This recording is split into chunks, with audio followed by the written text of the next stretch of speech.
Welcome aboard the Oddship Octopod. I'm your Captain 7. I'm here with Steve. And today we are playing Shubverse 1999. It is the 1.5 year anniversary. I think it's version 2.5. And we, of course, we have a new event story to complete. And a bunch of new characters to pull afterwards, probably. I don't know anything about these characters. One person's got like an old camera for a head. That's pretty cool. And usually I start on the event screen, but I need you to hear the song that plays when you enter the event. It is fucking, it's a banger. I'm like, whoa! No need to. No, shit, that's your time, White Ram. Good. Me too. Welcome in, GPS Humano. Welcome in. Hope you're doing well today. And also welcome in the 6th. She reversed on my 1999 till I film. It's so true. That's probably what's gonna happen. I didn't watch the trailer. I skimmed through it so we could all experience it together. But listen to the song that plays when we go into the event. It is so good. That's a cool effect too. It's like it starts off a little bit slow. It's like bam, right in your face. They got lyrics, and I don't think they usually put lyrics into the songs, but ooh, so good.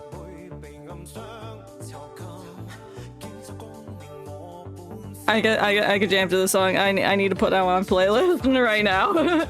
Wait for me to get the courage to play Subnautica. That's that Explorer Survival game. I'm not a huge fan of Explorer Survivor games. I doubt I'll play that.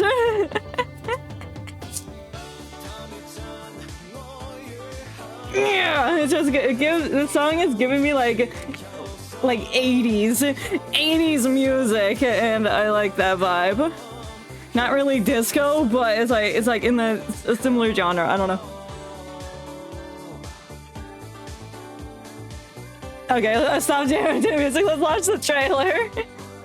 Prefer pop blood, but it's much nicer. It's much nicer to listen to. I don't know. I don't know shit about genres. I'm like, that sounds nice. But let me add that to the playlist. And thank you for the spoon. Thank you. Oh, now let's watch the trailer. Let's find out what's happening in this event. Fist. That guy's dead. He's dead. Cut. More.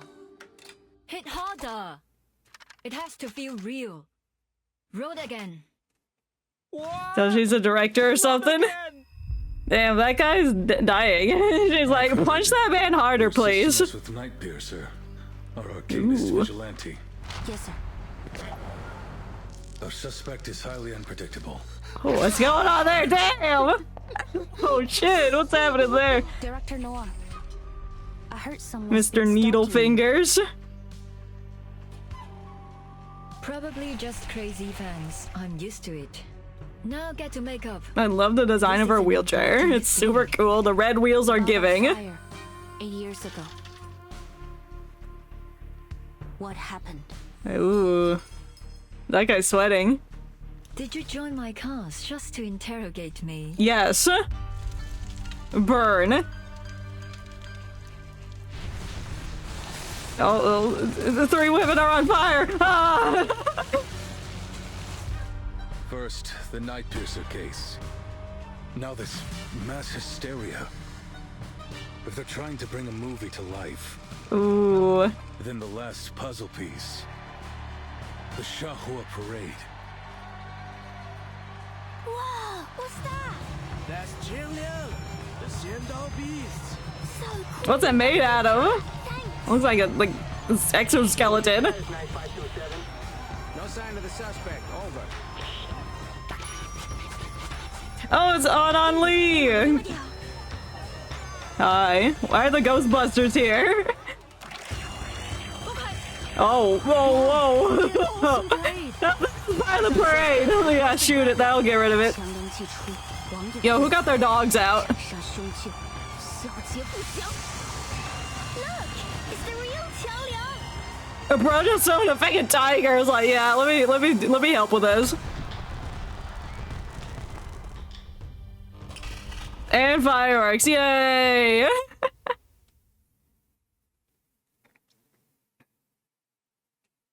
Wow, what a trailer. That was a longer trailer, but it needed it because this is the main event.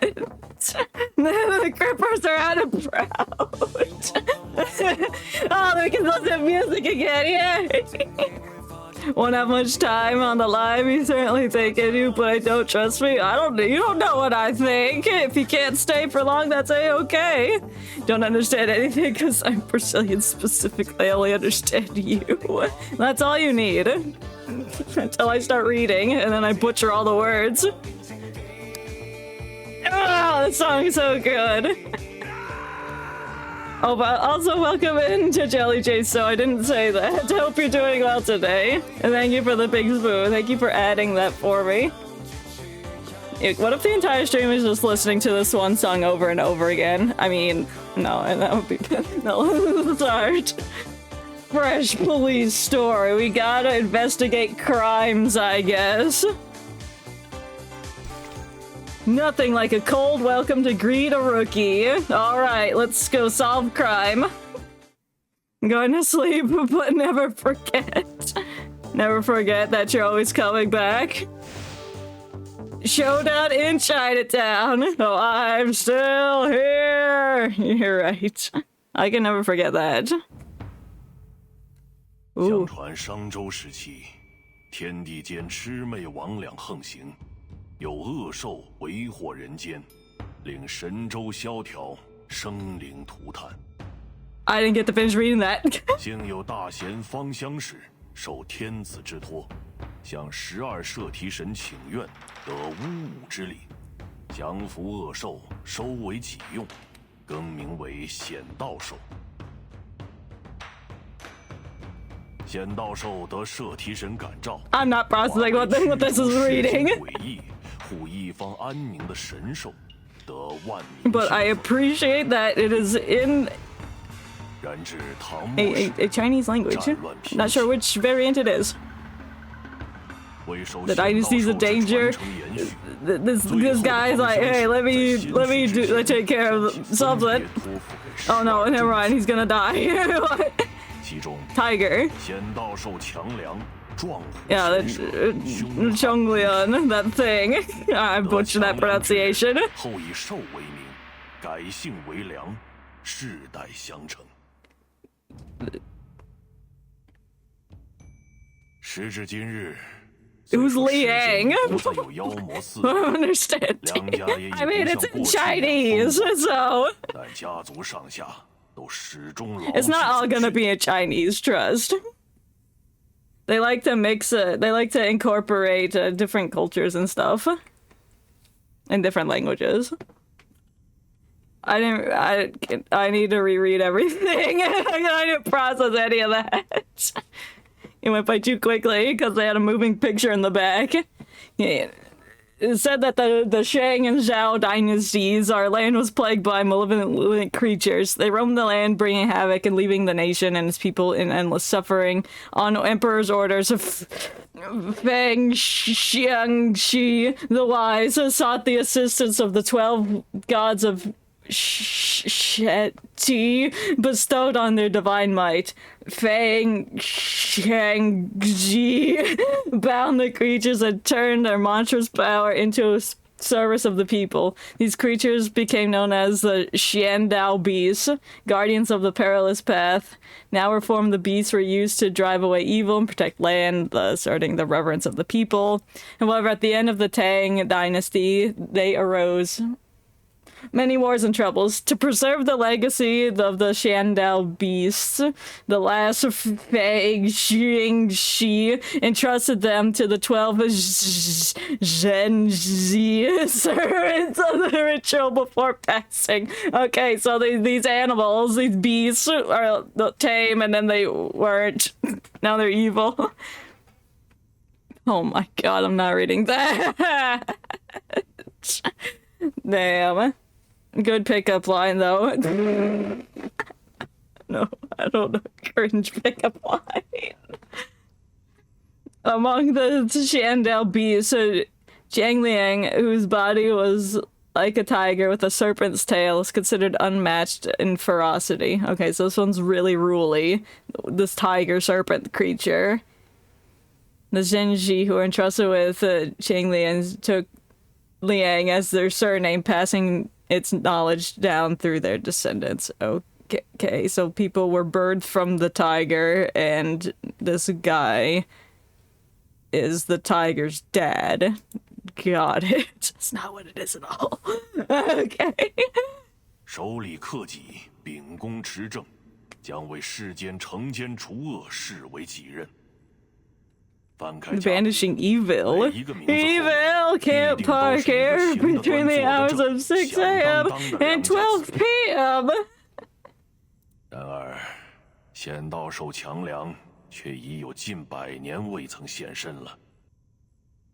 Okay, it's been missing for 100 years. 我最引以为傲的女儿，直到你再一次唤醒了强梁。And his daughter summoned it somehow.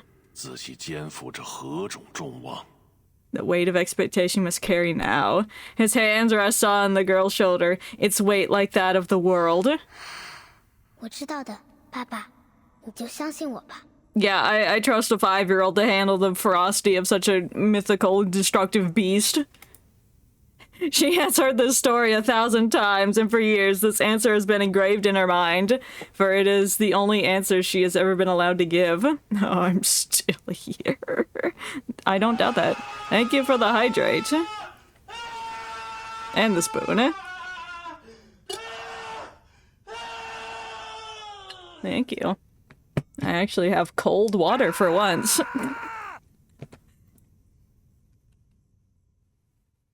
Usually I just get room temperature water. I'm like, ugh, this feels like nothing. This is not refreshing. You won't fail, you fulfill your destiny. Okay. Yeah, you got this.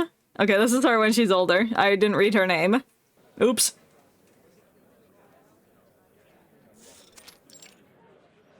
Oh, we're in LA now. Los Angeles. Morning, guys.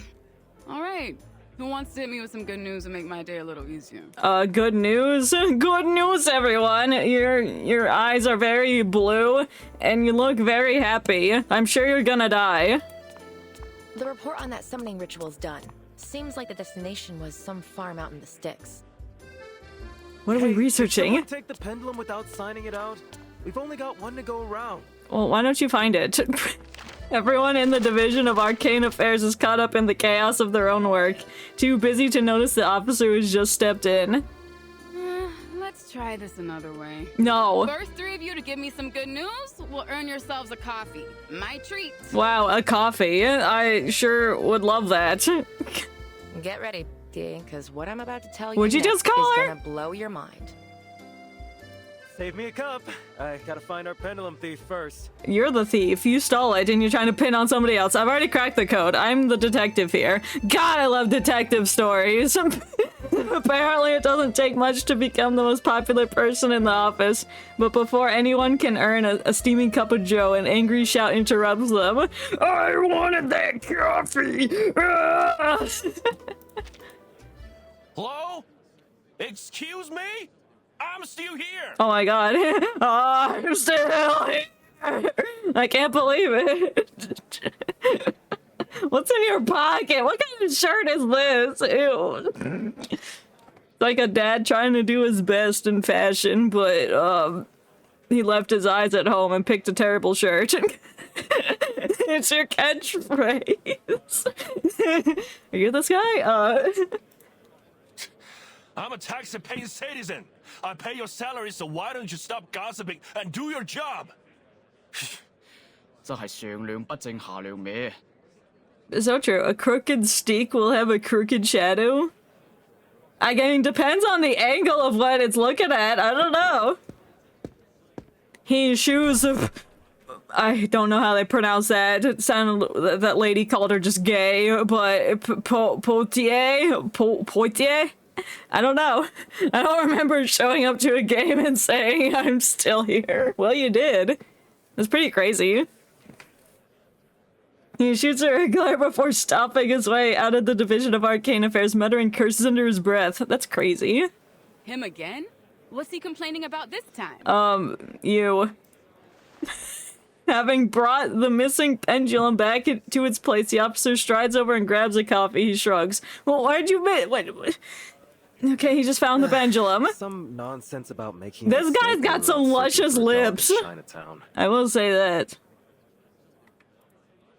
A missing pooch? Since when I read the Dog Patrol? Because Paw Patrol is out of commission right now, sorry. I know, it's not our job. And then he got all huffy about us being brash and naive. And then I was right back to complaining about the incident last year. What was the incident last year? Remember when that rookie saw bruises on a kid and kicked up a whole fuss about child abuse? Turned out it was just some traditional Chinese massage. After they got cleared of the charges, the kid's parents were fuming about it for weeks. But like, that should be it's literally a ignorant of culture, I guess. He apologized and they forgave him. You'd think that'd be a problem solved, right? But this guy just wouldn't let it go. He's not even related. Well, I don't know. Maybe he's some otherworldly being and is trying to foreshadow of events that are gonna happen. Must have left a bad taste in his mouth, I guess. I just don't get why he's complaining about it to us. We don't find missing dogs. We find critters. Well, maybe this dog is a critter. It's a mutated crat. What's a crat? I don't know. They exchange a glance and Poultier lets out a sigh. Well, at least most folks were friendly. Yeah, well, I was asking for good news. So how about something upbeat? No.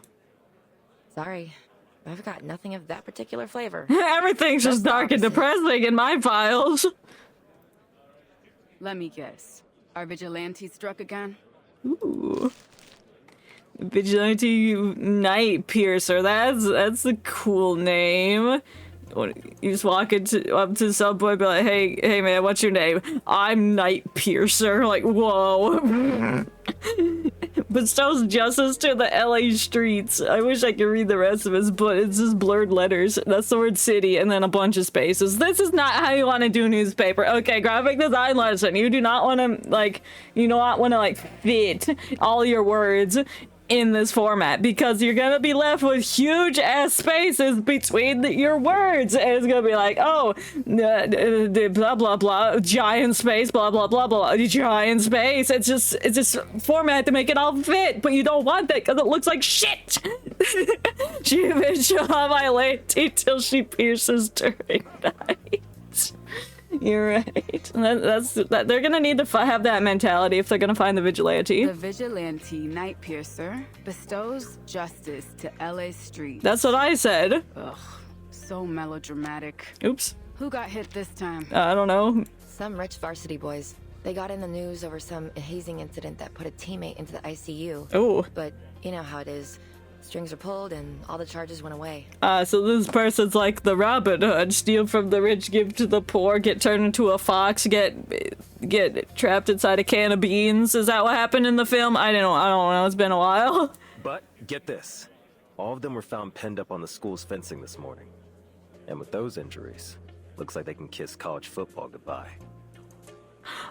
Oh, I see. Okay, so you're not stealing from the rich and giving to the poor. You're beating the shit out of them to maim them so they can't do what they wanted to do in college. I see. That Fox Robin Hood is hot. I agree. Hate to say it, but I gotta side with the vigilante on this one. Those kids were monsters. Still, he could have just stolen all their money instead of cutting up their Achilles tendons. I don't know. We're the police, and crime is crime. Doesn't matter how scummy the victims might be. Crimes. Crimes. Irritated, Poultier tosses the newspaper onto one of the many cluttered desks around her. Damn, maybe we should clean up your environment. The arcane skill this guy cast, using those needles, it's like he's trying to imitate Detective CO7. Who's that? What's up with that? Sounds like a robot. Who is that? CO7? Like from the movie series? Don't act so surprised I've seen them. You know I love movies about Arcanum. So, do we got anything? It's like the people that watch that I don't know, Saw, and then be like, oh, let me recreate that. Let me kill people by recreating the Saw traps. It's like that. Is that what's gonna happen? Have you seen the look on Chief Eldon's face yet? Probably not, but they sound old. Potier looks over at Deputy Chief's office, squinting as she tries to see through the shattered blinds, or slated blinds. Oh, damn, I know that look. Wasn't the last time when he found out his daughter was dating some jackass crook? Damn, he's got a stank face. I know this Night Piercer guy's been tricky, but is it really that bad? Yes, those kids probably will never be able to walk again. You don't know the half of it. The pressure's been building on him. Now, apparently the up-tops are sending us some support. Some cadet from the Vigils Bureau. I guess they've decided we're not working hard enough, or something. Maybe you just need some help. Vigils? From the Foundation? Aren't they only responsible for the Arcanum crimes that'll cause serious consequences? Maybe. This is causing serious consequence. They're kind of trouble. Bro's got needles for fingies. Those kids deserved it. They may have. Besides, how's a Vigil even going to help us? They don't know the city like we do. And not even a full agent, just a cadet. Well, it depends on who we're talking about. Potier's head snaps back to the office, her eyes wide. She can't just let that word slide by without notice. You heard me. Apparently, they decided this is gonna be a thing. Send the cadets along to assist and test their chops. So now we're not just dog catchers, we're babysitters too. Hey now, you don't know that. We could be extremely competent. Is this some kind of joke? Your words, my lips. You don't have lips, even though I just called them luscious earlier. It's a chance to develop a better working relationship between us and the Vigils. I think Brass just wants to cozy up with the St. Pavlo Foundation. Who's Brass?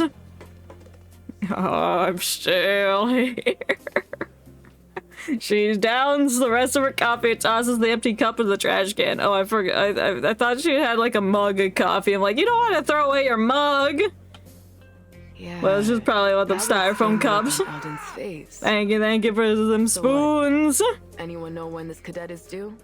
Or hell, anything useful at all? Oh, when the I heard right now. Some Chinese girl from a famous family of arcanists. She's got a mega powerful familiar, and that's why the Vigils recruited her.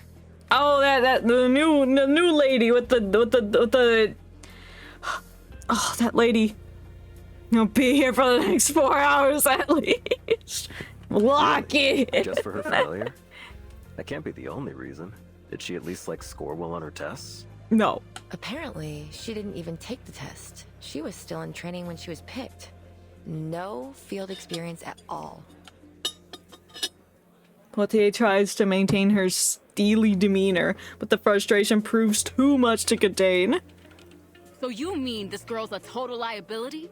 Some spoiled rich kid debutante looking for a chance to polish her resume? No, I don't think so. She doesn't give me that vibe. She said one sentence at the beginning, and I don't get that vibe from her. Oh no, it's beginning the brain rot. I love chicken. Steve's love a chicken. Yeah, it's tasty as hell. Oh, you mean that's not exactly what you said? You didn't say lava chicken. Now you're ringing the bell. I'm dying. What if the person that they're just talking about is Minecraft Steve, and Minecraft Steve walks in and starts singing "La la lava chicken"? Oh, I think I'd die. They would never do that. But what if? What if? New playable character, Steve from Minecraft. Excuse me. It's not close enough at all. I'm Vigil Cadet Liang Yue from the St. Pavlo Foundation, Vigil's Bureau, reporting for duty, ma'am. Could you please point me to Deputy Chief Eldon? Some guy on Reddit sent you the whole Minecraft movie on Google Disc. My god. That's crazy. Haven't watched it yet? Oh, well, you probably should. It's and it's a movie. Certainly is a movie. He's in his office. Potier is one of the ones to break the silence. She jerks her head towards the offices in the corner as she speaks. I see. Thank you. You're welcome. Nice thingy in your hand. It's got like a half a handcuff on the end of it. Like, what are you gonna do with that? She offers a slight nod under the scrutiny of every officer present. She makes her way to the deputy chief's office. As soon as the door is shut, murmurs break out like wildfire. That's our princess? I've seen street rats bigger. I bet I could lift her up with one hand. Oh, okay, you probably could, but she's gonna send her giant tiger creature to attack you if you try that. Don't forget her familiar. Though, I don't see it now. So she must be a summoner. Lucky her. I wish my great-great-great-grandpa left me something like that. Well, she just did it. It didn't get left to her, she just summoned it. She was the only one that could summon it. You don't know anything about her. Neither do I, but you don't know shit. I'll show her the door myself if he'll let me. Damn, rude. Guaranteed our Vigil-to-be is a spoil-air-headed legacy pick. I can't imagine she's the type to follow orders. I don't know about that. She seems like she won't would. get any answers just sitting here. Yeah, you're right. I need to get back to work. Josh is out on leave. Who's so I've gotta cover Josh? all his cases. Hey, hold on. I've got a way to get the scoop on this girl. Look her up on the internet. Sure, she's got an Instagram. Before Potier can walk away, she grabs her sleeve and, with a knowing look on her face, indicates towards Deputy Chief's office. Oh, eavesdropping? Oh, okay. Oh, wow. Hi. This guy has a nice nose. Specially recommended by the Foundation's East Asia branch for selection into the Vigil's Bureau. His face is very rectangular. Selects to serve as the pilot. Me too. Thank you for the trade. The LAPD Division for Arcane Affairs. And the spoon. Look at the thingy. This guy looks like the American Psycho. I don't know, maybe he's the one that's gonna be behind the crimes or whatever's happening. Who knows? Pretty nice CG, but to say so myself. No, don't apologize. Don't apologize for la la lava chicken. Never apologize for that. It's welcome here. The cringe corner. It's an impressive resume. Thank you. What's my resume? I like that one picture of just some dude. Thank you, sir. Actually, it's not that... Did I ask for an explanation? No. His voice falters for a moment. Oh, her voice falters for a moment.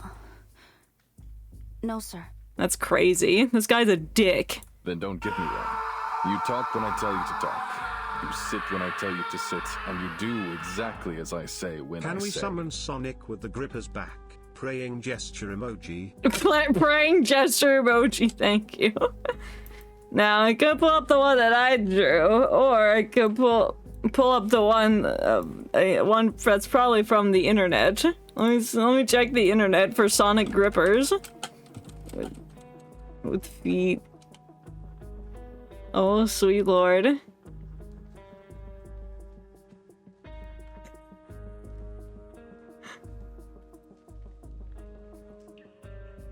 Yeah, that looks real nice. Why didn't you draw it? Because it was asked of me! It was asked of me, I had to do it. It was an MS Paint. No, but I found a really good image. Don't worry. Don't worry. Can't you refuse? I could.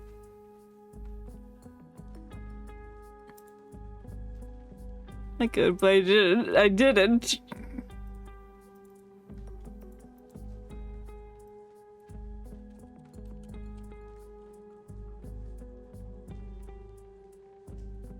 I don't mind drawing feet. I have an interesting shape.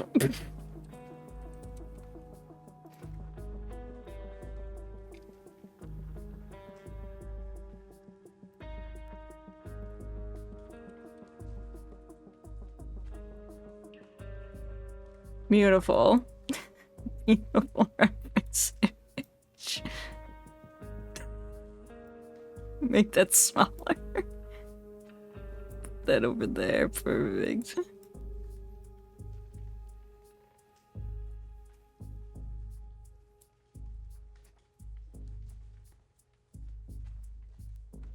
Did you look at your feet for reference? No, I did not. I see the boy's back.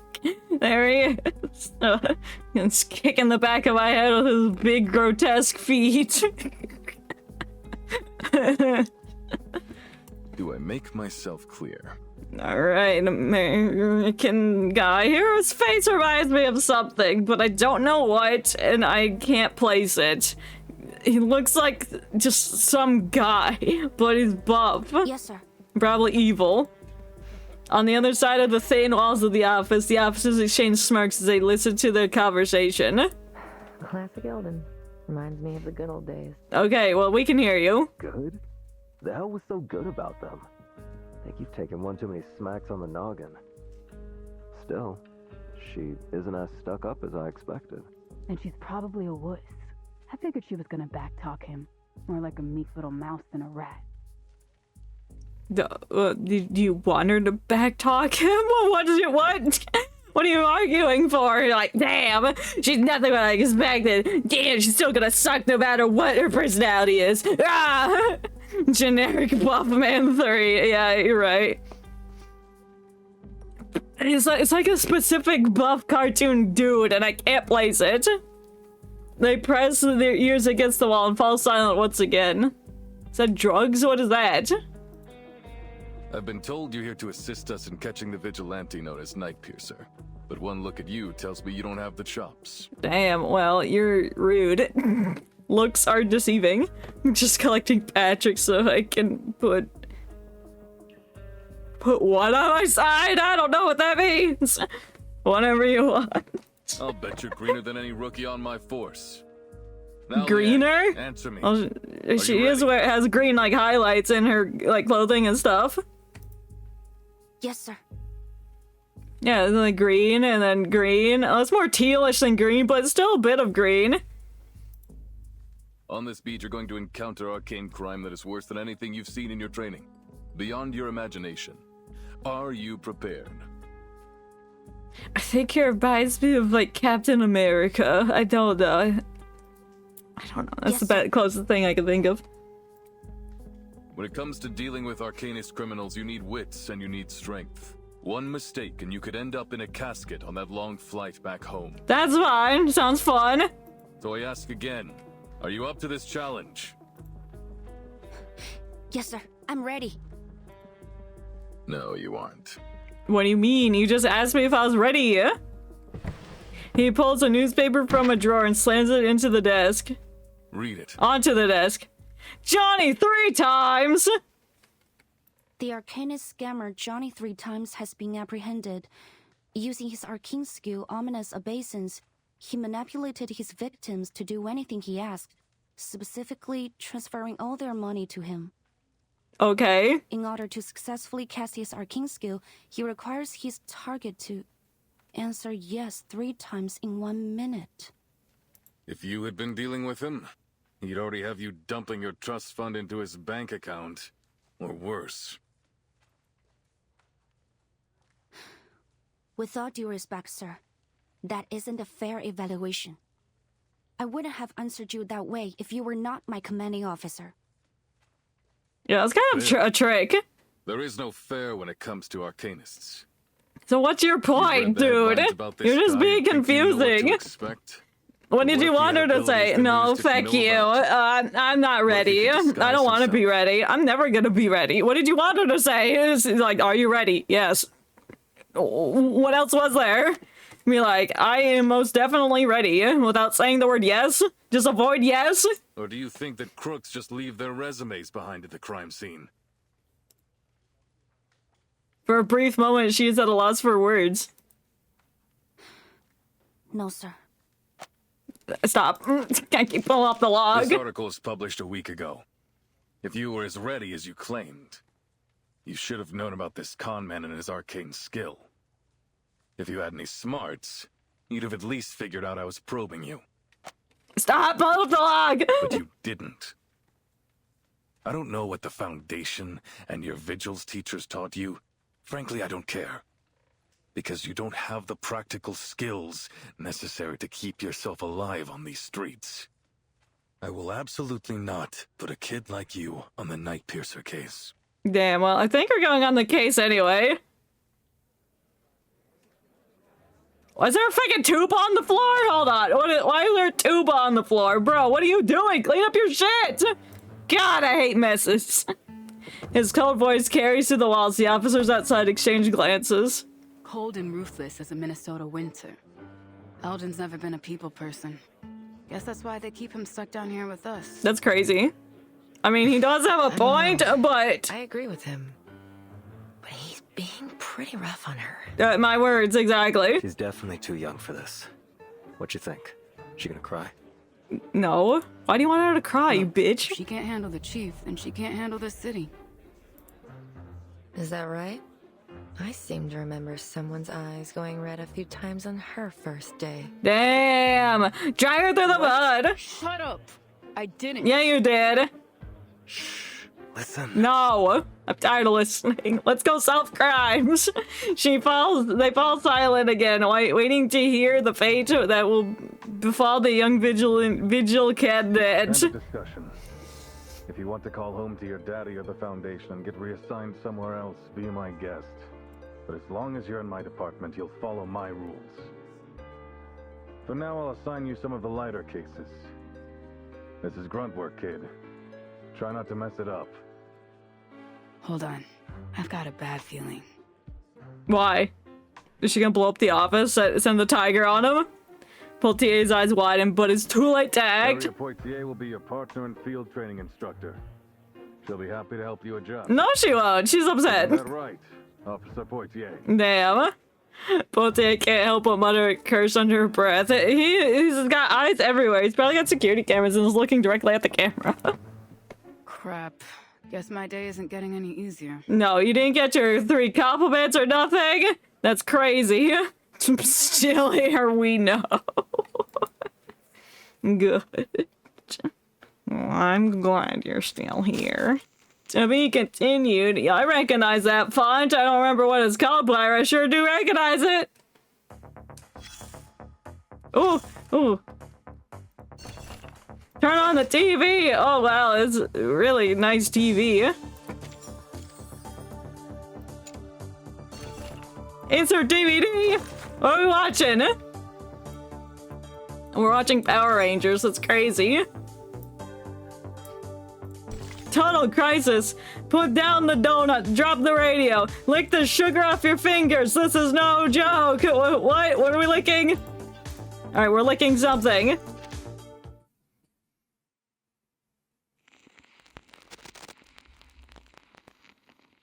Total crisis.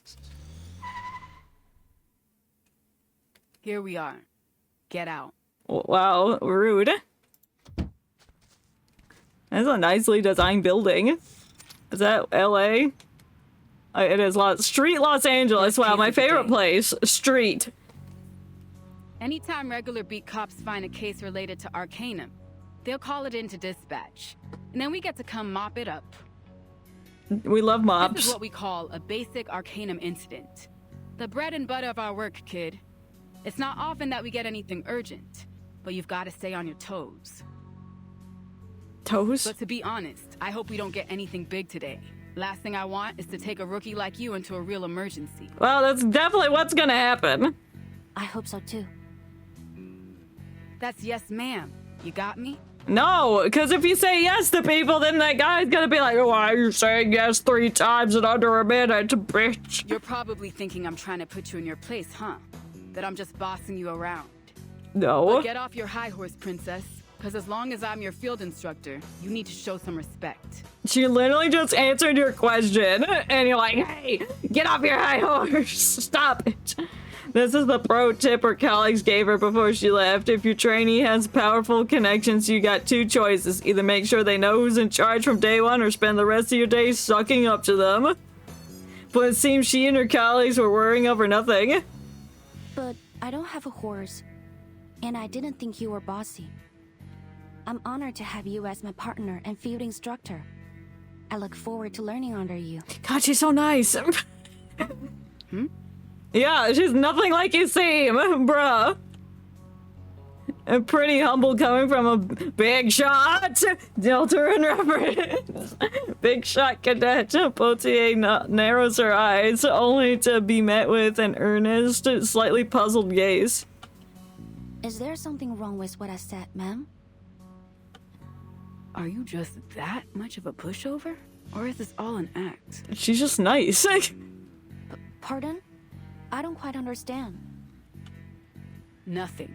Just keep close. You never know what can happen with these cases. You never know if a random house is just gonna explode. Are we going inside that house? With the candy cane door frame and the blue tinted windows?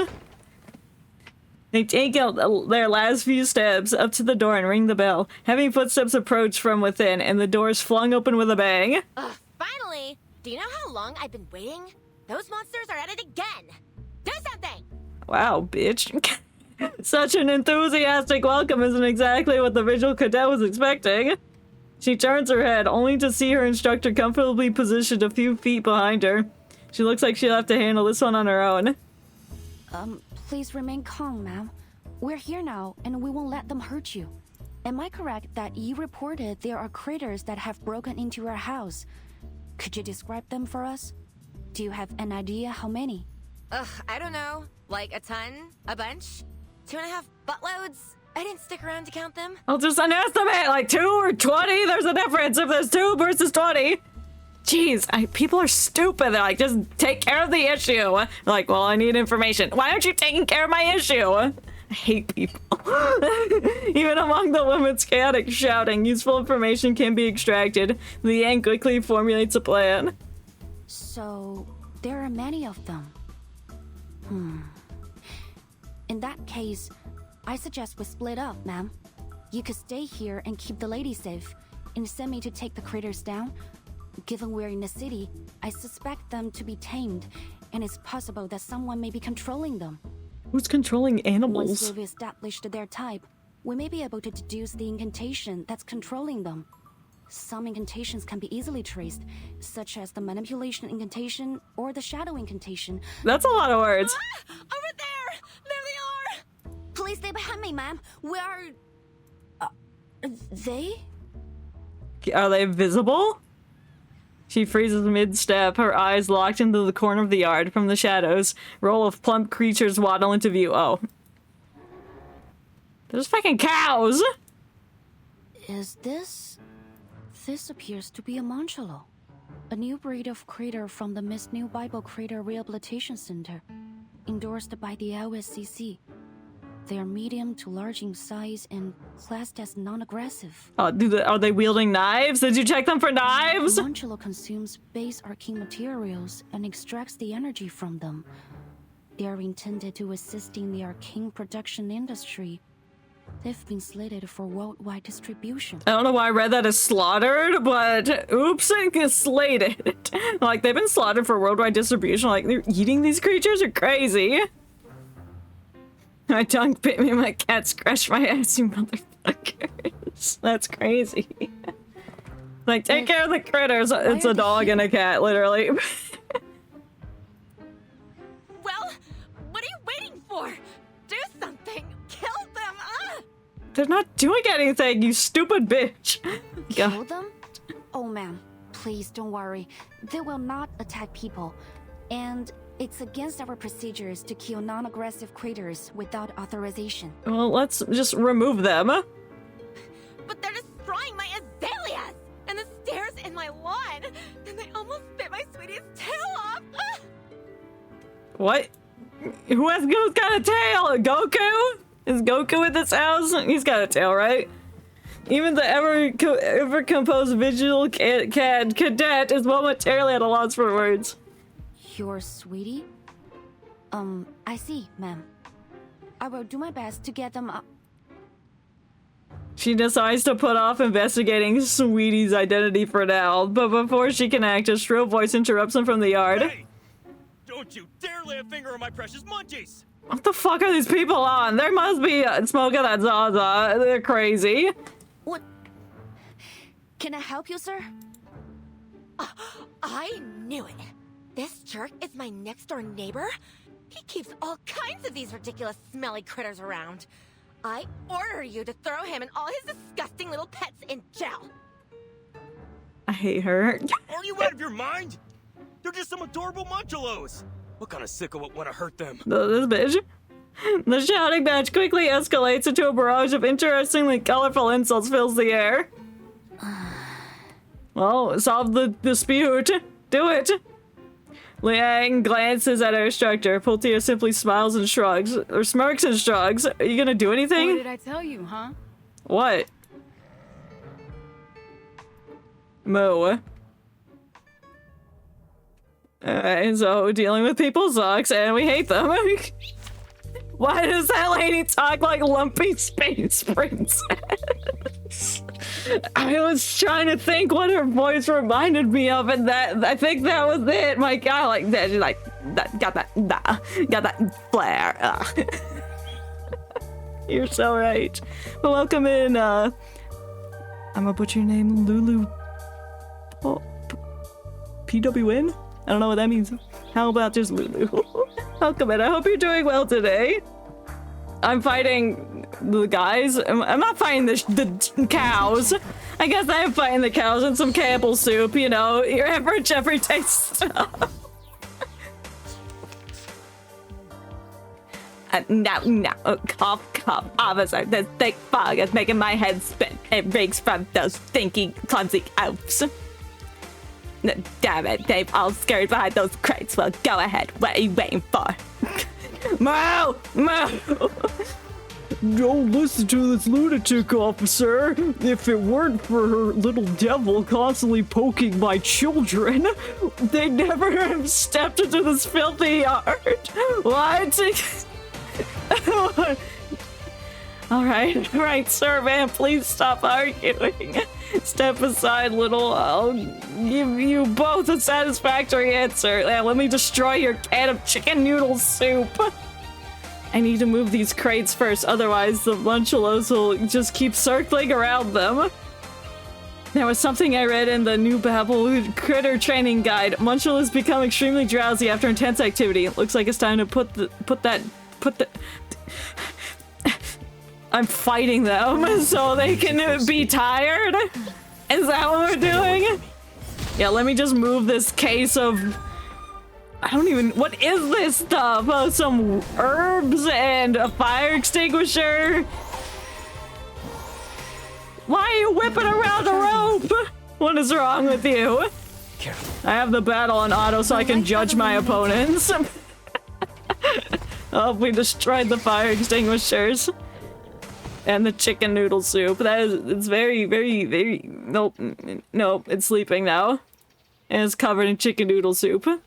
Alright, sir, please bring your pets and come with us. The police station will handle further proceedings as needed. Oh, my sweet babies, Daddy's taking you home right now. Never call yourself Daddy again, please. They are much naughtier than the Foundation's kids. Oh, that was an exciting noise. A new victory noise? Wow. Look at these animals, I'm getting hungry. No, don't consume the Munchalos. They've done nothing wrong. Consume the chicken noodle soup. You in an arcade? What are you playing? Mario Arcade? Finally, lunchtime. I'll grab the cheeseburger and an Americano. Large. What the hell's an Americano? Is that a coffee? I'm dumb. I don't know this shit. The front door to the diner is barely closed by the time Poultier has shouted out her order. It seems that this is just part of a beat cop's routine. So, some fluffy trespassers, an alchemy incident, a noise complaint for a werewolf infected, and a speeding ticket on an unregistered arcane vehicle. What do you mean a noise complaint for a werewolf infected? I'm sorry, I'm just turning into a werewolf. Sorry I'm making so much noise and disrupting the neighborhood. It's a really painful process becoming a werewolf. Honestly, busier than I expected. But it all went smoother than I expected, too.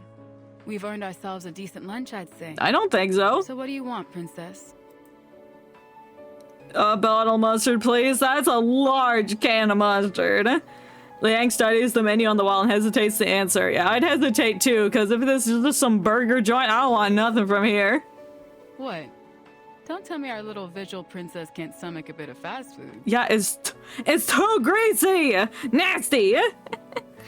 Can't say I'm hungry without somebody rubbing something tasty to eat in my face. Serious restaurant. Yeah, yes. Yeah.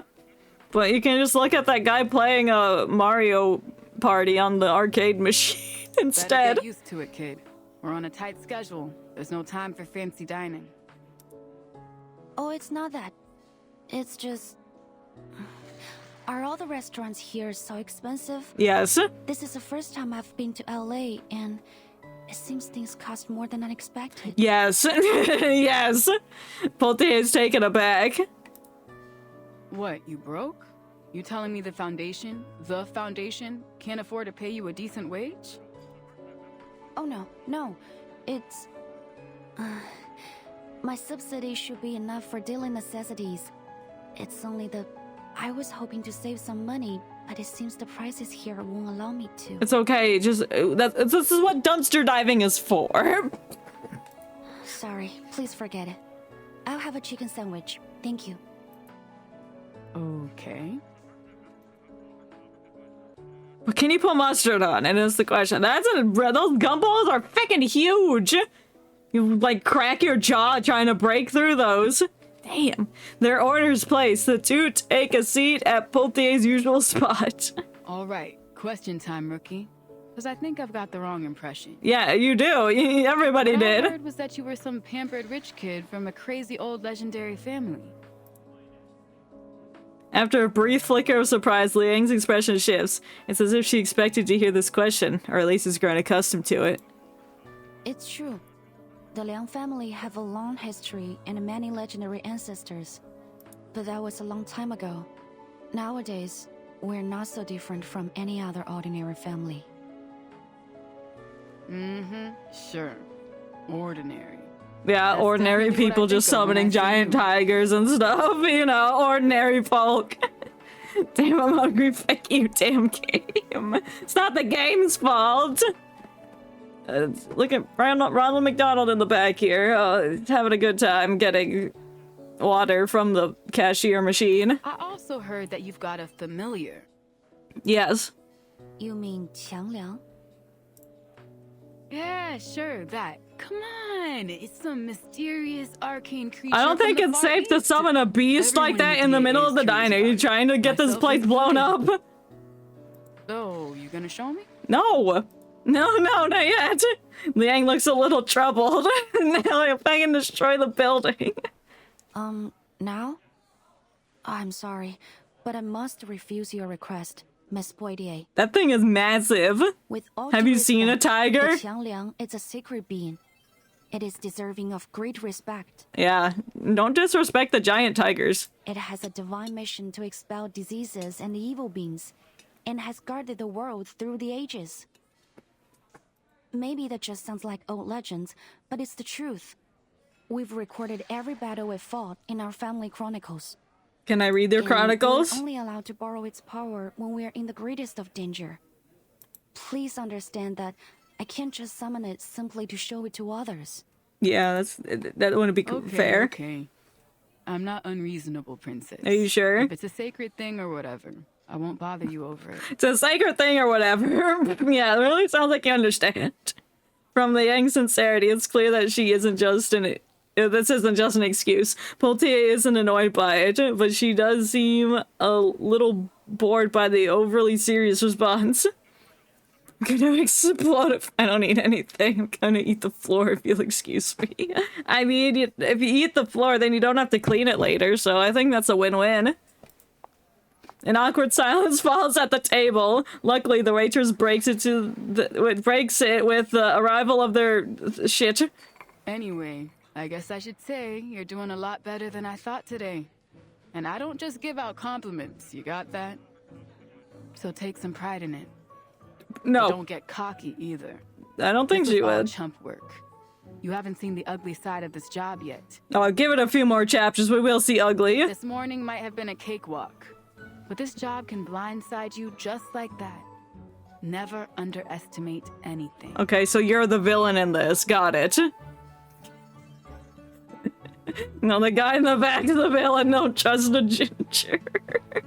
She takes a hefty bite of her burger and launches into a monologue. The food's... I can't even read that sentence. It's so nasty. Liang simply looks blank. Pote finally swallows. Thank you. Hey, you in there, princess? No, you're just being nasty. Talking with your mouth open. I hate it when people do that. Absolutely disgusting. I apologize, but in our family, we have a rule. 食不言，寝不语. It means we believe you shouldn't talk when eating or sleeping. Okay, eating I can see, but sleeping?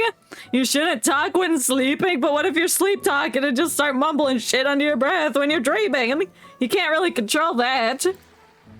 What? You're kidding. You're trying to say I'm being rude? Yeah, you are. Oh, I'm not following that rule, and I still think it's rude. Liang sits totally still, her expression unchanged. What kind of stupid rule is that? It's not stupid, it's just common courtesy to not show the entire people at your table what's going in inside your mouth. Besides, why would anyone be talking while they're asleep? What, like you can't sleep talk? How do you even control that? Okay, that was my point. That part of the rule's a bit weird. Pote appears to be giving the question some genuine thought. Sorry, maybe I didn't translate it right. It means keep quiet before sleep. Ah, that makes sense. So no joking around. I would have failed at that horribly. For a long moment, Potier stares at her dumbfounded. Then she slumps back into her seat. The heck? So many rules. It's only one rule. Damn, princess, you must have had a miserable childhood. No, I don't know. Every day was courses and training, stuck inside, no books, no movies. Did they even let you watch Saturday morning cartoons? I've heard of kids like you. Sounds worse than jail to me. A childhood like that is rough, kid. It's bad for your head. Bad for the job, too. Liang furrows her brow a little. She can't follow her thought process at all. They come from two different cultures. I don't understand why you're upset, Miss Poitier. How is it bad for the job? Did you check the list of incidents before we set off? No. There's a case we're going to after lunch. A director that received some kind of threat. She's shooting a film in Chinatown. Ooh! Oh, movie time! That's where shit's gonna go down. Anyways, this director's an arcanist, and her movie is all about arcanum. So it's in our department. Yes. The point is, knowing's half the battle in this job. It'd be easier if you were a cinephile, or at least familiar with films. Maybe then you'd know a thing or two about her. I know someone who knows horror films. Dr. Horrorpedia. She's famous for those detective CO7 films. The first movies to really put a focus on arcanum and arcanists. Something about it, though. The detective in those films used a skill a lot like this Night Piercer crook. I wonder if that's connected then. I don't know. Something with an N? No. Nut. Potier strains to recall the name. She only saw it flash on the screen for a moment when she watched the film way back when. In her focus, she failed to notice the flash of surprise on Liang's face. Noah. Nor? Yeah, that's it. Wait, so you... Yes. I've watched her movies too. Did you like it? Oh my god, we can bond over movies. Damned. So was it a special reward for getting straight A's, or?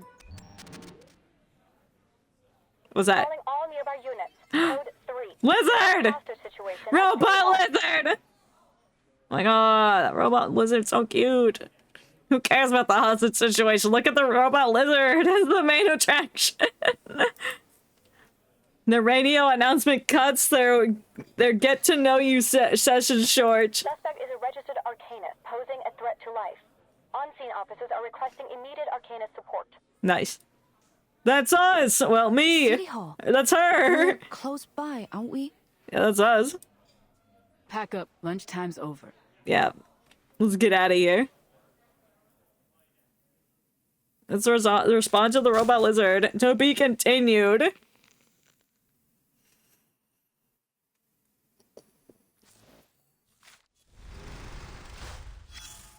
Oh, hello. This isn't me nitpicking. Okay.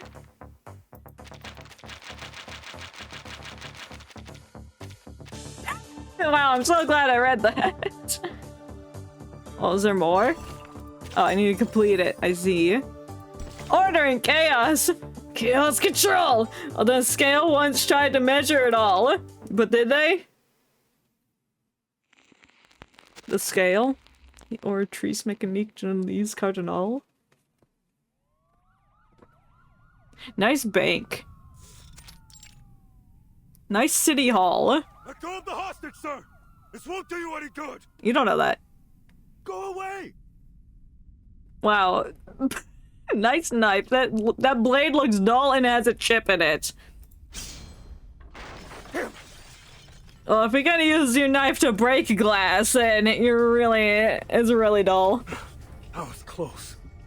Where's our backup? You don't deserve backup, sorry. You take care of it. This dude... DAA. That's not an Arcanist, that's just some dude with a knife. What's the situation? See for yourself. Oh, just tell us! So, like, some dude's got a knife. The city hall usually bustling with foot activity. Foot activity? Or foot traffic! Oh. I don't know why I read that as foot activity. Like, what do you mean? Now stands eerily empty. The reason is immediately clear. Don't come any closer. Stay back! Stay back! I love his ability to just grit his teeth and talk at the same time. He's committed to the bit. Please! Don't kill me! I'm sorry! I really am! Please let me go. No. You look like a Johnny 3 times from the picture. He's got the same yee ass haircut. Shut up! I don't know if they just reused the same picture, but or if it's him, I don't know. Stay back! He swirls the blade in his hand wildly, his voice a furious panic snarl. The crowd on the other side of the police barricade instinctively recoils, but the woman standing just 10 paces away doesn't move an inch. Hey! Trust me, pal. Oh, nice hat! Yo! Who are you? You really don't want to do this. Who's that? Doesn't look like one of ours. No, she... woman. I don't know. Just some civvy. She was talking with the suspect before we got here. That woman... Yeah? What, you know her? Look familiar or something? She's got a hat. And eyes, so she's important. It's nothing. No, I think it is something. She's got eyes. Civilians usually don't have eyes unless they are important. That's a rule. And look how many eyes she has, too. The woman glanced at the officer, seeming to notice their conversation. People make mistakes. But some mistakes can't be undone. Don't put that blood on your hands, or it'll never wash off. Is hurting this guy worth all that pain and guilt? Sooner or Debatable. later, he'll get what's coming to him for what he's done. I promise you that. What he's done, so transfer all the money into his bank account. I'm betting my left kidney. That is Johnny three-time guy, whatever his name was, from the newspaper. Her words seem to have an effect. The hostage taker hesitates, his face contorted in pain, his grip on the knife faltering. But I must. You must not. He's distracted. Rookie. Time for us to take him down. All right, physically attack him. All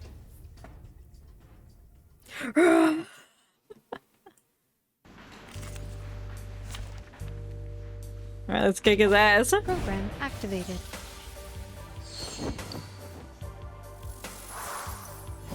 His jacket looks a lot nicer here. Relax. Charging. The bones will tell. Thank you for your cooperation. Target confirmed.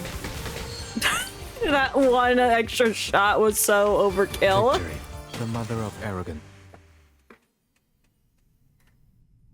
We did it. We killed him. Stand down, sir. Although almost half his size, Liang manages to pin the suspect to the ground. The other officer swarms in, snapping handcuffs around his wrists before he can put up another fight. Suspect under control. I repeat, suspect under control. No further backup. I like how this guy is talking. There's something like soothing about his voice.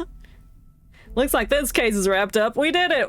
Nice. Let's go on our lunch break again. We get to see that familiar of yours, though. No, this wasn't dangerous. A simple threat like this isn't worthy of Qiangliang. I have to reserve its assistance unless absolutely necessary. Like when the entire world's blowing up or holes opening up in the sky. Something like that, maybe. I don't know. So is this just another one of those rules? Or do you mean its help comes with a price tag? Oh, probably. That would be interesting. Both. Both. Ooh. You use my ability, you get your life halved or something. Wasn't that in Death Note? The girls... Shinigami was like, oh, if you use my ability, I'm having your life or something. I'm not sure. I gotta rewatch Death Note. Despite the curtness of her response, her eyes widen a little at Poultier's astuteness. Poultier scowls. That it? Yeah. What do you mean? You want to know the agreement? You're not allowed. So far, every time you talk about the job or your family rules, it's just the surface level stuff. How do you actually feel about any of this? And she was probably trained to give those basic things, never allowed to question it, because like that's just how it was. Liang looks genuinely confused. How I feel? I don't understand why it would be necessary to mention that. 'Cause we're partners, kid. We've got to trust each other. How am I gonna let you watch my 6 if I don't even know how you tick? What's your 6? I don't know what that means. I can't watch your 6. I can barely watch your 4. But Liang doesn't seem to get it. Me neither. I see. You're my partner and instructor during my assignment with the LAPD Division of Arcane Affairs. So I'll do my best to learn from you and complete my work as assigned. I won't slow you down. I don't think that's what she's getting at, but that's good to know. That's not what I'm... Forget it. Huh? Liang's tone says my personal feelings don't matter. Poultier gives up trying to argue with someone who's with such a stubborn, unreadable demeanor. She simply stares at her, quietly seething to herself. Luckily, before things can spiral further, the hostage cuts through the tension. Oh, thank God you took down that lunatic. I'm really grateful, miss. But ain't you a bit young to be an arcane affairs officer? I think I've seen that uniform somewhere else before. You're a vigil, right? Don't say yes to him. Yes, sir. Don't say yes. Wait. Don't say yes to him. Don't say yes. That's right. Don't say yes. Go look at that yee haircut. Don't say yes. Liang swallows the rest of her words as she stares at the hostage she just rescued. Her expression suddenly wary. I know you. Well, don't tell him that. I told you, bro. My kidney is safe. Using his arcane skill, Johnny 3 times. It's like you can tell. You can just tell. I can just tell by this section of his head that it was the same dude. all their money to him. You're that scammer Johnny 3 times. Oopsie. Guess that's the downside of getting your name in the papers. Yeah. Yeah. What? Didn't we already book that guy? What's he doing here? I don't know. He got out. He's duplicating himself. He got a sweetheart deal. A reduced sentence in exchange for revealing where he stashed all the dough he stole. And it was a shitload of money, too. Apparently from some big donors to the mayor's re-election campaign. That's a lot of money, then. Of course he demanded he be present for the unveiling of his stash, so they brought him here. That's when this loony attacked the police escort, took him hostage. Hey, easy, officer. You've already got me. No need to be so rough with the cuffs.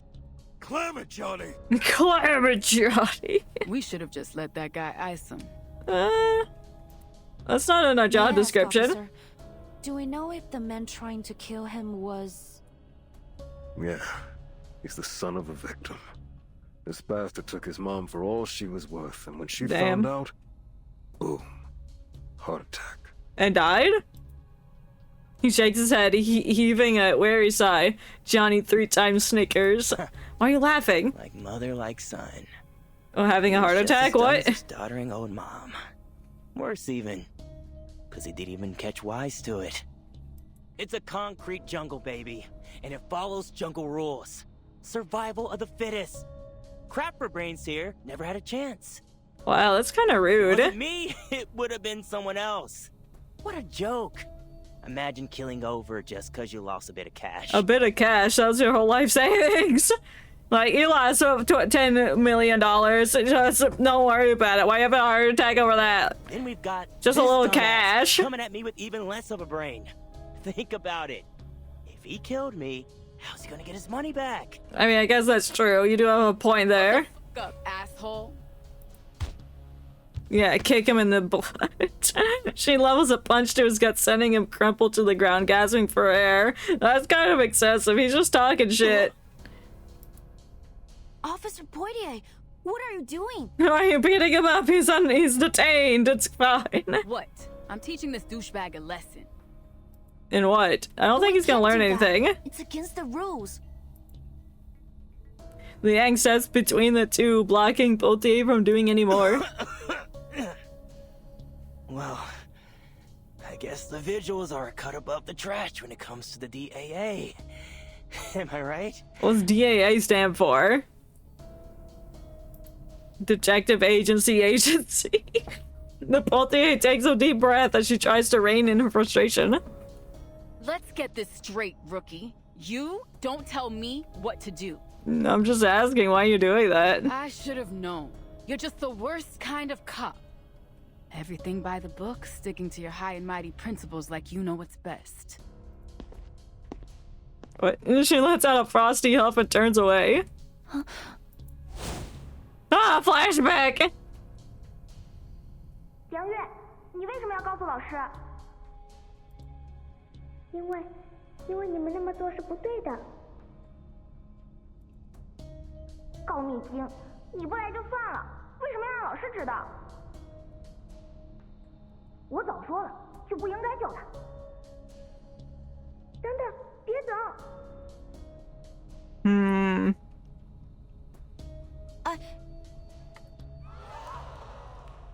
Oh, why did everybody gasp like, oh, no, how dare she tell the other lady how to do her job? Ah! The clamor of fearful voices cuts her off. Somebody stop him! What? Stop what? Bruh, can you not do anything right? It's gotta be up to us to stop everything.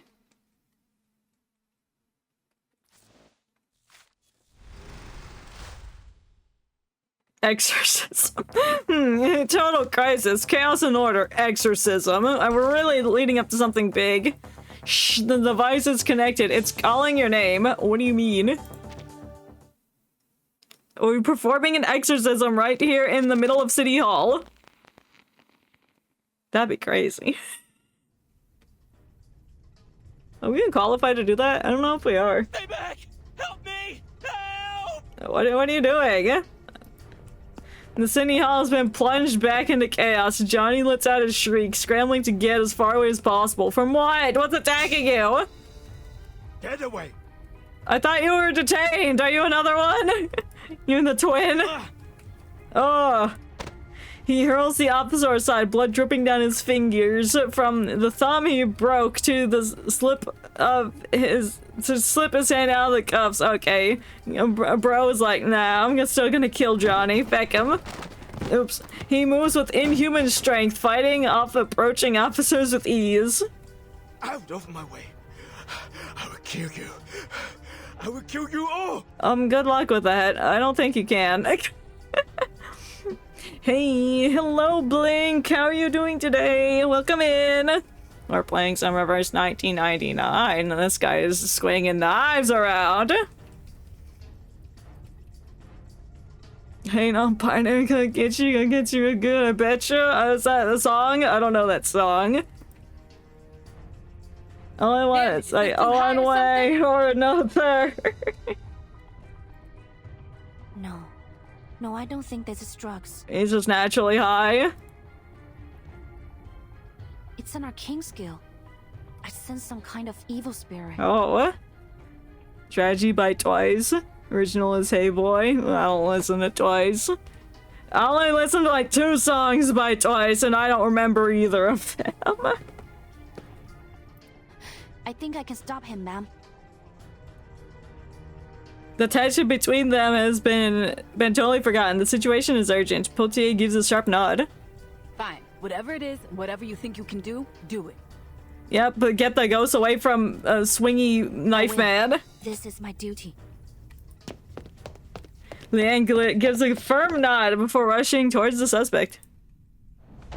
Ooh. Kill. I must kill this bastard. Ew. Who are you? Please stay calm, sir. I have no weapon. But you have a radio in your hand. What? A phone call? Are you calling Ghostbusters? Yes. And you are going to make it. Ooh. Well, you're dialing the number. You'll soon find out. Ooh.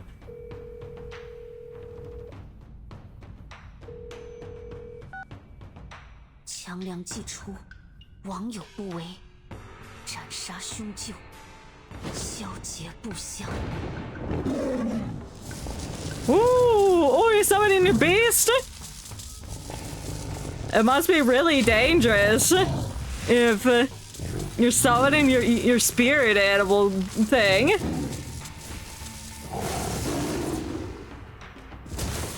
Ooh.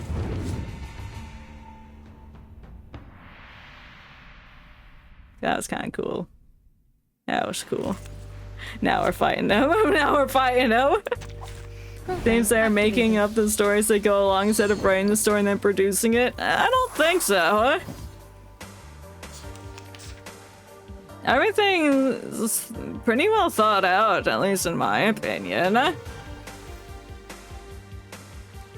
Something is coming out of his body. Watch yourself, rookie. What is that? It seems to be some kind of non-corporeal specter. No, that's not right. I don't sense any ghostly aura around them. They must be ghost plagues. Ooh, new type of monster? The hell are those? According to Eastern records, they're entities that bring calamity, disease, and malevolent curses. By this time, astonishingly, these ghost plagues have taken on human form. I don't know why yet, but something must have triggered the transformation. Officer Potier, please step back. My duty alongside Chiang Liang has always been to drive out these ghost plagues. It's time to put an end to this disturbance. Music will speak. They kind of look like oil spills. Well, they're dead. Oh, that one's they're all dead. The oil spills are dead. Yippee! And now, to return to my long-term mission. Rest. No, my head. Are you banging your head into the wall? What are you doing? I'm so sorry, Mama. With one last garbled whisper, the man collapses. The officers surround him and remain frozen, still too wary to approach. Should we cuff him? Probably. But I guess he's been de-ghostified, so he shouldn't be as dangerous? Allow me.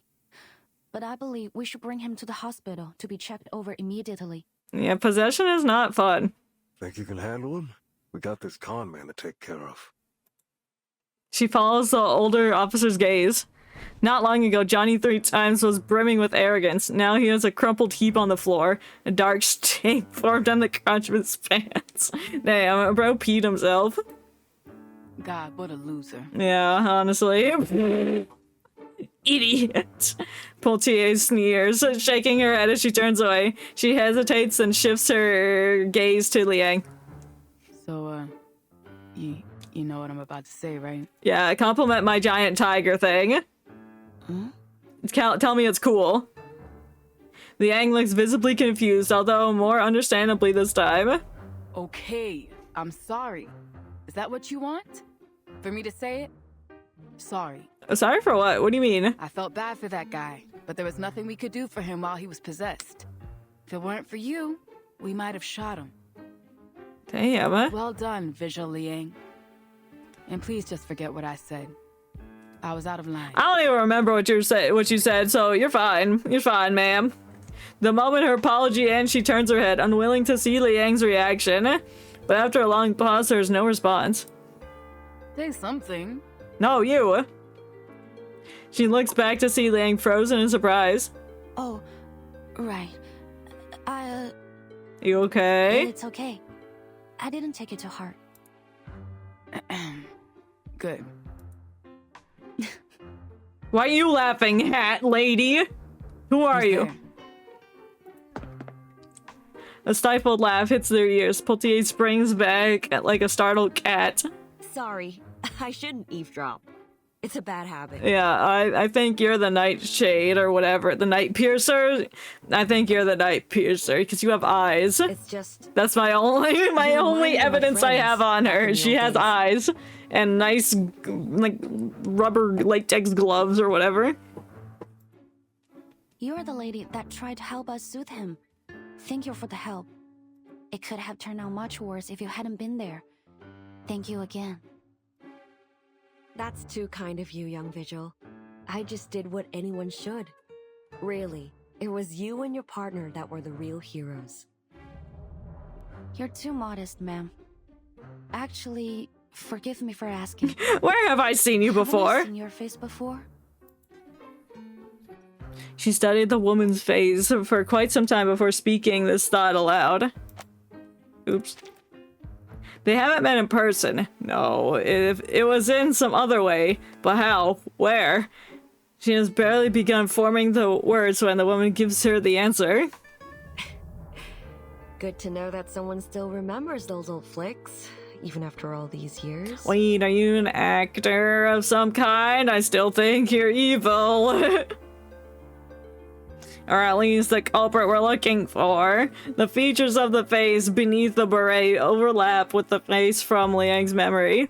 But the face she remembers lacks the maturity and composure of the woman before her now. Her face was brimming with youthful confidence, full of fire and energy.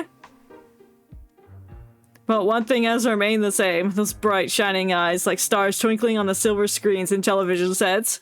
Yes, from the movies. That's right. You're that actor!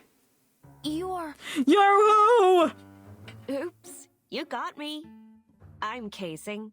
Or were you hoping I'd say Detective CO7? You're CO7? You're not a robot, damn it. CO7 just sounds like a robot name. She winks at the two dumbfounded officers. Why are you here?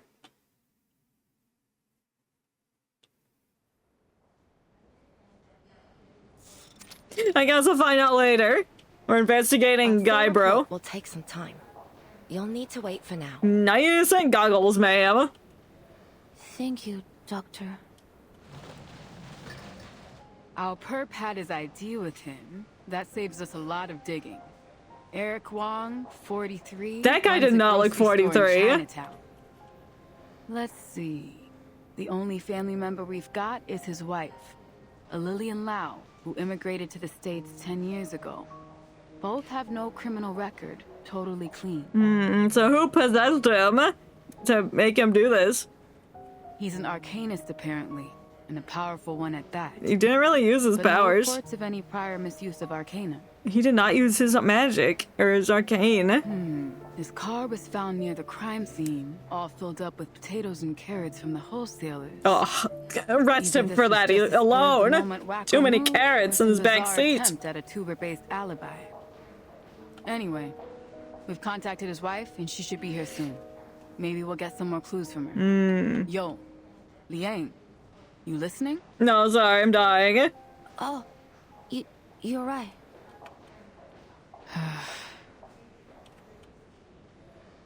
The answer is obvious. No, Polte takes a deep breath. Earth calling Liang.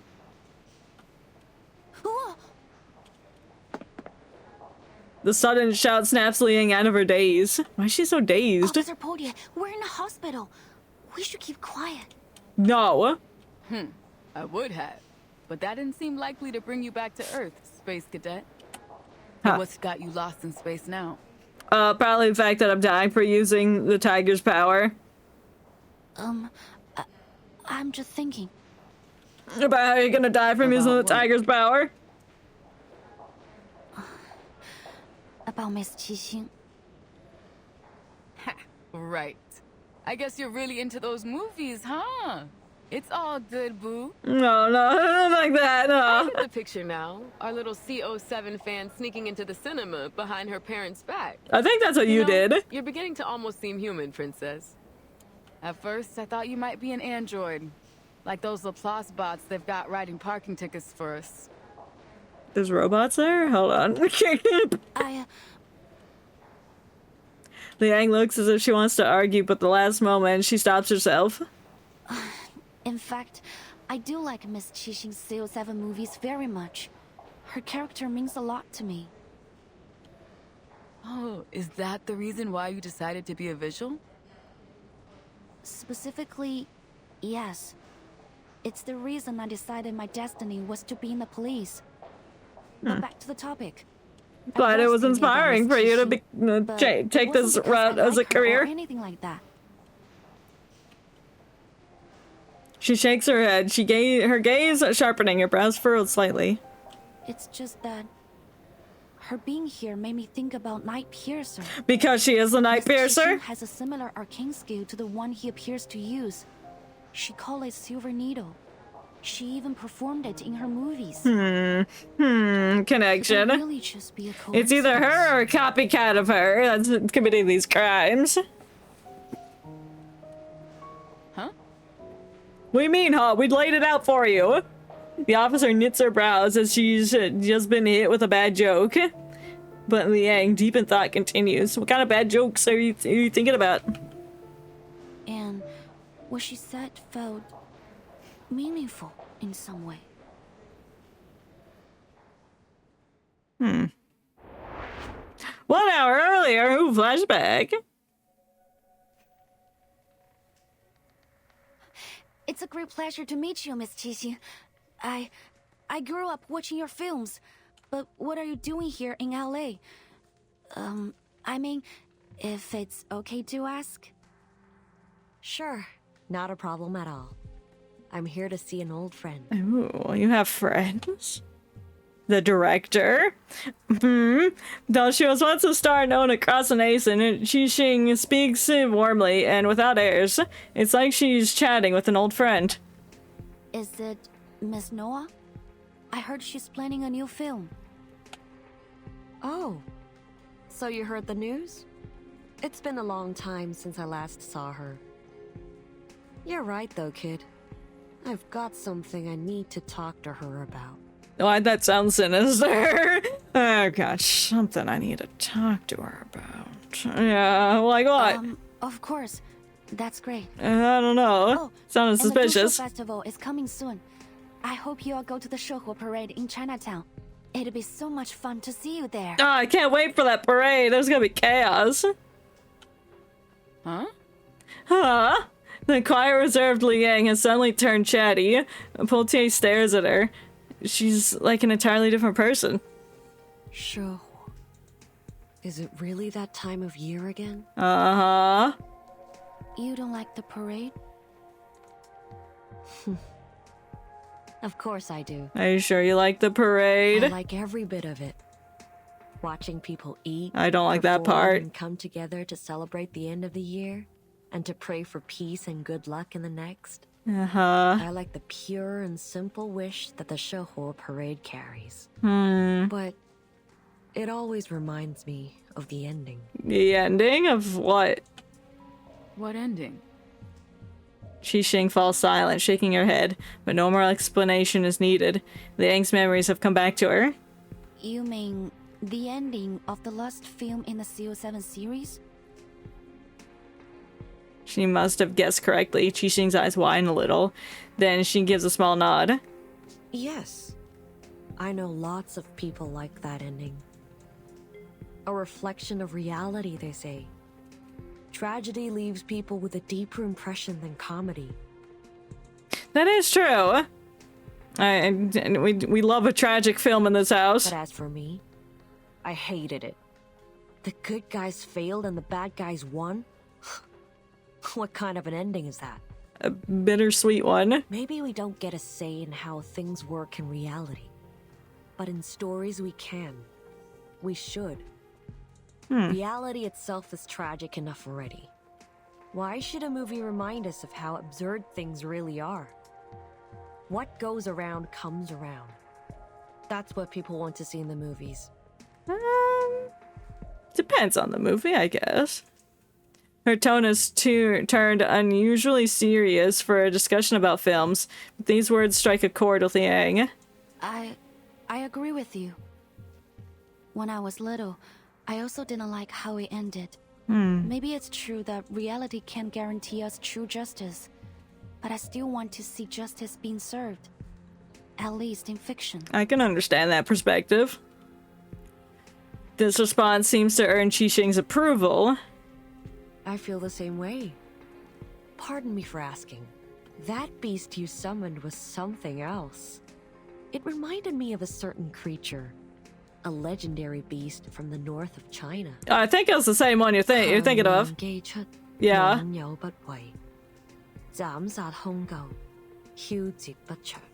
You got it. That must make you a descendant of the Liang family, right? Something in Qixing's gaze makes Liang feel a thought. To feel as though she is standing too close to an open flame. But even so, she answers truthfully. Yes. I'm Liang Yue. From the Liang family of the 12 Zhens. Liang Yue. Liang Yue. Why are you saying her name like that? You're being suspicious. I'll keep it in mind. For what? Keep it in mind for what? When you attack her with your needle fingers? I don't know. I don't trust her. The way she's talking makes her suspicious. But I don't know if they're doing that on purpose to make it be like, oh yeah, obviously she's the Night Piercer. Obviously it's that. When in reality it's, I don't know, Captain America from the DA office. My equipment! I got so much equipment! Look how cool my equipment is! The calls are expensive. Up here. Good thing it wasn't live! Alrighty. Up the other side, same coin! What's going on in here? Would people generally perform to maintain their distance before promises are made? What does that mean? They generally prefer to maintain their distance before promises are made? I can't understand that sentence, but whatever. I'm not gonna waste brain cells thinking about it, because I'm trying to piece together the main plot of the story. Failing horribly. I want to press that button and see what it does. It looks like it's gonna open this because it's the same color as this, but I don't know what that does. What's this? What's in here? It looks like one of those fire extinguisher containers. They're like, oh, unlock this to get the fire extinguisher, but you just have to press this button because they're in a hospital and there's no time for keys. Anyway, what? Conflicts between Qixing and other producers of CO7? I thought it was only rumors. But now, thinking over what she said, what if it's true? What am I saying? It's ridiculous. Then stop pouting over it, Princess. We've got work to do. Okay. Keep that mind in the back of your thought. Yeah, that's the phrase. The hallway of the Laplace Rehabilitation Center Cooperative Hospital is bustling with people. Lost in thought, Liang is jolted back to reality by a firm clap on the back. That's a long name for a hospital, just saying. You want to bet on how many people in LA have similar arcane skills? Come on, It's a total coincidence. I don't know about that. You don't really think they're the same person, do you? It seems like it, but since we're talking about it this early in the story, I don't think so anymore. I mean, it's the Detective CO7 we're talking about. Sure, she's been retired from acting for a while, but she's like super famous. Yeah. If she was gonna go all kooky and start taking out crooks like she was the real CO7, why wait all this time? It's been years since her last movie, and we're only just dealing with this Nightpiercer guy now. True, but with the production of new films being made by the same director, who knows? Besides, it's not like it's a crazy, unusual type of arcane skill. Who knows? Maybe this Nightpiercer guy is a fan of Detective CO7's films too. Can't rule out anything yet. That is true. Hey, you okay in there? No! Did I knock the wind out of you? Yes. Your fist was too hard. It's okay. I'm fine. Are you sure? You sound like you're dying. Liang shakes her head. Poultier is still bewildered and perhaps feeling a little guilty, insists that she didn't mean to hit her so hard. Not that that matters. At least a sudden smack did the trick of pulling Liang out of her spiraling thoughts. Somebody's spiraling, just slap them on the back and hope they wake up. No, don't do that. That's terrible. Neither the test results nor the suspect's family have arrived yet. Liang makes her way to the vending machine at the far end of the hallway with the coins Poultier dropped in her hand as a half-hearted apology and buys herself an orange juice. Ooh. Pulp or no pulp? I always hate the pulp in my orange juice. It's like lumpy and gross. But the absurd thought, that ridiculous guess from earlier, still refuses to leave her mind. Forget it. Just like you said.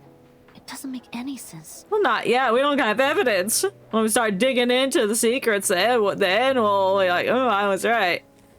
All attempts to push the thought into her mind are failing. That is, until a frantic voice cuts through the air. You're injured, ma'am. You can't just leave. Damn. Nice glasses. I'm totally fine. It's just a tiny smidge of damage. I can fix it myself. Hello?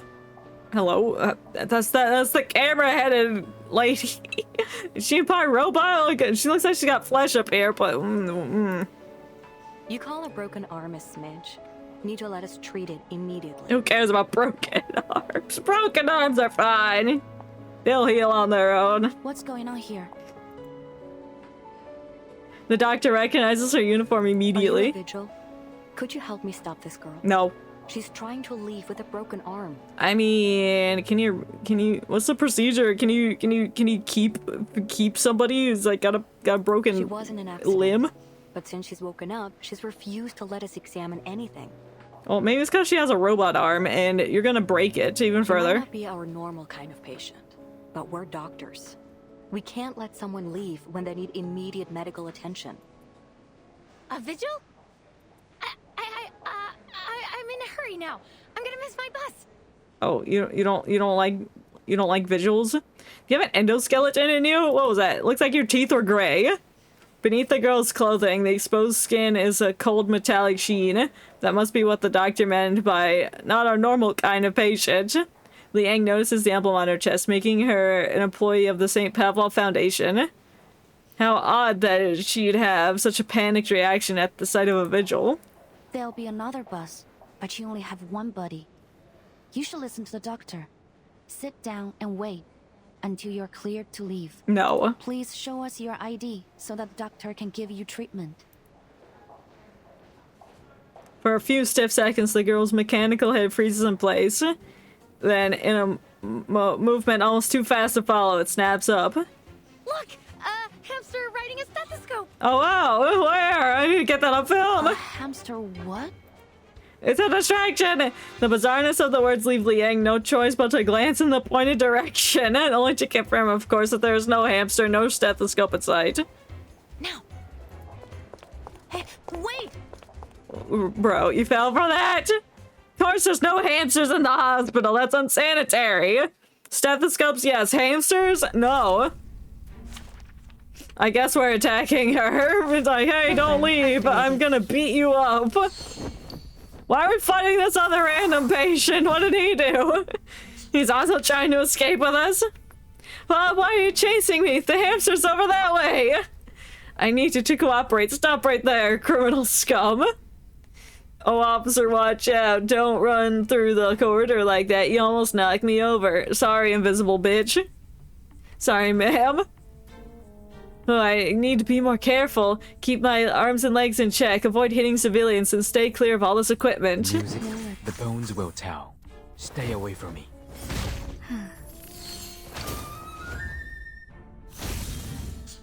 I don't remember having a reason to worry. Stop. Bro. This guy's little slippers. I never noticed any wear slippers before. Well, we just killed the patient. Hey, why is that guy so tough? How much HP does this dude have? Okay, he's dead. Don't act surprised. It's just another day on the job. Just another day on the job beating up hospital patients. Standard procedure, sorry. Watch out. No. Sorry, I'm after a... The hospital's narrow hallways are highly suitable for a chase, and Liang quickly finds her path blocked by a supply cart.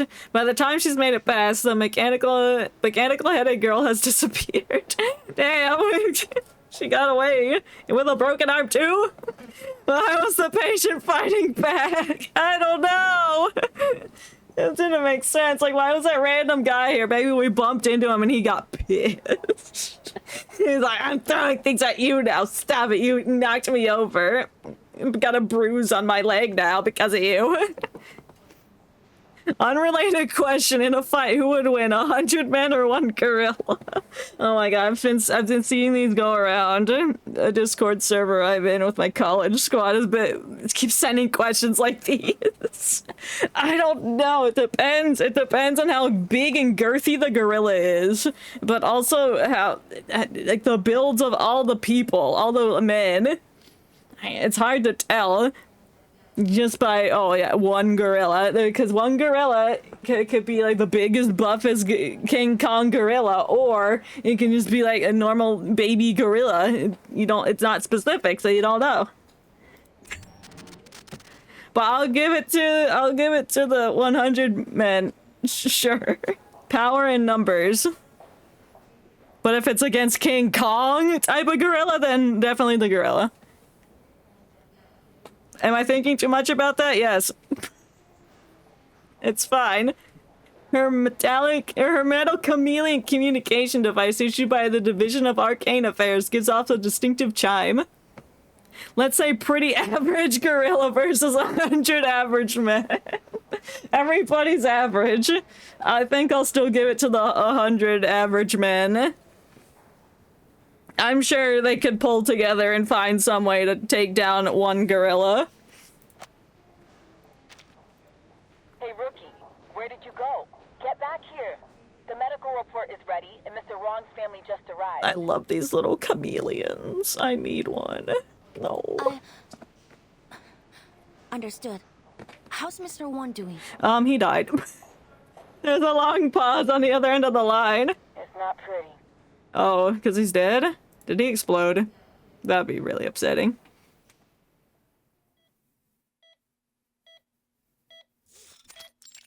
Ward. Thank you for telling me we're in the ward. I wouldn't have known. I don't like that beeping sound. It's very upsetting. Mr. Wong is lying unconscious on the hospital bed, looking haggard. His breathing is labored and raspy. Thank you for turning off the beeping. It hurt me. I rather much prefer melancholy music. The wind rattling through the hollowed out log. What? What? His breathing is labored and raspy like wind rattling through a hollowed out log. Oh, okay, I misread that. How? What happened to him? He seems completely normal this morning. He was possessed by ghosts and then he pulled out a knife and then attacked everyone. You'll like it when the beeping stops and then the one note, it's a one continued note. Yeah. Yeah. If it's like one note and I can press repeatedly, yes, but if it's like hospital noises that are beeping, I don't know. Too is like the pitch of it. Too pitchy. Her legs go weak. Arms spaghetti. No.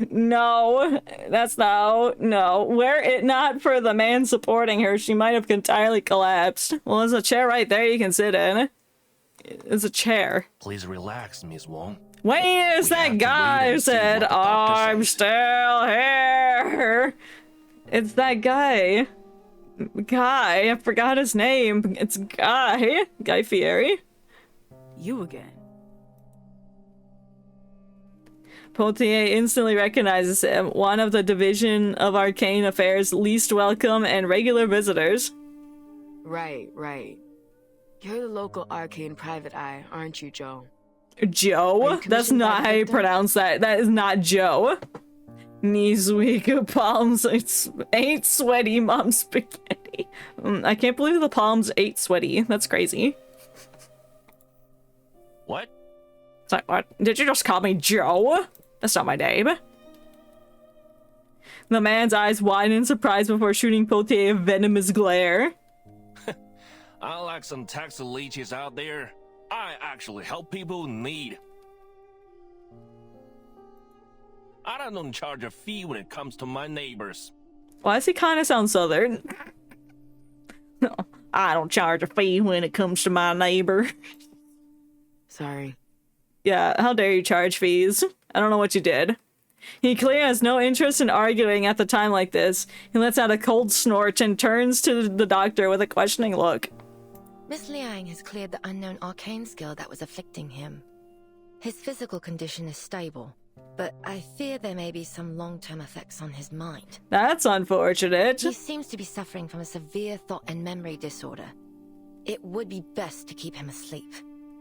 Damn. Doctor, when will he wake up? Never. Can I speak to him? No. For now, we suggest against it. It may cause him additional distress to see someone familiar to him. We fear there might be memory loss. Yeah. What? That sucks. How? Because of ghost possession, and then we ripped the ghost from his mind, and then it left permanent issues. What should I do now? With this mother gone, I can't take any more of this. I mean, any more of what? Madam.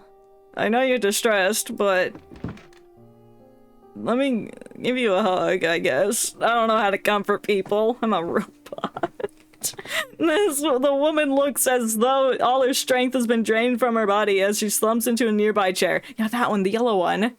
Liang opens her mouth to offer comfort, but can't seem to find the right words. Me? Joe? That's not Joe. It's like show or something like that. I don't know. I don't know the dialect. His gaze sweeps past Potier before settling on Liang. So, who's a little China's kid? Did the DAA give you a sidekick to do your job for you? Forget it, lah. Listen, if you are not going to do your best to help these people, then it's better you just stay out of my way. What are you even doing? How are you helping people? Liang looks to Potier with a questioning gaze. Potier shakes her head and sighs, gesturing for her to come closer before handing over the hospital's diagnosis. When they first brought him in, there were remnants of the arcanum riddled through his body. It might have gone a long way to proving he wasn't in control of himself. Okay, so he's innocent. Anything definitive has already faded away. The doctors couldn't isolate a cause. Worst case scenario, they might not believe us and have this poor guy shoved off to the funny farm. The funny farm? You mean a mental health clinic? That's not a funny farm. Don't call it a funny farm. What? Liang clenches her fists and looks towards the woman curled up in the hospital chair, quietly sobbing. She looks so small against the oversized seat. It does look like a big chair, especially when you zoom in on it. Finally, Liang steps forward and crouches beside the chair. After a brief hesitation, she reaches out and places a hand over the woman's. Xiao looks surprised. I called him Xiao. That's not how you pronounce it. Zhou. Madam, please. Oh, I don't know, you disease. Stay strong for your husband. They've brought in some of the best doctors from the Laplace Rehab Center. If there is anyone that can help him, it'll be them. In a way, it's a promise with no real guarantee. A statement that could almost be considered a lie, but even lies have value when a person needs to hear them. The woman hastily wipes away her tears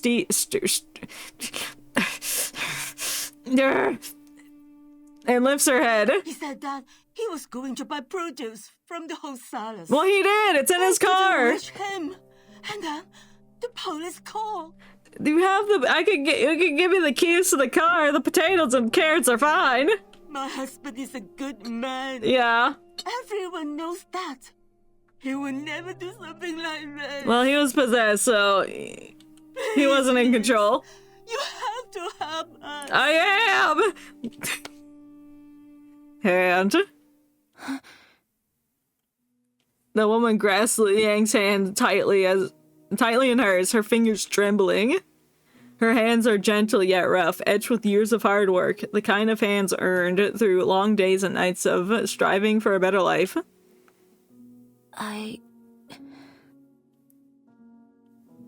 In her palm, she can feel the woman's desperate, burning warmth. It is so hot. She can feel it scorch her. Damn. Liang takes a deep breath.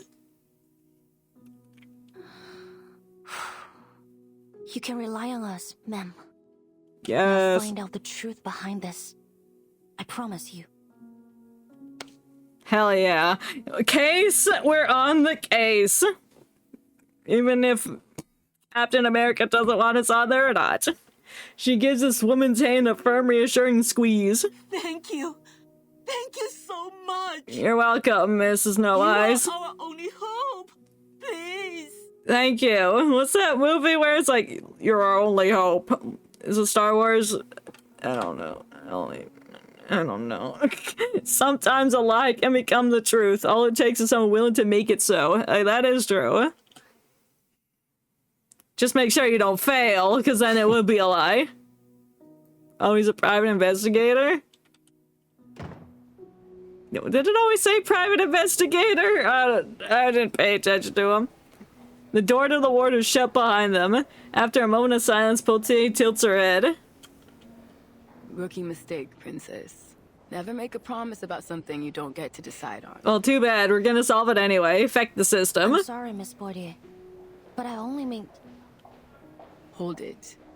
I didn't say we weren't gonna do our best. Hell yeah. We're a team! We're besties! The words she was about to say no longer serve any purpose. Instead, Liang does something Potier never expected or never seen her do before. She smiles. Ah, it's so scary. Thank you, ma'am. Not so fast. We still need some solid evidence if we're gonna crack this case. So we're on the case, even though Captain America said no. But where to begin? It don't matter what he thinks. Like there were no obvious clues beyond what we were seeing. Mr. Wong had no enemies and was well loved in his community. If that's the case, then it can't be a simple motivation. Still, something sticks out to me. When I ask about any recent events or happenings, it wasn't Mrs. Wong that answered. It was... the private investigator. Potier already knows where this is going. Joe, our private eye with a chip on his shoulder against the DAA. He knows things. He mentioned that there have been strange things going on around LA's Chinatown recently. According to my notes, he mentioned there were children that suddenly became distant and unresponsive, young men that began showing signs of memory loss, and an otherwise healthy elder that rapidly developed signs of dementia. All memory problems. Oops, all memory problems. And despondence towards family and friends, memory loss. It all sounds very familiar to Mr. Wong's condition. True. I also spoke with the nurses here. They said they've also noticed an increase in patients from Chinatown complaining of confusion and memory loss. I guess once again, no one thought it was serious enough for our attention. Oh, this many people being affected, then it's definitely something suspicious. Voltaire's expression darkens. Well, what you thinking, Cadet?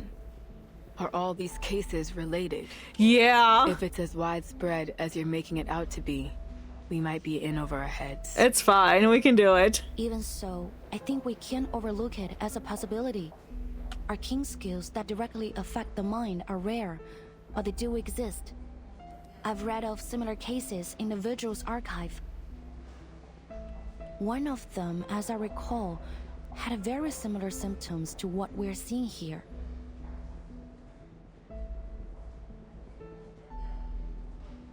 Liang's furrows brow. Can't reverse that. If there were some criminal intention behind all of these symptoms, what could it be? I don't know. Or could it be an accident?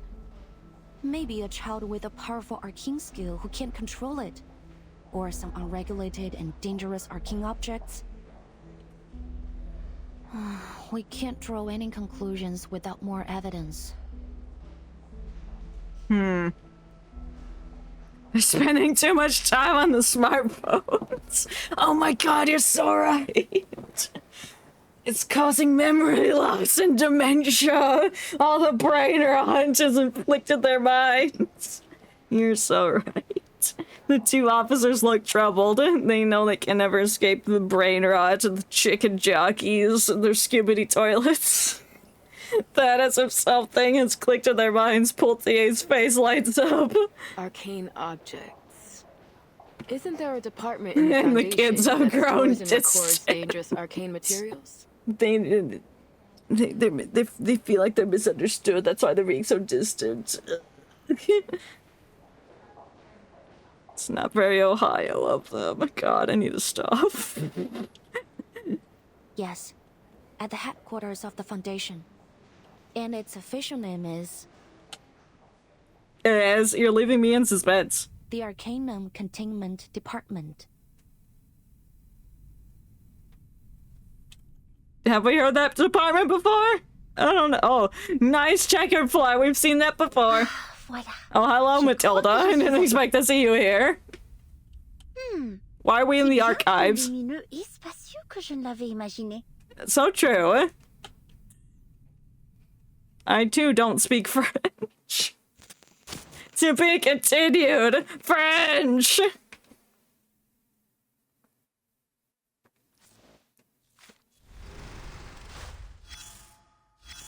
Oh, 2 stars.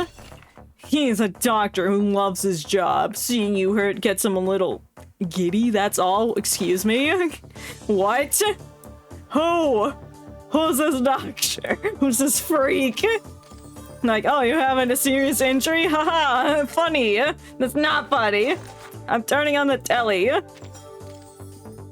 then I turned it off immediately. Secret warrant! That's a nice building. Nicely designed.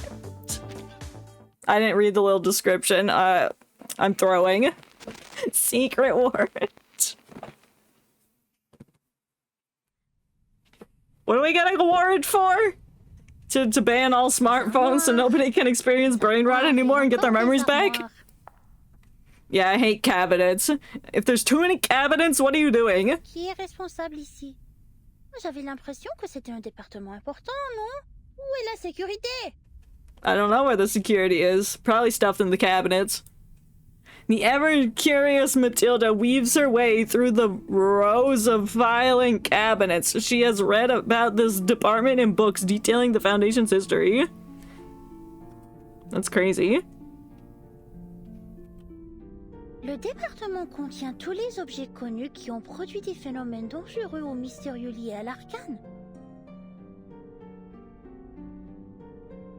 I have to read it after she says it because I need to just say it out loud. The department contains all known objects which have produced dangerous or mysterious arcane phenomenon.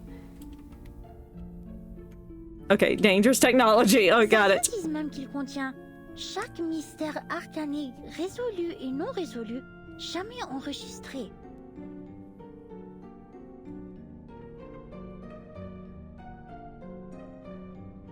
Okay, so this is basically like, oh, the place where all the evidence is stored. Yes. Et bien sûr, le plus grand mystère de tous les temps. La tempête, les défis toujours.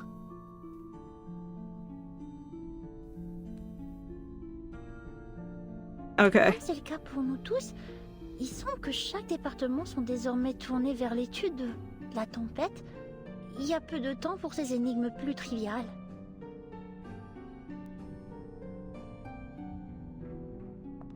What? Her footsteps echo through the empty department in an odd sense that she's being watched settles over her. Is people watching in the cabinets? It's crazy. What are we trying to find in here? You haven't explained that yet. Silence can be comforting, but it can be unsettling. It's a breeding ground for loneliness, a dredging up long buried unease. Je me demande comment va maman. Mama! Elsie a dit qu'elle la surveillerait, mais toujours pas de nouvelles. She finds herself pausing, her gaze lowering to the ground. But only for a moment. Non! Ressaisis-toi, Mathilda Boaniche! C'est ta maman, la plus grande mère de tous les temps! Qu'est-ce qui pourrait bien avoir mal tourné? Why are you talking about your mama? Hold on. Have I missed something? I probably forgot what happened with her mom. At the end of one event, didn't she say that she was going on vacation to like visit her mom and then like something bad happened and then it ended? I don't know. I might be misremembering. Might have been somebody completely different. With renewed confidence, she picks up her pace, her pale ponytail bouncing behind her. Maintenant, sa fille la plus remarquable est... Oops, I didn't mean to skip that. I held down the space bar. Oops, sorry, Matilda. Let me just reread that. Now her most outstanding daughter runs an important error for the Foundation, unlike some others who have dedicated their valuable time or vacation in the name of reviving the Urulu games. What are you talking about? I cannot connect what you're trying to tell me, Matilda. I'm sorry. She just as she passes another set of shelves, something catches her eye.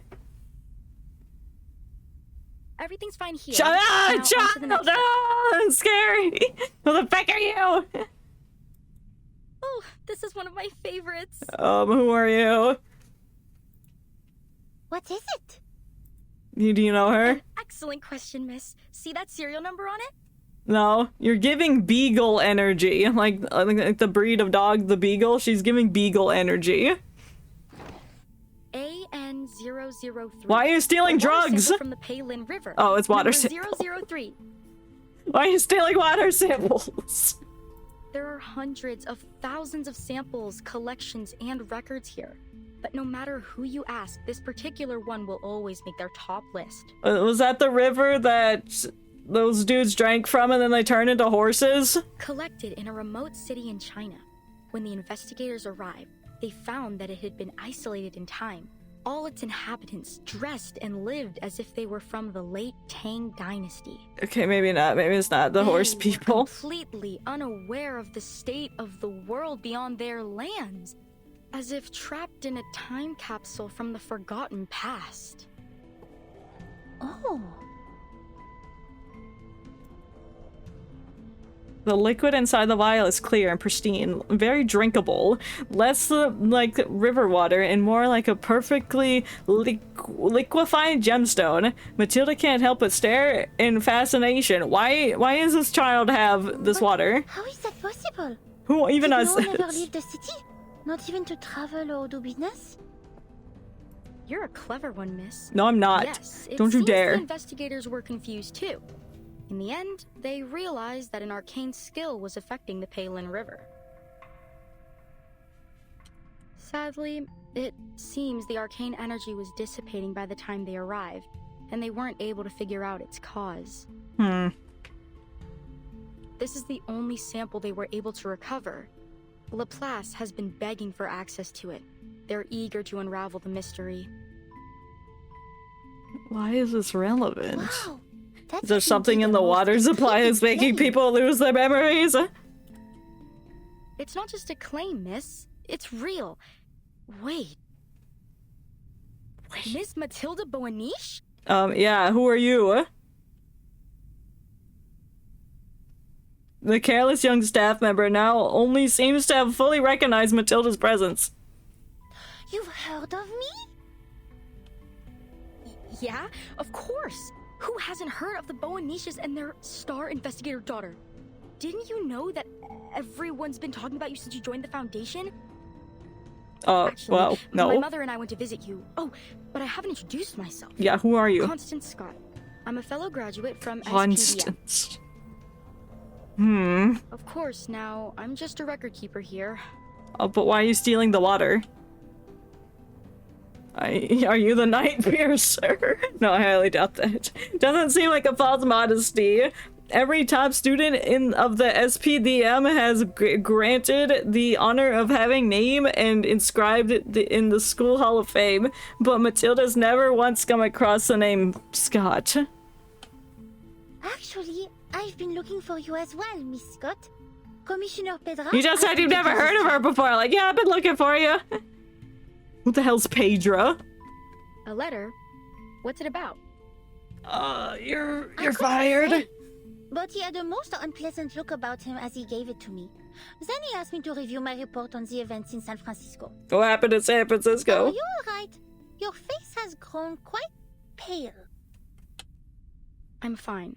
I just have a bad feeling I know what I'm about to read. Okay. Are we going to the library to read that? Having bid farewell to Matilda, Scott makes her way to the secluded room with the department, the letter clutched in her hand. She carefully closes the door behind her, and with one last glance around the room, opens the envelope. A single sheet of paper floats out from within, one carrying a heavy message. The investigation has been concluded. Unfortunately, their findings were exactly as we feared. The suspect must be apprehended ASAP, and all efforts must be made to retrieve this arcane object before either cause further trouble. Huh? You must leave immediately. Her last reported sighting was in Chinatown, Her? Los Angeles. You mean Mrs. Needlefingers? Huh? What they steal? Oh, anyway, fresh oranges! Oh, wow! That's more important. Sorry, could you say that again? Ji Ma Wu? And that means paper horse dance? Okay, I got it. Makes sense to me. Are these robots? They look like robots. When are they playable? Daddy, look! There's a dragon on the floor! That's totally cool! On the floor? What? People speak in many languages meet and weave around each other on the crowded avenue. Liang wanders among them, stopping every now and then to take it all in. Welcome to Chinatown. How do you like it? Yes. It does give me a certain sense of nostalgia. Do you come here often, Miss Boydier? To get oranges? Yeah, I guess so. I mean, outside of work, it's been a while. 3 years or so. Damn. Only once in 3 years? I don't think you can consider that often. You can't. She's lying.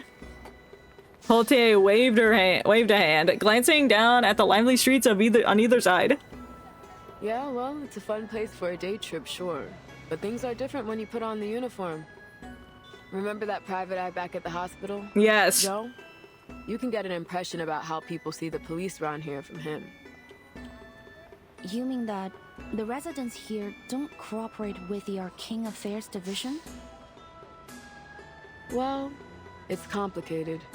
There's a lot of language and cultural barriers. Folks here just don't turn to the police to solve their problems. Even when they do, we feel like we have no idea where to start. I The guess I thing can that see that. surprised me the most was how arcanists of all kinds and humans live so closely together here. I guess it's the same in China, isn't it?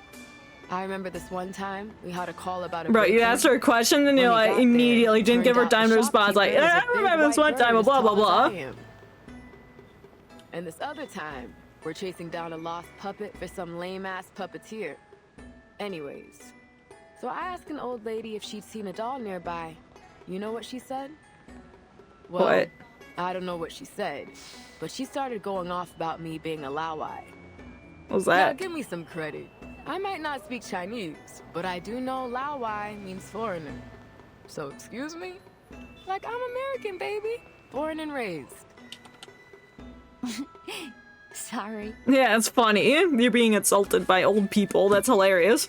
Liang knows she should remain serious, but she can't help but be tickled by indignation. Poultier shoots her a glare, but then heaves a quiet sigh. That's not even the half of it. Yeah, tell me the other half, please. The thing is, I don't hate it here. Although I can't say I love Chinatown very much either. You can just say you're neutral to it. Like, it's an okay place. Looks pretty. If that's the problem, why don't we try to understand things step by step? Maybe then we can start fresh? We're here anyway. Yeah. Well, we don't have time for that. We're investigating something, aren't we? Liang turns back and examines the archway at the beginning of the road. They have already been in this other world for a while. Yeah, it's worth a shot.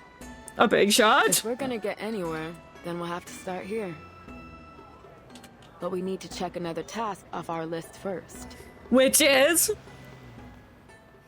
Did she say the director was being threatened or something?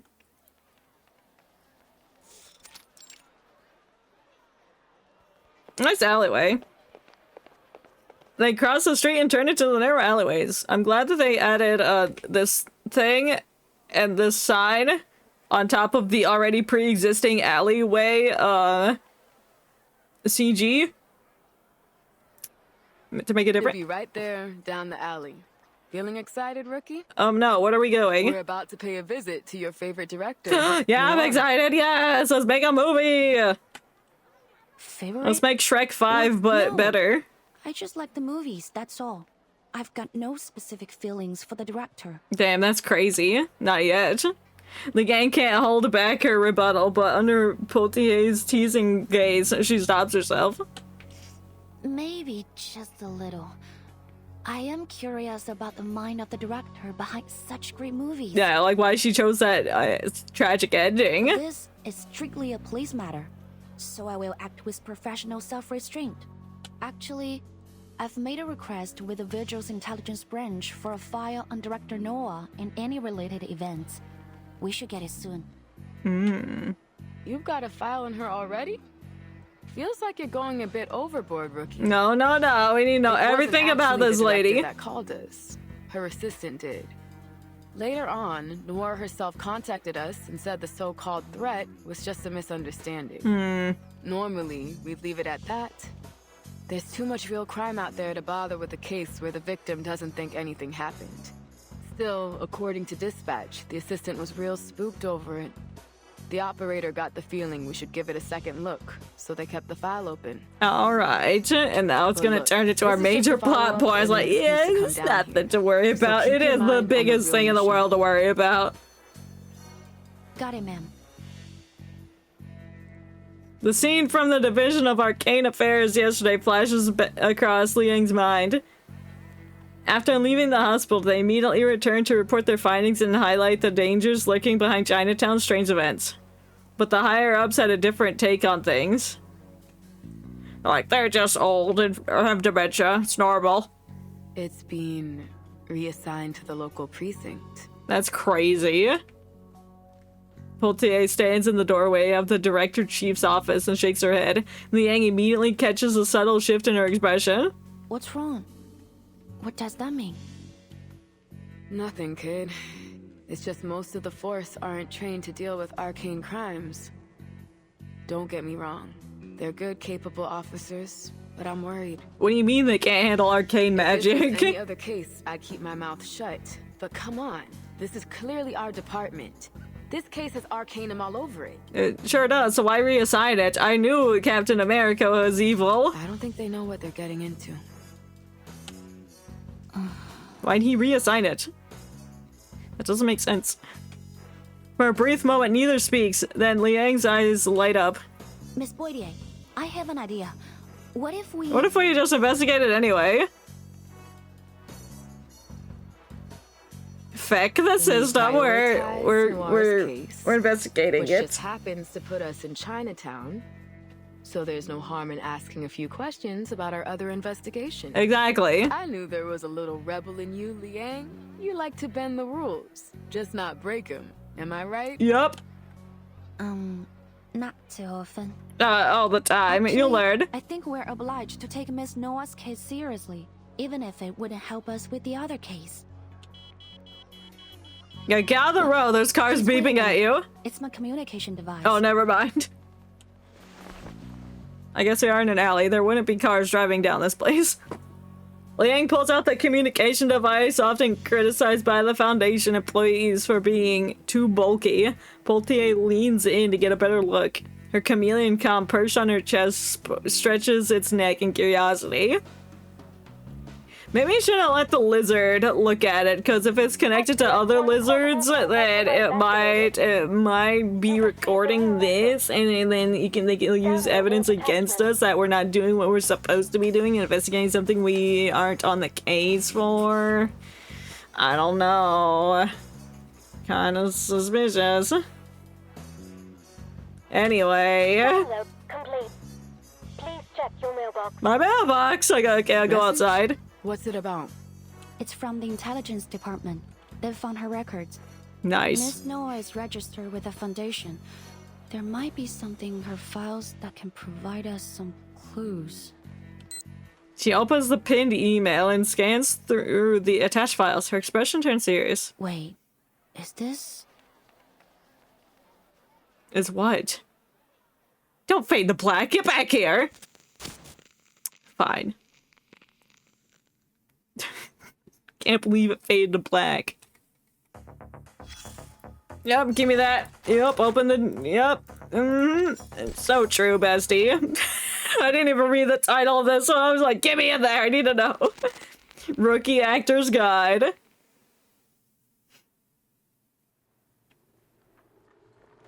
This is a tiny set.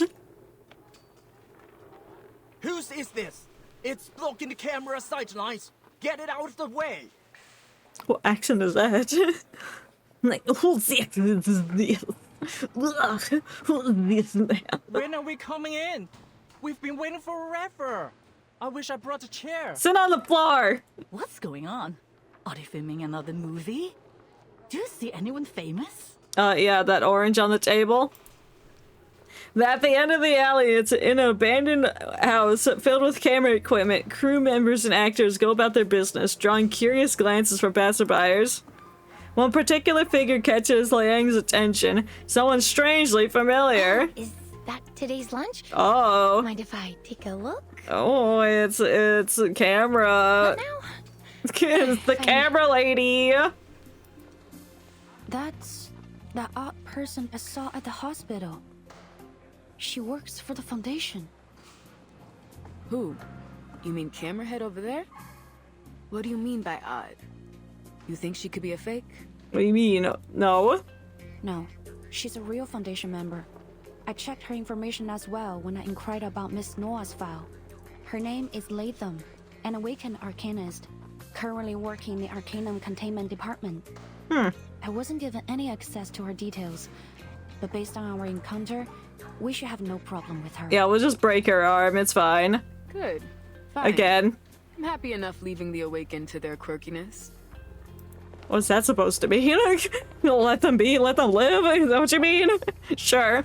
She isn't their top priority. Liang knows that. She pushes aside the odd feeling for now, following Potier through the crowd and onto the set.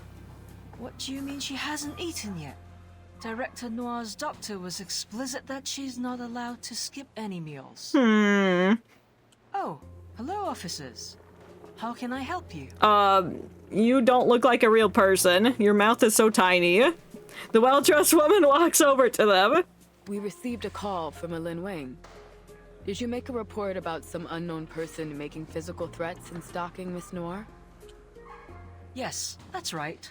I'm Lin. But my name's not Lin. Upon hearing their purpose, Lin hesitates, glancing uncertainly over at one end of the set. We did it! Abby, You're here! Abby? Cut. What? At the single command, the actors freeze in place. No. I'm afraid we'll have to roll that again. Yeah, it wasn't good enough. Y'all suck as actors. I like her pose. Like, yes. Yes. What's that on the floor? It's like a toolbox. And that's a tiny little chair. Anyway. I'm sorry, director. Yeah, get your shit together, actor number 2. Deliver that with passion. The young actor's body stiffens instantly. Based on where he's standing, it's clear that he is only a background character in the scene. But Noir, seated on her throne like wheelchair, the overseer of everything, doesn't miss his mistake, no matter how minor it was. You need to have that movie perfect. If it's not perfect, the movie's gonna be shit. Not at all. I just want more emotion this time. She's your true love, but you have been apart for a long time. Things are different now. She is. You are. Your reunion must be more complex. It isn't simply happiness you feel. You must mix that emotion with worry and guilt. She doesn't know anything about what happened to you. You can't help but worry that she will never be able to understand you. You wonder if she has got herself into any troubles. Yeah, you need to think about the other actors. Come on. You gotta think of the story. You gotta think of the character. This is a short scene, but the audience must see a full range of emotions. You are capable of more, so be more. Oh, I didn't see that little thing on her shoulder, that tiny doll. Oh, that's scary. I know you attended drama school, so let's see that training shine. I know you can do it. Let's see that inner theater kid. Yes, director. I will try my best. Well, you don't try, just do your best. Just do it. We're on a time crunch here. Simply being noticed by a famous director is enough to leave him visibly flustered. He immediately straightens up, shredding his nervous stance from moments before.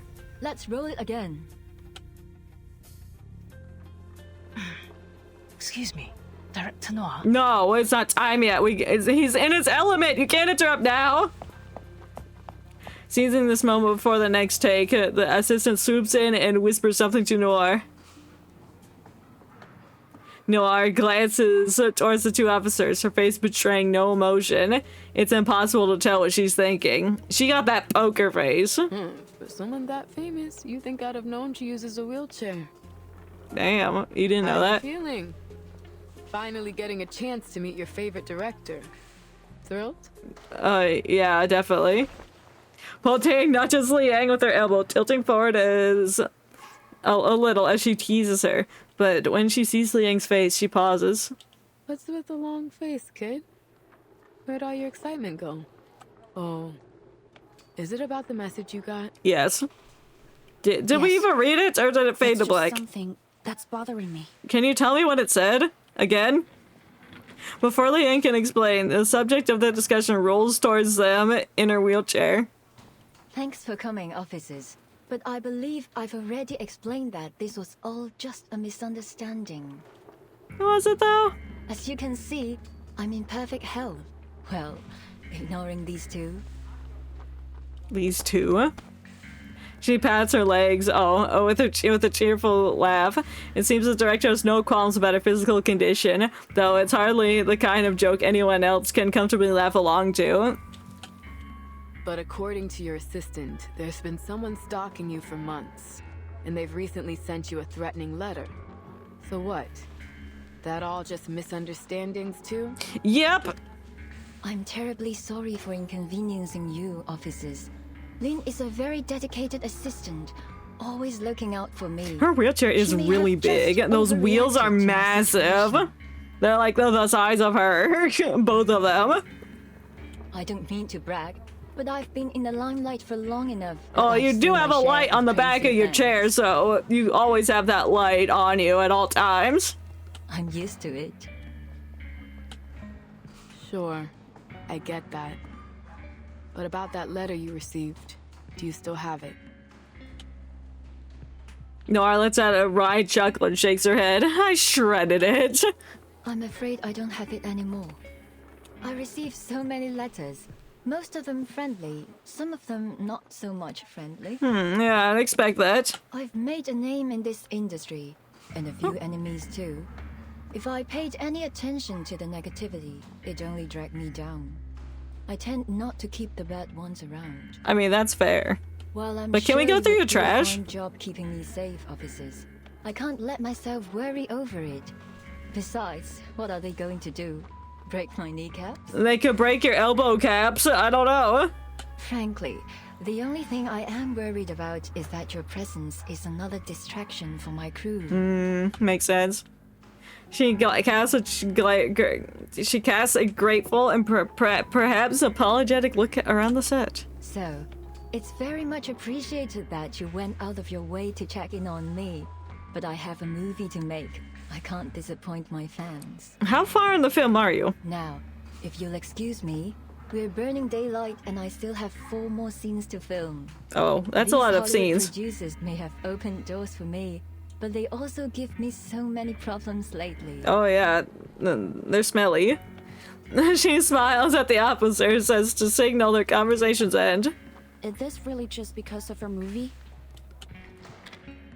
Nora's already begun to turn her wheelchair away, but Liang stops her in her tracks, like, nope, no, grab that light, and like, no, you can't leave yet. Pardon me?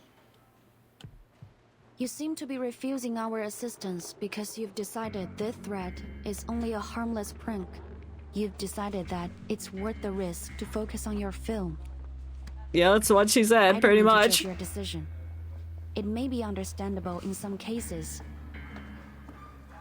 She moves closer, lowering her voice as she leans in to deliver the next sentence in a hushed voice. But if this threat is not just a prank, if it is serious... It's not just a prank, more like a prank.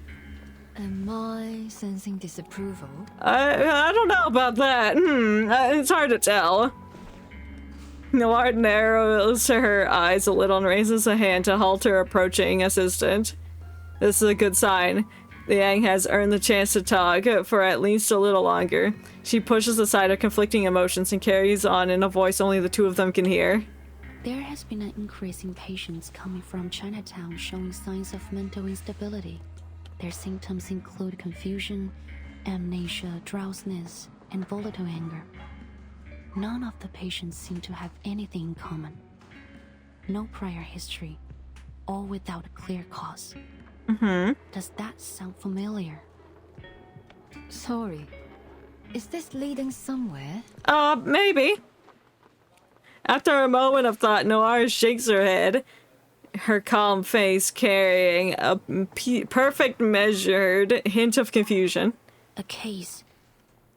8 years ago. He Rizhun, the scriptwriter for your first big hit, Detective CO7. She burned to death in her own house.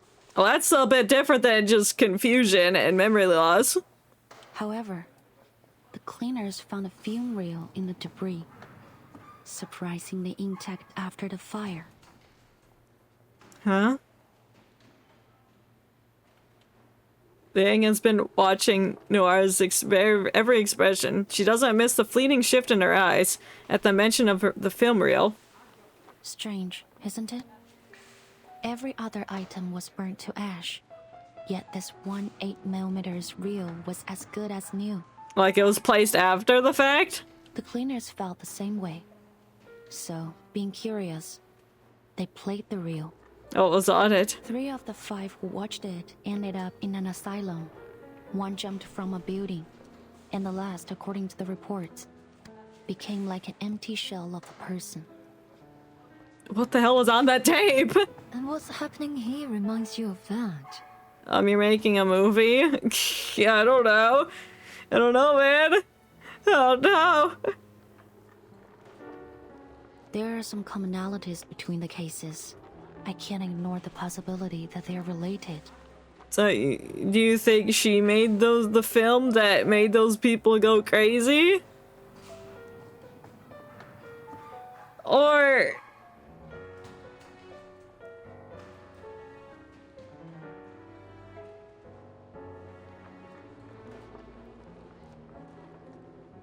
But then that would mean that if that were the case, that would mean people now are watching the films, that film, and are going crazy?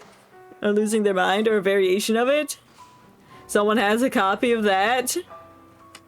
Maybe one of the actors, that lady with the needle fingers. Maybe she has access to it. I don't know. Two in particular stand out to me. The similar symptoms of those affected, and you. Okay. Hard to shake the thought that these are not coincidences. No. Whispers spark among the crew as they eye the secret conversation. What are the police still here for? Are we gonna get back to filming? No, we're not gonna get back to filming until we solve this case. Who knows? But it doesn't seem good.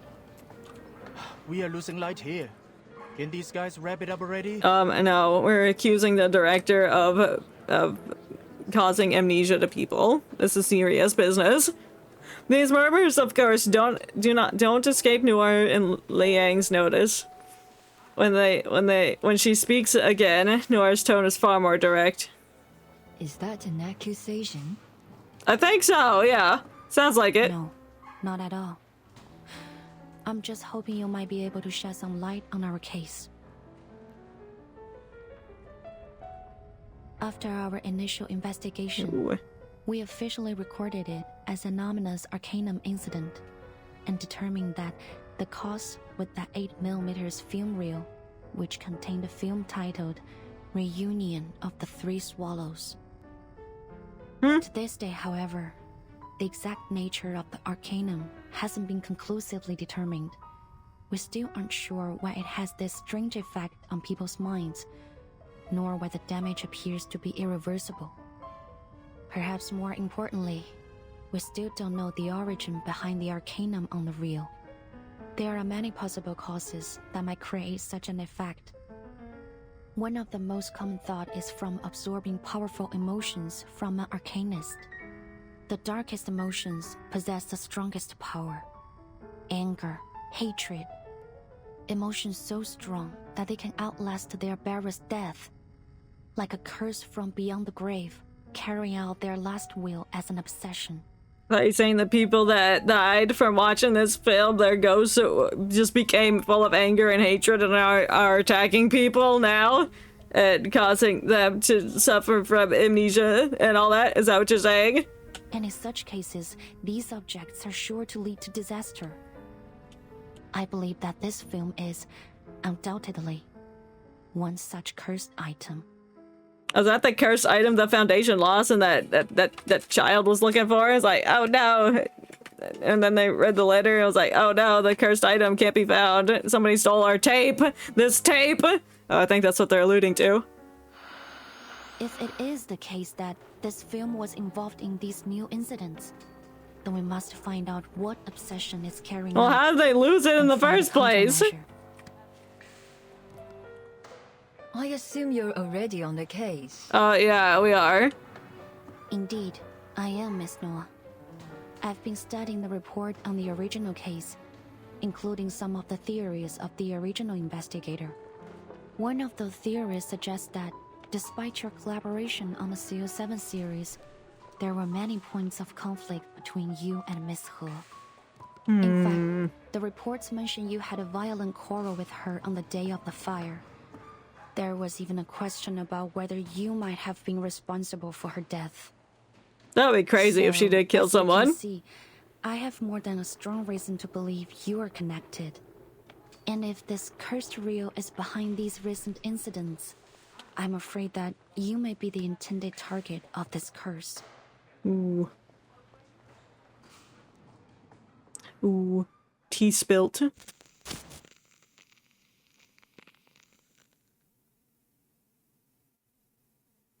But that doesn't rule out that she can't still be the culprit. I mean, like, oh, I'll just make myself the victim so nobody will think I'm the culprit. Oh, but she could very well still be. Post-lunch questioning.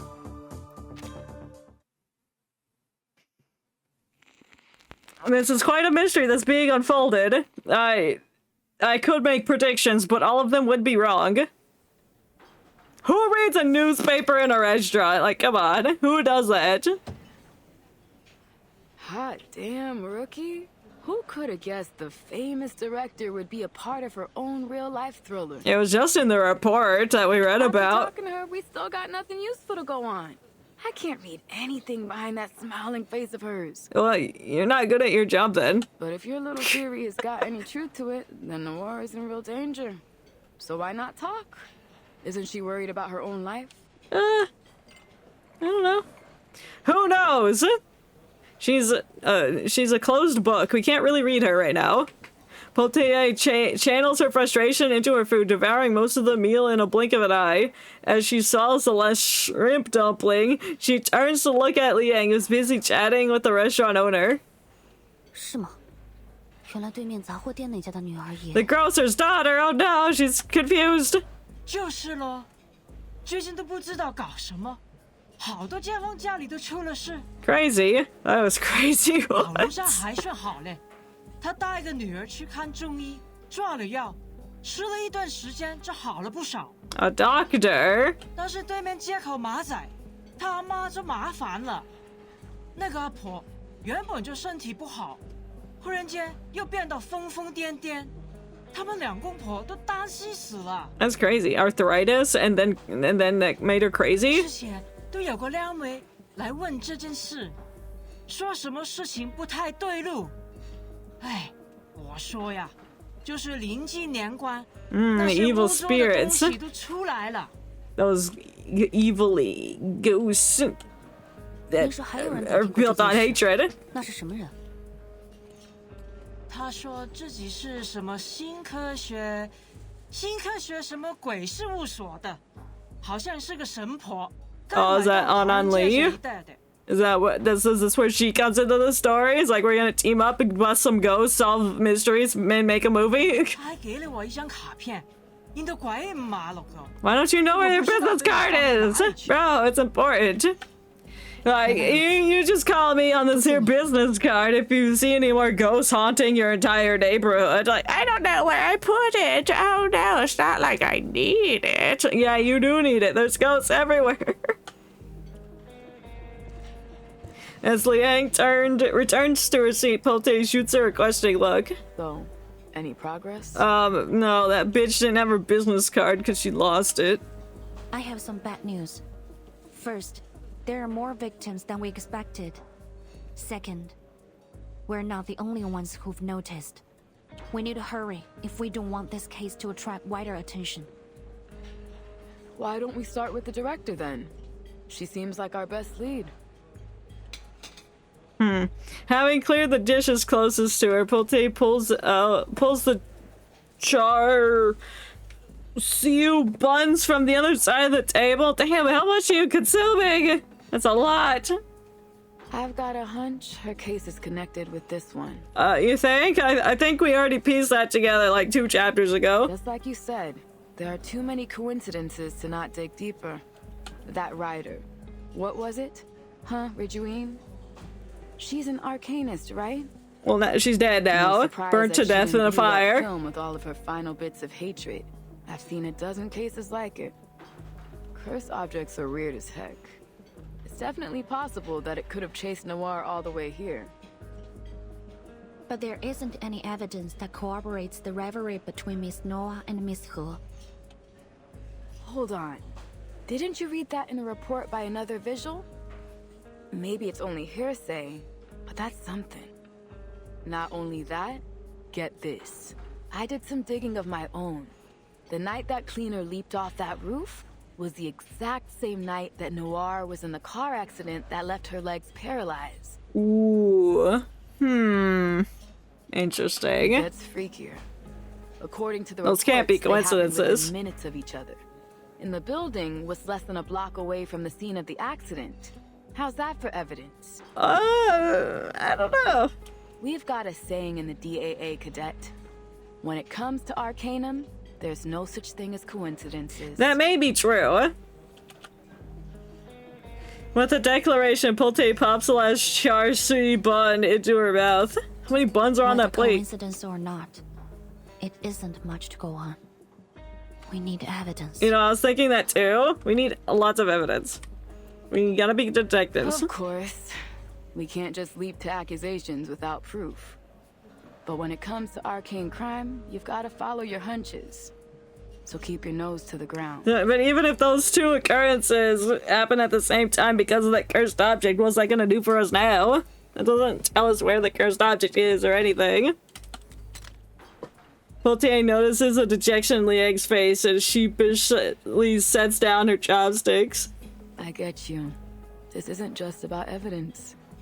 You don't want to point the finger at someone you admire. What are we accusing her of? That setting the building on fire? Is that what we're doing? From their work. Liang remains silent for a moment, picks up the chilled lemon soda from the table and takes a sip. Chilled lemon soda? That sounds nasty. Actually, there is another reason that I'm not entirely convinced that Miss Noah, the film incident, and the events in Chinatown are connected. You don't think they're connected? In fact, it's quite a substantial reason. If our records are correct, the cursed reel was found and contained by the Foundation 6 months after the initial incident. Well, they lost it! It's Which gone! means, unless something has gone horribly wrong, it should still be safely stored within the Arcanum Containment Department. Oh, it's not. It's right there, bursting through the window with a gun in its hand, cursing everybody. A sharp crash interrupts her words. The two turn towards down the side. I'm so sorry. What are you doing here? A bespectacled girl fumbles with a napkin as she hurriedly tries to clean up the shattered dish she just knocked over. But her sneaking glances towards the two officers don't escape their attention. The shiny emblem on her chest tells them exactly where she's from. Interrogator! Well. They exchange a puzzled look. If I remember it right, you mentioned earlier that you saw someone from the Foundation acting suspicious yesterday. Her? Yes. Like the lady over there. She also works for the ACD. Why is she here, though? Guess we'll have a talk with her. Yep, tell her why. Ask her why she lost the fucking film. They rise from the table, approaching the girl.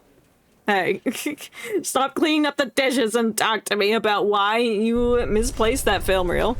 I guess we're fighting her now. Or we're fighting the dishes. Nope, we're fighting her. Why are we fighting her?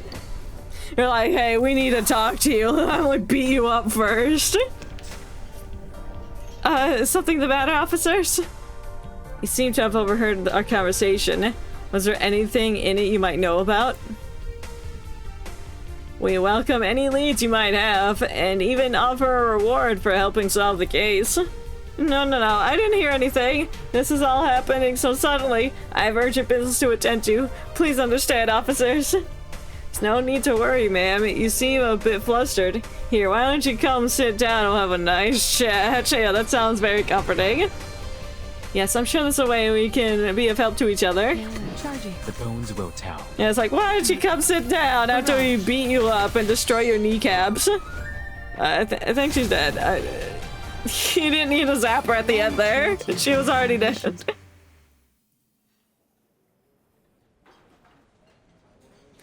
After we destroyed her in battle, we're now forcing her to talk with us. Under Liang and Poultier's relentless questioning, the suspicious Foundation member ultimately surrenders. I guess that was a symbolic fight of her falling to our questions. Our barrage of questions were like attacks. All right, I'll tell. But only to you, since you're a vigil, but she isn't, right? Sorry, I should really only disclose this info to other Foundation members. Oh, we're just gonna tell her after you leave, so she might as well just stay. She shoots a cautious glance at Poultier. Poultier says nothing, simply raising her chin at Liang in approval. Liang follows the girl out into the empty alley. After verifying Liang's identity with her communication device, the girl finally gives a final glance up and down the alley before talking. There's no one I would trust more than a vigil, Miss Liang. Okay. I'm here on a mission for the Foundation, and you might be able to help me with it. Alright. Yeah, tell me what's in it September up. 1990, a female arcanist committed a serious assault and caused a number of casualties. she had appeared at an illegal gathering held by the Order of Enlightenment, a subordinate organization of Manes Vindictae. Okay, but who is she? Who is this female arcanist? Encountered her and confirmed her identity. Anjo Nala. Okay, her. Beyond Arcanist. Alright. Born sometime in the 19th century, she was sealed inside a wind-up toy in the year 1968. Since then, she has become a lethal weapon that must obey whoever possesses her toy. But back in 1985, I mean, the real 1985, that toy had been safely stored in an Arcanum containment department as a dangerous item. How'd it get out then? Until it was stolen. By who? Who took it? You were involved in that particular inventory check. There are 4 additional items that are now lost aside from number 066. Bro, you're doing a terrible job if you're not noticing these things are gone. And that devastating spell threw our whole organization into chaos. However, there's no excuse for failing to uphold our department's most crucial mission. Fortunately, it appears that our break-in was committed by a single culprit. Oh! Do we not know who the culprit My is? partner just said. It's about all the weird things that happen in Chinatown, right? Who's the culprit? I keep getting jump scared by Sonic's feet. I completely forgot I asked for that. Yeah, I mean, you brought this upon yourself. I forgot he was there too. I was invested in the story. The Sonic feet just removed itself from my brain entirely. It's like Five Nights at Freddy's jump scare, but with feet. God. It was my mission to catch Latham and retrieve all the arcane objects she'd stolen before they caused more damage. Oh, she took the things! Why did she steal the things? No wonder she was afraid of us in the hospital and ran away even though she had a broken arm. She stole the things. But why would she steal the things? We need a motive. But I guess it's already too late for that. Yeah. Why'd you let that happen? Can't believe this. The meaning behind these words is crystal clear. There is no room for Liang to feign ignorance. Then you're saying that... You're saying that she stole things? The reel from the incident you mentioned was among the stolen items. Damn. You said that you have some clue about its current whereabouts? No, it's somewhere in this town. You know how big this town is? It's large. The cursed film reel, Reunion of the Three Swallows, is in Chinatown. The weight of this revelation sinks heavily in Liang's chest. I was told to operate under strict secrecy. But at this point, the faster they're retrieved, the better. So, shall we work together? Do you know where it is? Scott takes a notebook from her pocket and pulls out a photo tucked inside. That is not a notebook, that is an encyclopedia. Our main suspect is Latham, an awakened arcanist. Well, you do look like besties. Liang can't help but look surprised when she recognizes the other girl in the photograph. Yeah, we saw her twice. But Scott seems to misinterpret her reaction. It's hard for me to believe she'd do this. We were colleagues and close friends. I used to call her Loggerhead because she's the most forgetful person I know. She has amnesia. Suspicious. At first, I refused to believe she could do such a thing. I still don't understand why. She's not the kind to be greedy. But the Vigils investigated the theft thoroughly. And the Vigils are not the kind to make mistakes. You've been here a few days already, right? Have you had any word about where she might be? Yeah, I did. I saw her. Yes, Scott's brows furrow, her expression torn between hope and fear. It's as if she wants to confirm she wants confirmation while equally dreading to hear the truth. Yes, we've seen her. I haven't. You liar. You have. You're crazy. Unless you don't trust Scott. That makes sense, though. Maybe you're not crazy, but you're still crazy. She shakes her head. Scott's expression visibly relaxes. Oh, what a pity. I don't know if I trust you.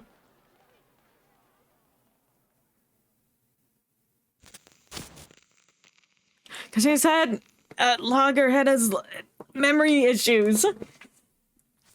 That correlates with everybody in this place as being like forgetting things. Wouldn't that have meant she had to watch the film first in order to be confused? I don't know. There's nothing weird about that. I don't trust Scott. She did it. Oh, the film incident. Yep, glad I read that. A name deserved. Deserved. Catch that speeding hamster. You got it. What, Wrecking Ball from Overwatch? What? A name deserved. What's the name? Why do they deserve it? We're gonna find out. I will not have a good day. Fuck you. I'll have a bad day just for you. Before the owner of this can even say goodbye, Liang yanked Potier out the front door. What's the rush? I haven't even finished my noodles. Bro, you had like 25 buns and a lot of other shit. You don't need more noodles. We can eat later, but we need to find Miss Latham now. Wait. Hold on. I'm all for chasing down a crook. But why do I get the feeling you didn't tell your Foundation friend about your run-in with Latham? Because we didn't. You're correct. What's up? Why are you keeping her in the dark? Because... I think that something isn't right about her. Me too. I never trusted anybody. I've been to the A City before. To most, it might seem defenseless, but it's actually heavily protected by arcane rituals. According to Miss Scott, Latham acted alone. You're saying she'll need an accomplice. But there's nothing in her file that would suggest she's capable of that. Her arcane skill level is frankly far from remarkable. You're saying she sucks? Even with insider knowledge, I don't believe it's possible she could have bypassed the security system and escaped on her own. Either Miss Latham has played the Foundation for fools, or she has more powerful accomplices. That leads me to another thing. This mission is not something a typical Foundation staff member would be assigned to, as Miss Scott claimed to be. I see. There's something we don't know. There's a lot of things we don't know. That girl with glasses lied to you. Yes, I don't trust her. She gives beagle energy, and we all know beagles are liars. I've said it before. Maybe. I would know, because I had a beagle. Lied to herself. Liang pulls out her SPF-1 and to contact device from beneath her cloak. After a few simple taps, she turns it around for Poultier to see. There was another thing I found while searching through Miss Latham's files. Or rather, what I didn't find. There were no warnings or notices on her employee records. So she was a good employee. You mean she's not actually wanted? No, I don't think so. So she didn't steal it, and maybe she didn't steal it, and you're just trying to... Scott's trying to pin it on her best friend. Ooh, Miss you Scott bitch. said that their department wanted to solve this problem in secret. So I thought that might explain the reason Miss Latham's warrant wasn't on her file. However, when I tried to access more of their records to double-check my findings, I ran into a block on Miss Scott's records. Access denied. You do not have permission to view this information. Why not? If you need access, please contact your supervisor. You're crazy.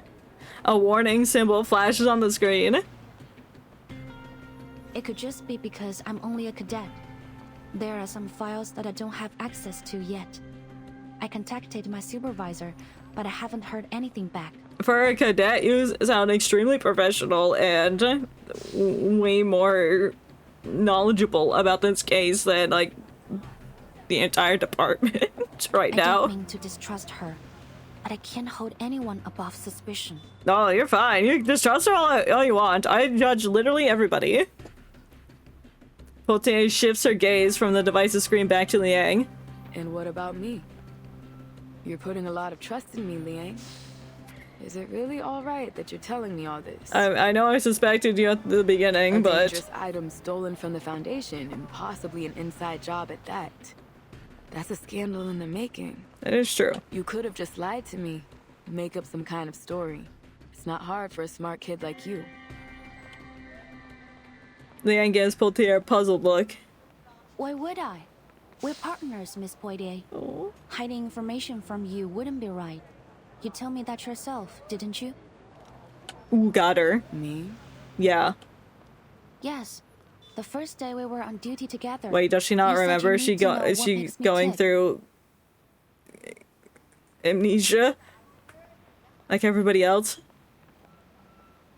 I did, didn't I? Why are you having memory problems? Poitier seems a little dazed. Liang looks at her, sincerity behind the eyes. I considered it. And you're right. During my training as a vigil, our instructor emphasized many times that trusting our partner was of vital importance. And you, Miss Poitier, have proven to be capable, decisive, and compassionate. I have developed a deep respect for your work. We share the same goal, to discover the truth behind the incidents happening in Chinatown. I can't think of any reason why I shouldn't cooperate with you. Unless she's the mastermind behind this. Alright, enough! I'm blushing already. He's like, stop with the speech! Ah, I'm grateful! Poitier cuts Liang off, almost flustered. Damn, girl. I didn't expect my meek little mouse to turn into this. This what? Forget it. This professional, caring individual. Poitier waves a hand, signaling the conversation's end. But you kinda missed my point. No. I'm worrying that the Foundation is gonna punish you for leaking classified information. Won't you get in trouble? Though I may be a vigil of the Foundation, before that, I am the descendant of the Liang family. I'm obliged to do all that is necessary to fulfill my destiny. Fair enough. And given the circumstances, I think providing all relevant information that might assist us in catching the thief and retrieving the threatening arcane objects is worth bending the rules. Just a little. Not just a lot, maybe. Despite her conviction, Liang can't help but hesitate a little. Besides, I'm not under any orders to keep this a secret, so... So I can tell everybody I want. Cheeky, and you say you don't like bending the rules. I see you, boo. And I like it. Come on. I love bending the rules. Partner. Oh. They're besties. Nice sticker on the window. Which one is my room again? Oh, right. I wrote it down. Let me see. There it is. Are we just like sitting in her room, be like, hey, we need to talk. How do we get in? Now the key card. Where did I put it? Oh, here. She does forget a lot of things. Home sweet home. Oh, I'm exhausted. Hi. The camera-headed girl freezes in place. There's two police officers sitting in her room. Yeah, how did I know they're just in there? Two officers are standing in her sweet home. Latham, right? It's been a while. Hey, how are you? We have some questions for you. Please try to cooperate. How did we get into her house? Liang steps forward and closes the door behind her. Closes the door on her behalf.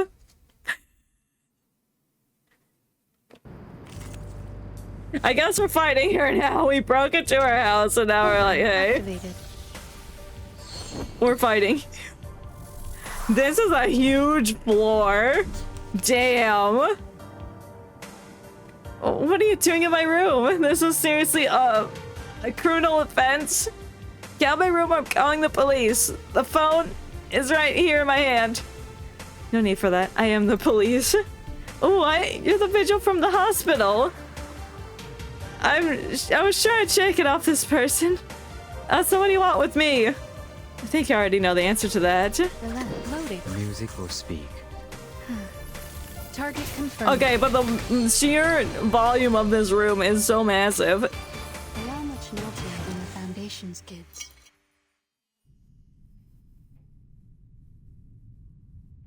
Nice bucket. Why is there a bucket under the desk? Yup, is this a trash can or a bucket that you get when you're about to vomit and you just pull it out like, time to vomit. Anyway.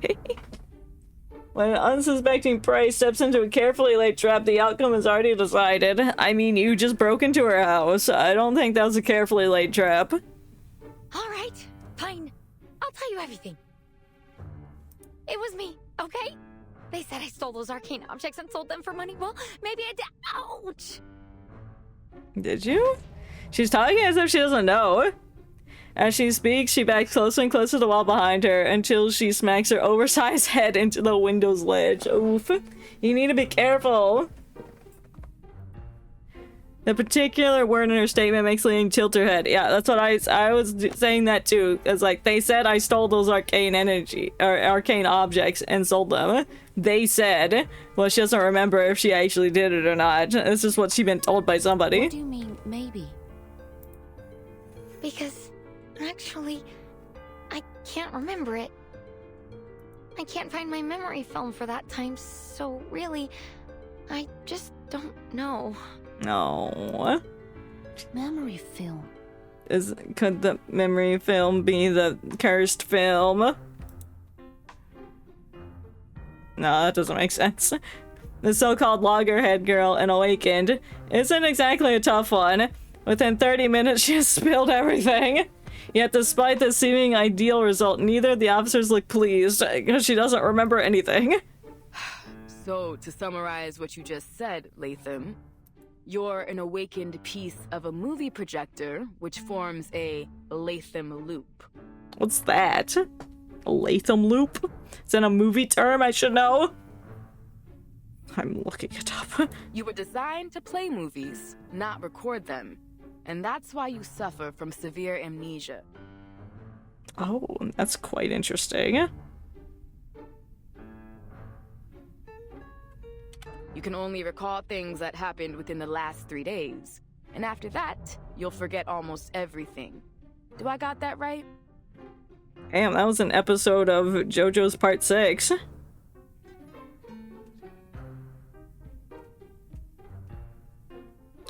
A Latham loop is a small slacking forming loop that the film's path takes just before it passes back into the cameras or in front of the projector's shutter. Okay, so it's a specific, I guess, this type of camera. How the film passes through it. I guess so. You guess so? I just say guess like yes. Like put a Y in there. What's wrong? Pontier's sudden question startles the girl. She shrinks further into the corner, wedging herself between the window and a nearby chair. So like right here. I can see why that friend of yours calls you Loggerhead. You deserve the name. What is going on here? She has severe amnesia. It's understandable. Awakened arcanists often suffer side effects related to their origins and materials, but still, this is quite unusual, to say the least. It sure is, but it's very interesting. She has no memory of what happened 3 days ago, or even any of the cases she was involved in. So then, she's basically useless to our investigation. Unless she has the memory film somewhere in here. I can only imagine what a disaster it would be if you showed up in a Detective CO7 movie. Hey, that's rude. How come I'm a disaster? I don't know. It's hard to answer. The girl, mustering what little courage she has left, waves her metal fist in the defiance. When her feeble resistance has no effect on the officers, after sighing in unison, they exchange a glance. What do you think? I don't know. What do I think? I've made a request for Miss Latham's detailed records, but I don't think she's lying. Back at the hospital, the best lie she could come up with was a hamster riding a stethoscope. I kind of doubt she's a master manipulator. I mean, that's pretty convincing if you tell me, hey, look over there, there's a hamster riding a stethoscope, but you bet your left kidney that I'm gonna turn around and look for a hamster with a stethoscope. And then be very disappointed when I don't see it. It's called playing to your strengths. And if you can't manipulate the people in a smart way, then you say stupid shit to manipulate them, and it works. Unraveling the mystery. Dispel the fog, unravel the mystery, and they'll claim that this is the truth. If you say so.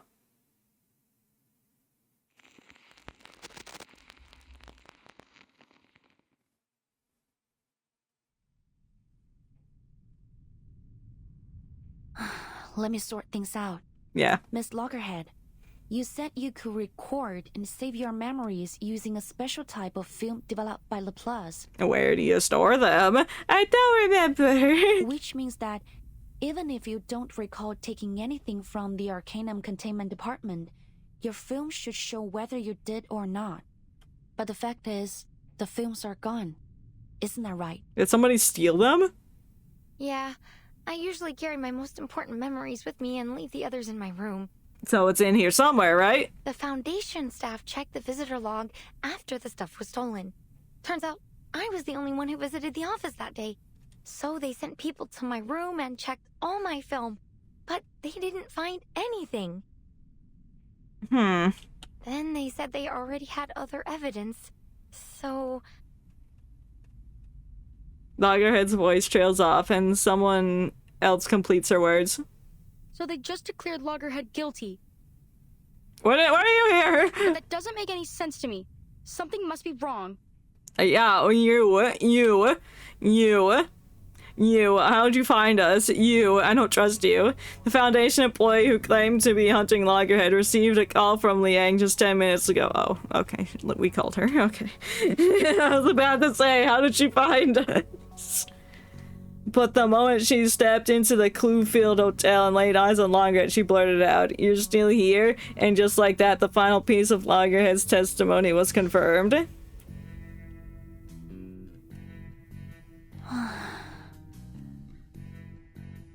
The two girls sitting on the bed lower their heads in silent understanding.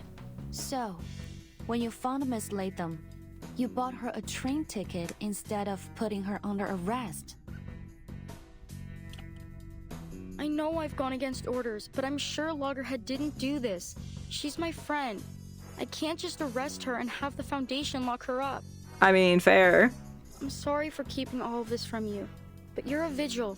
I had to be careful. I guess you're fine. Maybe she's not evil. Maybe she's not the culprit. She's looking out for her best friend. That's fine. So, if it's not crossing a line, Miss Liang, Miss Potier, can I ask you to keep this between us? No. You can report it after we find out who's really done this. Alright, fine. Could you, please? Oh, yeah. Anything for you. Scott's eyes gleam pleadingly and Loggerhead's lens gleams as she stares at the officers in expectation. A pitiful expression on both their faces would tug anyone's heartstrings. I know. Liang almost feels as though she's tormenting some kind of harmless creature. But this unofficial interrogation isn't over yet. We'll talk about that once we figure out what the hell's going on. Back to the case. I guess that's fair. You said she gave you a train ticket. What are you still doing here? Loggerhead lets out an awkward laugh. Actually, while I was on my way to the train station, a car on the other side of the street lost control and hit my cab. You were in a car accident? Thankfully, it crashed into the passenger seat where I was sitting. My metal's much stronger than human flesh. You still broke your arm. Liang searches her memory for a moment. That's right. There was a car accident yesterday morning. The driver suffered some kind of unknown mental abnormality while he was on the road. Maybe he's fallen victim too. That would make sense. What happened next? I was sent to the hospital, and you showed up. I thought you were gonna arrest me, so I ran as fast as I could. That's fair. I threw away my cell phone and contact device as soon as I left the Foundation. Scott said they could use them to track me down. I couldn't get a hold of anyone and didn't know what to do. And even though I don't know for sure, I really don't think I'm guilty. It's super weird to be on the run when you feel like you're innocent. Sometimes that's how it be. So, I went back to Chinatown to ask Director Noir for help. She was the only one I could contact directly. A crucial name. It's all connected, but it's connected. Noah, could you tell me how you got to know her? Of course. I'll show it in film format. Let me see. Walk of Fame. Walk of Fame. Okay. Now I just need to turn left. Turn left? Wait. Which way is left again? It changes every time I turn, right? I mean, that's true. How the heck do people read maps? Fair. Are you alright? It seems you could use some help. Noir stopped to help me. She was really interested in my head, so we had a little chat, and I found out she was a director. Yeah, your head is really interesting to a film director. She offered to take me to the Walk of Fame. We talked a lot about movies on our way there. Then I told her I was traveling alone, so she invited me to join her movie shoot in Chinatown. Hell yeah. No, I mean, she's a famous director. There's no way I'd miss a chance like that. Yeah, but you're also wanted by people. So if you're stationary, then they might find you. That was the same day that odd things started happening in Chinatown. When you start filming that movie. The head that was bobbing excitedly came to a hesitant stop. Well, I'm not sure about that. Did anything strange happen that day? Loggerhead's lens flickers. It seems something has surfaced in her mind. Let me see. I did find a strange film reel when I was unpacking that night. The cursed one, and did you watch it? Strange film reel. Wait, could that be... Do you still have that? That's quite important. How do you have that if you didn't steal it? Or did somebody steal it and plant it in with your stuff? All three of the others immediately perk up to the mention of those words. But perhaps due to the limited field of vision of her cameraless lens, Loggerhead remains oblivious to their gazes. Instead, she pulls her backpack towards her, muttering to herself as she leisurely rummages through it. Yeah, a strange film reel. I've gotten into the habit of labeling my films like check every day or check from time to time, so that I know what to watch to keep important things in my mind. That's smart. I was gonna do a review that night, but when I looked through my film, there was a roll without a label on it. Did you watch it? It couldn't have been mine because it was made of a different material. I was so curious about it, you know? So I played it. Oh no, what was in it? What did you see? It was a movie, I guess, but it was pretty short. More like a demo or a trailer or something. But it was so weird. Like a jumble of pictures and sounds. It didn't make any sense to me. I don't know, maybe it was a prank or something? Maybe we should all watch it and see if we go crazy. That sounds like a great idea. She halts her search and looks up blankly. What's wrong? The film, it's gone. Somebody steal it? What? Huh? Loggerhead shrinks nervously once again. I can't find it. It was right here in my bag. Was it? Give it to me. Damn, be gentle with that. Those are her memories. In one swift motion, Pulte snatches Loggerhead's backpack and upends its contents onto the bed. Damn, first time I've seen a bag messier than my sister's. Do you ever organize your stuff? She put labels on the films. It's good enough for her one day. Like a whirlwind, Pulte tears through Loggerhead's things, ignoring her shrieks. of I just forgot to throw that away and I still need that. And she ransacks not only her backpack but the entire room. Jeez. Yeah, I need that bucket under my telephone. I really need that. Finally, she has no choice but to accept a rather disheartening conclusion. Nope, nothing. You didn't take it out and lose it somewhere, did you? Mistake it for a tip for your pizza guy or something. Oh, what do that? Be like, oops, I need a $20 bill. Oops, I just gave him a full reel with a movie on it. It's my bad. I thought it was a nickel. I forget things, but I'm not an idiot. I didn't lose it. Check my film if you want to prove it. It just disappeared into thin air. So the ghost took it, I see you. But your film only records what you saw. Someone might have taken it when you weren't looking. Does anyone else know about this film reel? Did you have any visitors or notice anything suspicious after you played it?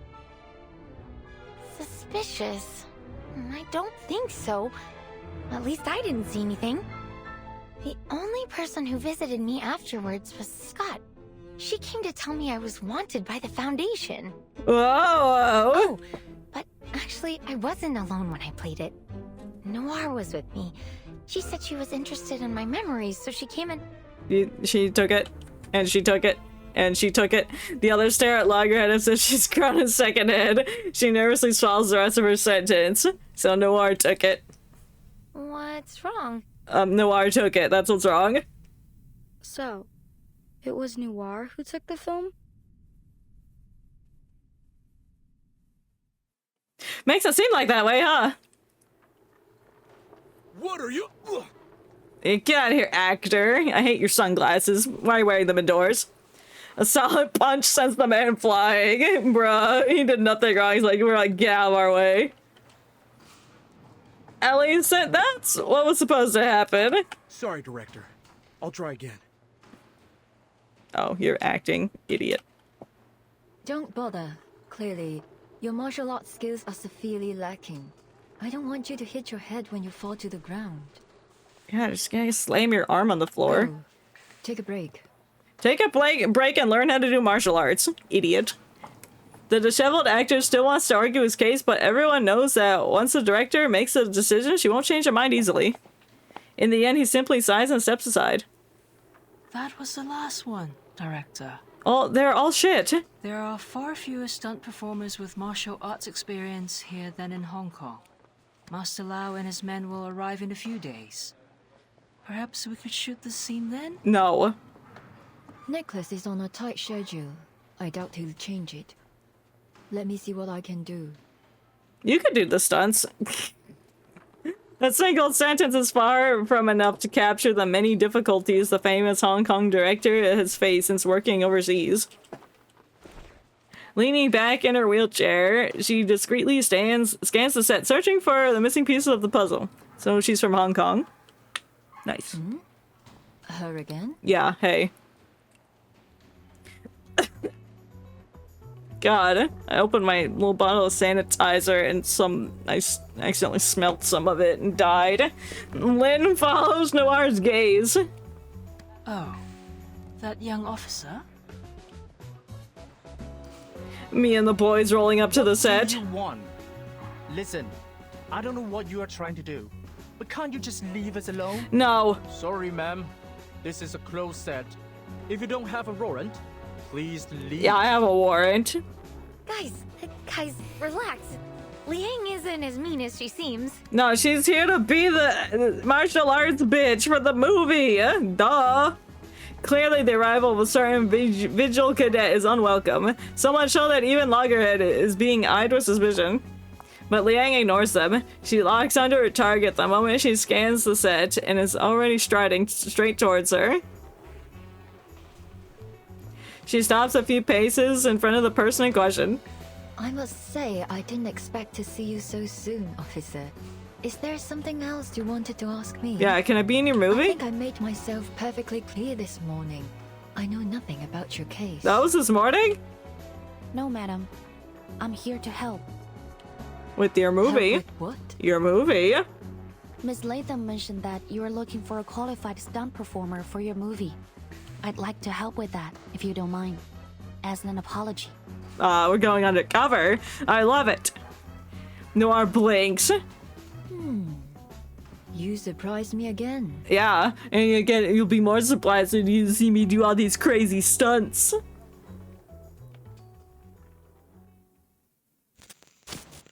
my god, we're gonna be in a movie. That's crazy. Let's film that movie. Oh, magic conch. Okay, I admit it. I've always been somewhat of a movie buff. I love movies. Got it. A big shot. Spamton reference. Hey. Khalifi? I don't know what that means. Don't speak, don't blink, don't fish, and definitely don't sneeze. Don't blink, don't think, just go, go, go, go, go, go. Sonic X? Or Sonic the Hedgehog? Is that his new catchphrase? I don't know what that means. Well, we're doing stunts now. You mean to say that you're a stunt woman? Seriously? Yeah, I'm talented. Noir chuckles and shakes her head before turning her wheelchair in disinterest. Thank you, officer. Hey now. Well, judging by your uniform, you're from the Vigils Bureau, aren't you? Yeah, but that's fine. I appreciate the gesture. It's true that we may be able to attract more viewers if we have a vigil on the cast list. But filmmaking isn't as easy as you think. Maybe I can fit you in next time. Damn, that's crazy.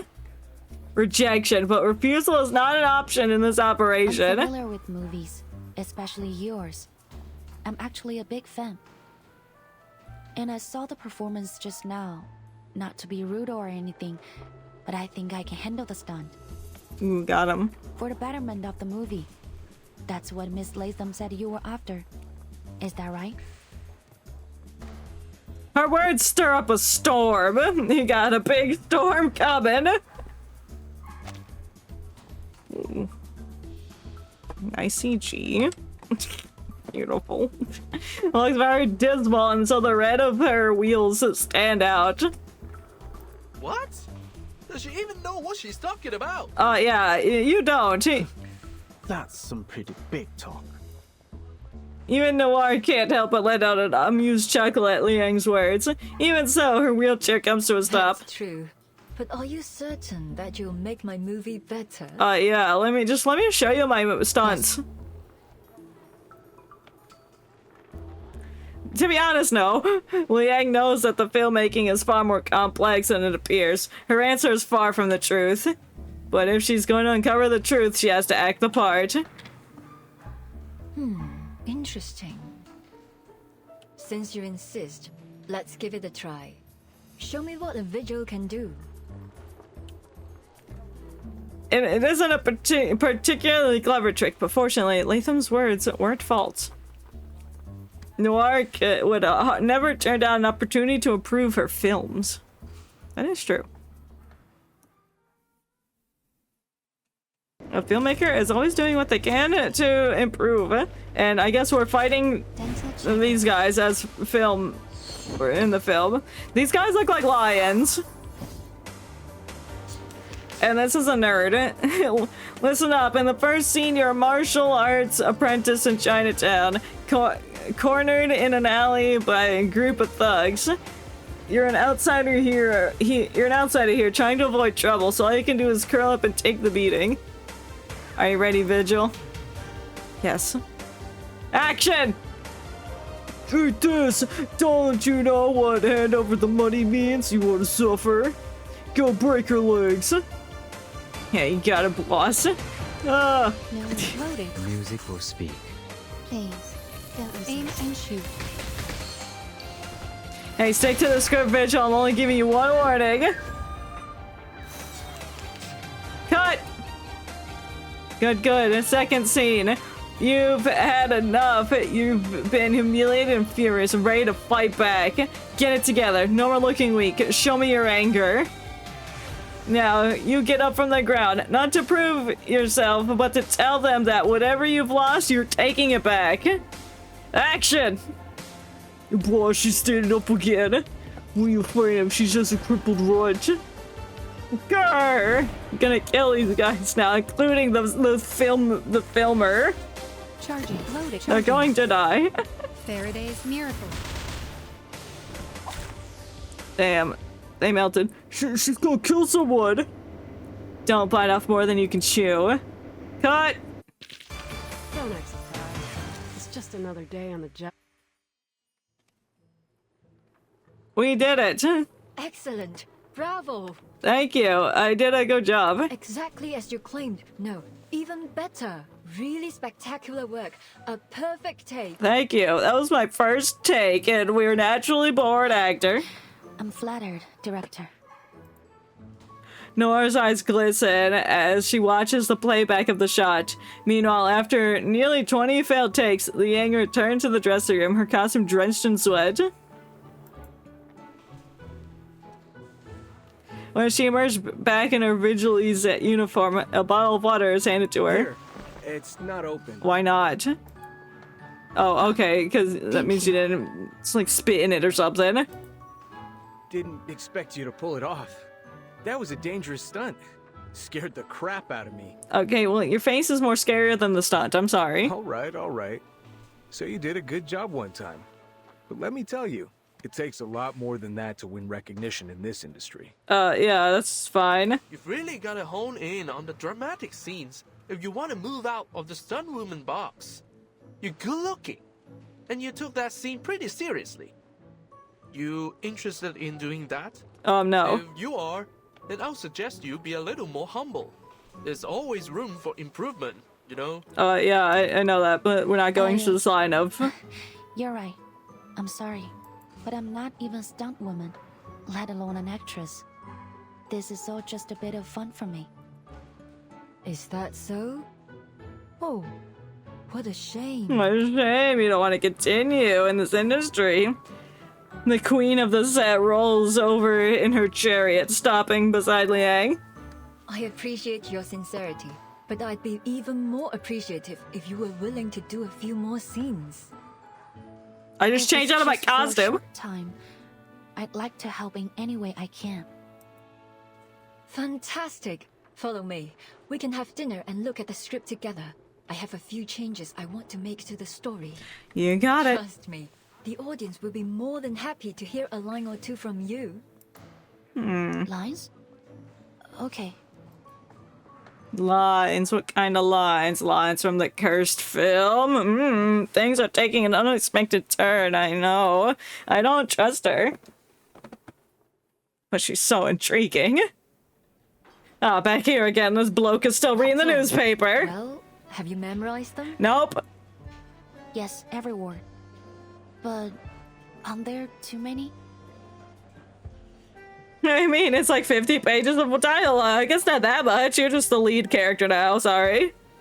The blank spaces in the script spread out on the table are filled with Noir's flamboyant pen strokes. She's got a point, Director. The investors might not approve them. They already told us not to change the script like we did in Hong Kong. Relax, we've done this before. They never read the script anyway. That is true. Besides, I'm not exactly asking for a monologue here. It's only 3 lines, just what's needed to make the character complete. Okay, 3 lines is not that many. Lynn gives a helpless sigh. She knows all too well how pointless it is to try and change Noir's mind. I'll keep practicing until filming starts. You better. I look forward to your performance. Let me read the lines. What lines are you going to be saying? I saw some deity dolls and sedan chairs on the set. The Dushu Festival is coming up, right? Is the crew joining the Shouhu parade? Those are our props. Our final scene is set at the Shouhu parade. I already spoke with the organizers in Chinatown. They've allowed us to shoot during it. It's quite suspicious. Really? The last CO7 movie ended with the Shouhu parade too. Is that an homage to that? Nora's eyes light up. She smiles. Good memory. Looks like you meant it when you said you were a big fan. Of course, I'm the biggest fan. You can't be a big fan and not be a big fan, duh. The restaurant's owner serves their meal, pausing their script discussion for the time being. Noir and her assistants pick up their chopsticks, but Loggerhead remains still. Oh, I didn't realize she was here too. Can she consume things? She's a camera. So, did you find anything? You said that your beastie friend could detect things tainted with evil, right? So, did it sense anything wrong with the director? While Loggerhead speaks in a hushed tone, the conspicuousness of her head makes talking in secret a near impossible task. Feeling Noir and Lynn's subtle glances, Liang squirms in her seat. Oops. No, but that doesn't mean... Yes! I told you she'd never do that! Bro. No, oh, no, honey. No, you're gonna give it away. You're gonna give it away. Don't do it. Oh, don't give us away. Hey! She can hear you, you know? The situation is already beyond repair. Loggerhead ruined everything by asking us if Noir is really behind all this. I'd never do what?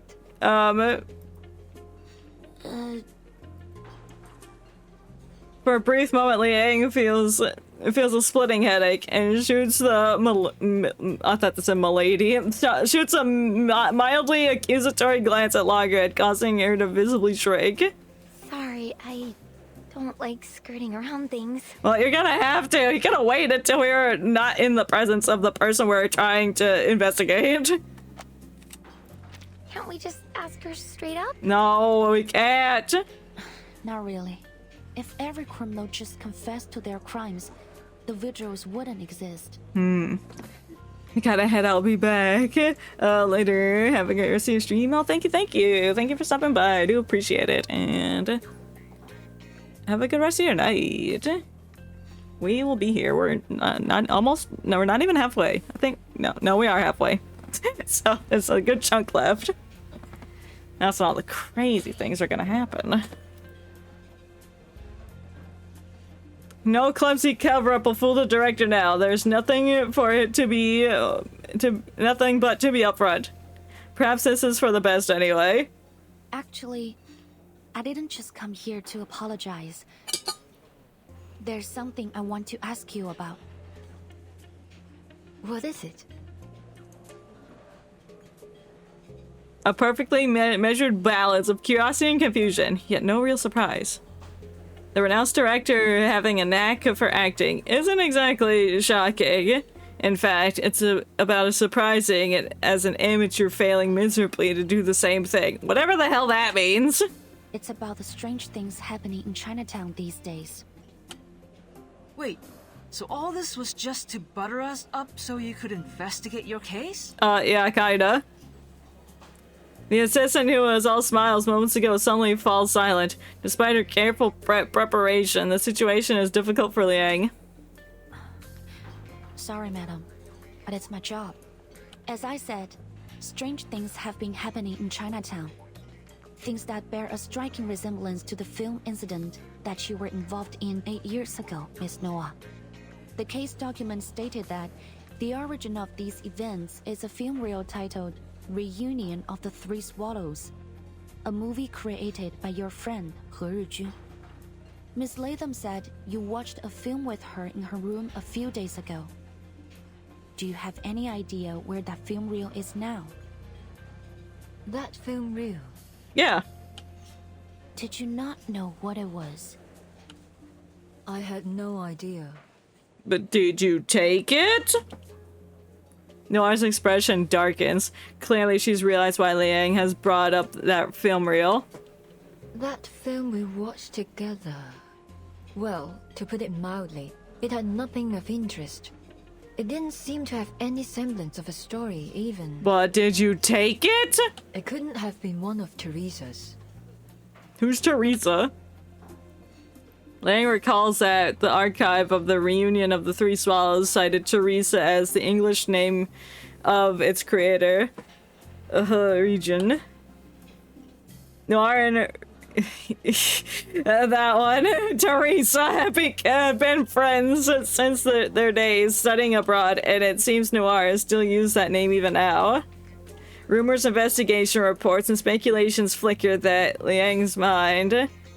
Oh, through Liang's mind. But seeing the somber look on the woman before her, she decides to set them aside for now. Maybe the original content has been contaminated. According to the Foundation's records, the film reel has two abilities: play and record. The play ability allows it to conjure its contents into reality in a form similar to a movie image, which accounts for the hallucinations and phantoms the victims mentioned. Okay. The record ability captures the souls of those in the same effective range as play, and the victims lose a part of themselves, like their sanity or their memories. So there's like part of people's souls stored onto this reel now, and every time it gets played, you're seeing those parts of the souls corrupt the film, and then the same thing happens, rinse and repeat, absorb more souls, store them, people watch it, their souls get absorbed, and it gets more and more distorted. Is that what we're talking about here? The case document doesn't mention anything about contamination, but my guess is that the souls recorded by the film have polluted the original content of the film. Wouldn't that be a good thing? Because nobody's like jumping off buildings or anything. They're just... Shame on them. No, I guess it's not bad. I guess it is still bad because everyone's losing their minds. I meant, like... It's good that the original content was being covered, but it's still not good that it's being covered because people are losing part of themselves. It's bad. Everything's bad. End of story. Everything's bad. Noir mutters a curse, and both she and Liang fall into silence. Meanwhile, Lin and Loggerhead look utterly lost. Wait. What are you talking about? Can you explain it to me simply, please? Yeah, I need simple, please. Miss Noah didn't know that film was a reunion of the Three Swallows. So naturally, she didn't take it. Then who did? Lin, did you take it? I think she's telling the truth. Really? That's great news. No, it's not, because then we would have had a culprit. No one responds. Loggerhead looks around and slowly lowers the arm she raised in premature celebration. Oh, right. The film's still missing, so it's not great news. No, it's bad news. But at least Noir wasn't up to something when she made friends with me, right? That's definitely good news for me. I mean, yes, true. That's not the point here. She turns to Noir. That means we're still friends. And friends help each other. Liang said that the film reel could cause some problems for you. Let me help you find it. No. I'll catch that thief and take the film back to the ACD. I don't think you can do that. Then you'll be safe. I'll clear my name, and the problems in Chinatown will be solved. That's 3 birds with 1 stone. Genius, right? Yeah, in theory, that sounds perfect. However, it's definitely not gonna work like that. You know, Miss Latham, this is what I like about you. You always speak your mind. Whoops. Her eyes squint a little as she curves her mouth into an unexpected gentle smile. Our relationships are so complex, aren't they? That's what makes them so intriguing, captivating, really. I love that animation of the little doll like sitting on her arm and she picks it up and is like, nah, you go back on the shoulder. You do not belong on the arm. Stay away from that. But sometimes I feel that life is better kept simple. Wouldn't you agree, Miss Vigil? Sure. Agreed. There are certainly simpler ways to say, I'm suspicious of you and I have no intent of cooperating. May I ask you another question? Please. The rumors about CO7, which ones are true? I don't think a few old stories will help you solve the case. What if they do, actually? It's not only for the case, but for my own curiosity. I'm just such a big fan of that movie, I need to know. I wasn't lying when I said I was familiar with your works. I really liked them. and this question matters a lot to me as a fan. Oh, I see. Know our partners for a moment. In that case, I really don't think you should know the truth for your own good. Ooh, that means the truth is spicy and filled with tea. I appreciate your love for my works, but it's not a good idea to dig too deep into what went on behind the scenes. I mean, it's kind of interesting what goes on behind the scenes. Just enjoy the stories for what they are. Otherwise, the magic will be ruined. I want to ruin the magic. She gives a slight shake of her head, but a flicker of contemplation passes through her downcast eyes. Well, I can tell you one thing that might interest you, though. These nuts, what? What is it? Bruh. Like, I can tell you something interesting. How about I fade to black? That's pretty interesting, am I right? No, that's not. Just tell me. Mousetrap, that's a good game. If you've never played Mousetrap, go play it. It's a board game, and you're a mouse, and then you build a trap, and then you trap your fellow mice competitors, and if you trap a mouse, you win. It's crazy.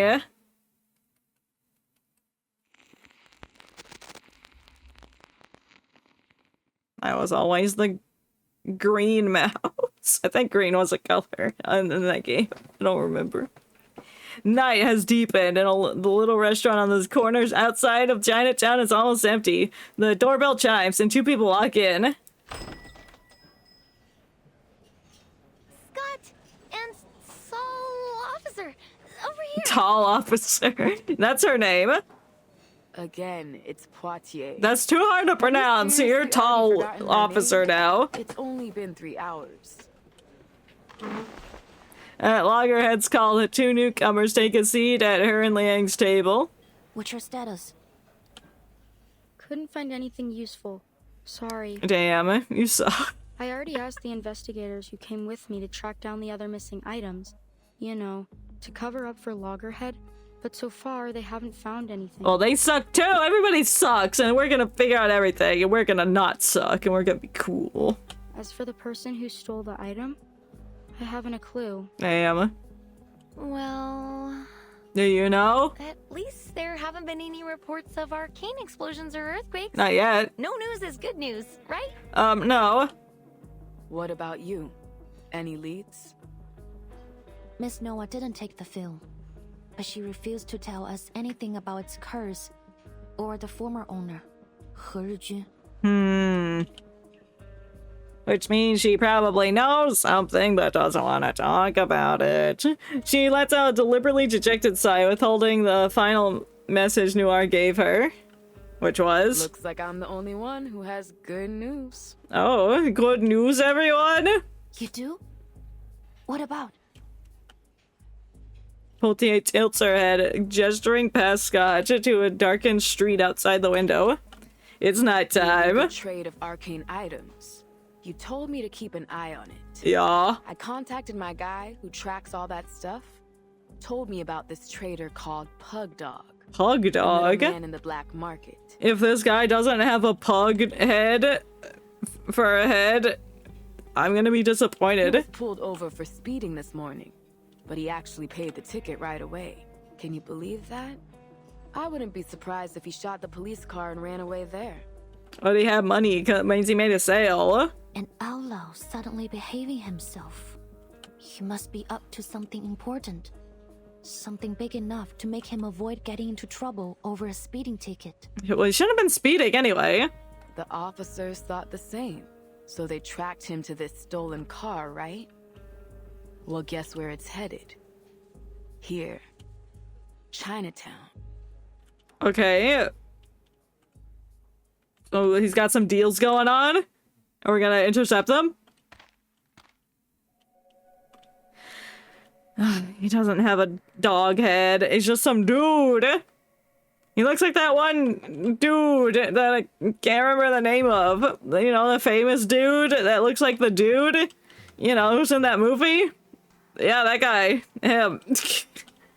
A man with a deep jacket scar across his brow saunters under the moonlight. At last, he stops, slipping into the darkened alleyway. He has no idea that 4 silent pursuers are lurking nearby, hidden What's he doing? under the Rookie Vigil Silent Shadow Arcane skill. Silent Shadows. Ooh. And he's just standing there, menacingly. My guess. Waiting for that deal to go down. Arcane black market. So he probably has the cursed film. And now he's planning to sell it to someone. Maybe. We should get him now, before the film's sold off. Come on, this is our chance. Oh no, we gotta find the person that he's selling it to. I disagree. No!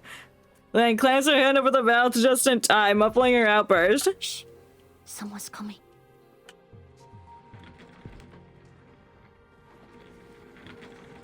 Oh, what's that noise? Who's rattling their bones? Papyrus. From the depths of the shadows, a figure emerges. Yeah, human, I'm here to buy your cursed film. It's me, Papyrus. Not walking towards Pug Dog, but riding something. Perhaps a wheelchair. Oh, Miss Noir. Good evening, sir. I hope I didn't keep you too long. You're trying to buy the film. You got the dough? Of course. Noir pulls a rectangular object from her coat. Oh, was that a lot of money? It's an envelope. Looks pretty thick. Damn. Poltier is right. Pug Dog takes the envelope and pulls a handful of bills from it before nodding in satisfaction. All here.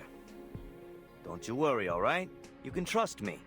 Everyone in LA knows Pug Dog. Yeah, I definitely trust somebody named Pug Dog. He stuffs the bulging envelope into his pocket before pulling an item from his jacket. Here's your stuff. The item cut an arc through the darkness, landing precisely in Noir's waiting hands. Just like a brick of cocaine. It's like, oh, this is just a drug deal, not an arcane item deal. I like customers like you. Generous and to the point. Alright, I'm out of here. Pleasure doing business with you. And hey, feel free to call me again. You got a Pug Dog. He scans the area before turning back to Noir, lowering his voice. Seeing as you're a good customer of mine, here's a bit of advice. Watch your back on the way out of here. What do you mean? But Noir doesn't get a chance to press further. The moment has come. Liang strides up from the shadows. Sorry to interrupt, but neither one of you will be making your own way home. No. Miss Noah, I'll escort you home. Yeah, it's my job. That's a dynamic pose, not like shot. The lighting of the moon onto the skin, immaculate. Beautiful. I'm afraid you'll be coming to the Arcane Affairs office with me. Cop! No. You don't have lightning, I have lightning. I guess I'm fighting them brutally. Your request has been heard. I'm not fighting Noir, I'm just fighting Pug Dog. Damn, that's crazy. I can't wait to one-shot this guy. Will tell. Thank you for your cooperation. Barrage. Oh, I didn't one-shot him. That's crazy. I have to take 2 turns. Under attack. His attack absolutely did nothing. Music will speak.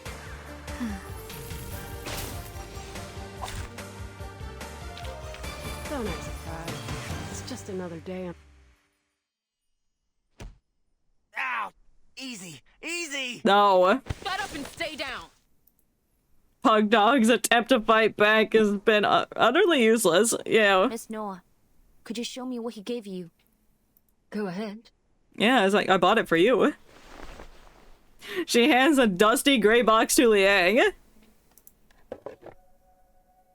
Inside is an ordinary looking film reel, but Liang can feel the vessel containing Chi Liang's growing warm against her skin. Super 8mm. This must be it. Reunion of the 3 swallows. He Jun's final work. The culprit behind the strange happenings in Chinatown. Yet, for now, it lies quietly under her gasp, docile and unthreatening. Well, that was easier than expected. Half a day and we've already tracked it down. Can't be that easy. Now all we gotta do is stop it from doing its arcanum-y thing. Who but how? says that somebody can't duplicate the film that's on it and use that? Before Liang can respond, Nora's voices a polite opposition. I don't think that's a good idea. I have to admit, Miss Noah's right. Arcane items need to be handled with the utmost care. No one knows what will happen once it's broken. We could make things worse. So true. Fine. Let's take these two back to the office first. On your feet, tough guy. We gotta go. Ugh. Damn it! How'd you find me? Some asshole sell me out? I don't remember. Pug Dog is yanked up from the ground. He reluctantly follows Pulte, grumbling and cursing under his breath. Can I get the money back? I mean... But as he passes Liang, he stops. Wait. You? Me? He stares. Not at her, but precisely at the figure cowering behind her. It was you! You fucking traitor! I should have known you were working with the cops! Loggerhead tilts her head in confusion. What? How do you know Pug Dog? Bro. Huh? What are you talking about? Wait, let me explain. This is just a misunderstanding. Are you sure about that? Don't worry, Miss Scott. You're right. There has been a misunderstanding between you and him. Allow me to explain. How do you know what the misunderstanding is? Alright, whatever, you're gonna explain it. Scott heavily heaves a sigh of relief, only for Liang's next source to hit her like a thunderclap. You never had the intention of betraying him, nor were you working with us. You simply gave him the item you wanted to sell. That's it. Ooh, you did it! You gave it the item, so you took it and sold it, gave it to him to sell. I got you. Ha!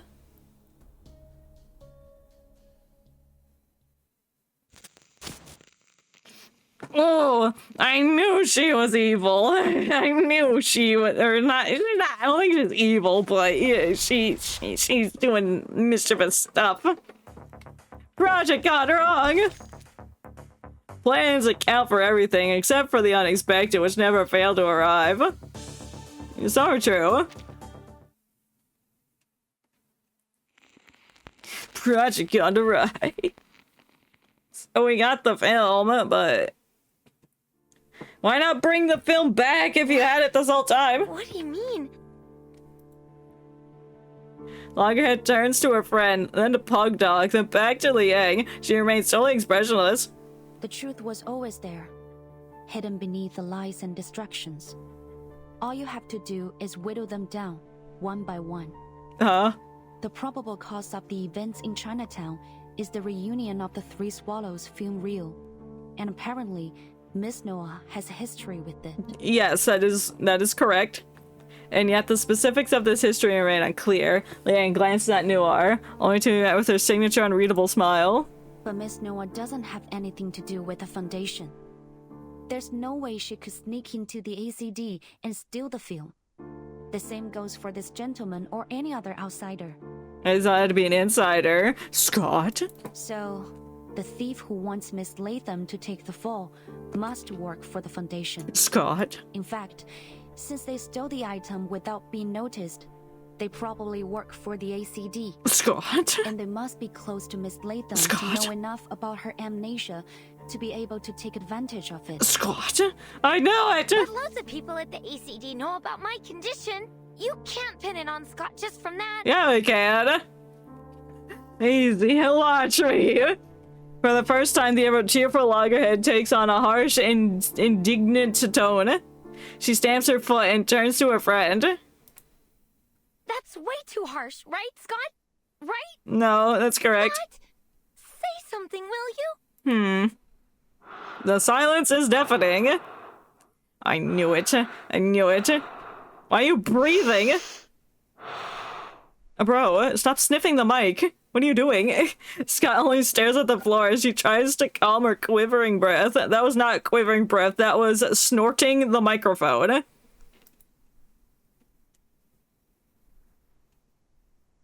How long have you known? Since I saw you and accused you.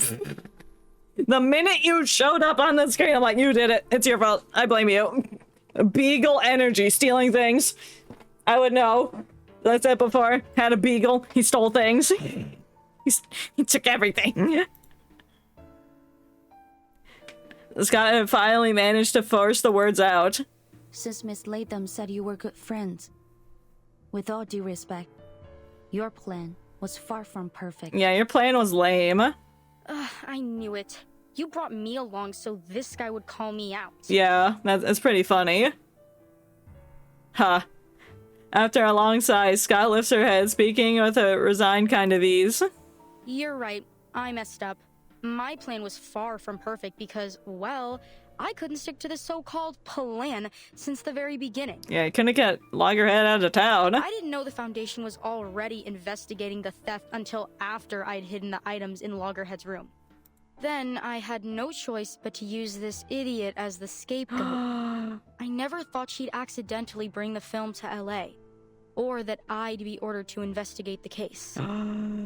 Bro, you call your friend an idiot? So that means you were never her friend. You were only using her to do this. But why steal the shit in the first place? I got in touch with this guy a long time ago, and the trade site happened to be in LA too.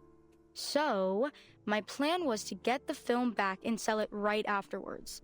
Why? Things didn't go as smoothly as I thought. I shouldn't have gotten greedy, or been so nice to this dummy. Jeez. Vicious, aren't ya? She shoots a piercing glance at Loggerhead before quickly looking away. Whether out of disdain or avoidance is unclear. Oh. Like, oh, I'm calling, she's a Loggerhead. I'm calling my bestie Loggerhead. It's such a cute nickname. No, she's probably saying it with maliciousness. But... She was never your friend, and that's sad. But we're friends, aren't we? No, she was never your friend. Oh, what a bitch. Get her out of here. Her voice is fragile as brittle glass. Scott shatters it with a scoff. Oh my god. Friends? Don't be ridiculous. I don't know how you can act like nothing's wrong when literally everyone is laughing at you. And the fact that they thought that I was one of your kind. That's cruel. What an insult. I only hung out with you because I had no choice. You're an idiot who forgets everything every 3 days. It's your own damn fault. Anyone looking for a scapegoat would immediately think of you. That's not her fault. It's not her fault. She can't help that. It's like say, oh, you're paralyzed and you can't walk. How dare you? That's your fault. You can't walk. What? That doesn't make sense. It's not her fault. You're scum. You're scummy, lady. Quit it. I don't want to hear any more of your BS. How fucking dare you do this to Loggerhead? How dare you? I'm shaking my head. I mean, I'm kerfuffled that Scott would do this. Scott scoffs once more, refusing to look at her friend even for a second. Hands up, Miss Scott. Anything you say can and will be used against you in a court of law. You have the right to an attorney. Wait, you're still going to fight? I guess so. We're gonna punch her. Alright, let's fight her, I guess. Kick her ass! Your request has been heard.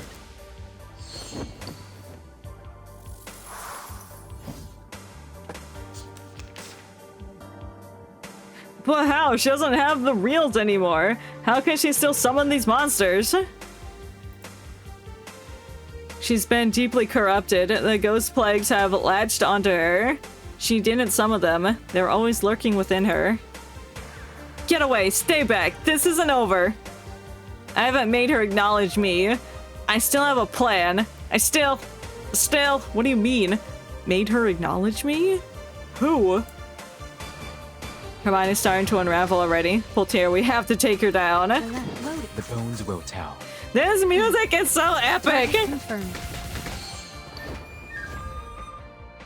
It reminds me a bit like something really cool, like a transformation happening in anime. It's like, this is the type of music that would play when something cool like that's happening. Charging. Loaded. Music will speak. Eliminate target.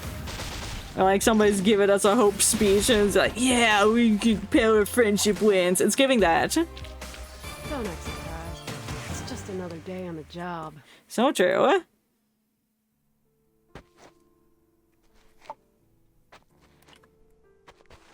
At last, Scott gives up her resistance. Liang pushes her towards Potier's patrol car parked around the corner. Well, what if we solve this, like, right now? Then what's the other half of the event?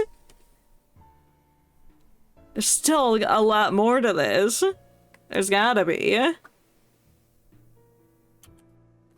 As they're about to step out of the alley, Loggerhead calls out, "Oh."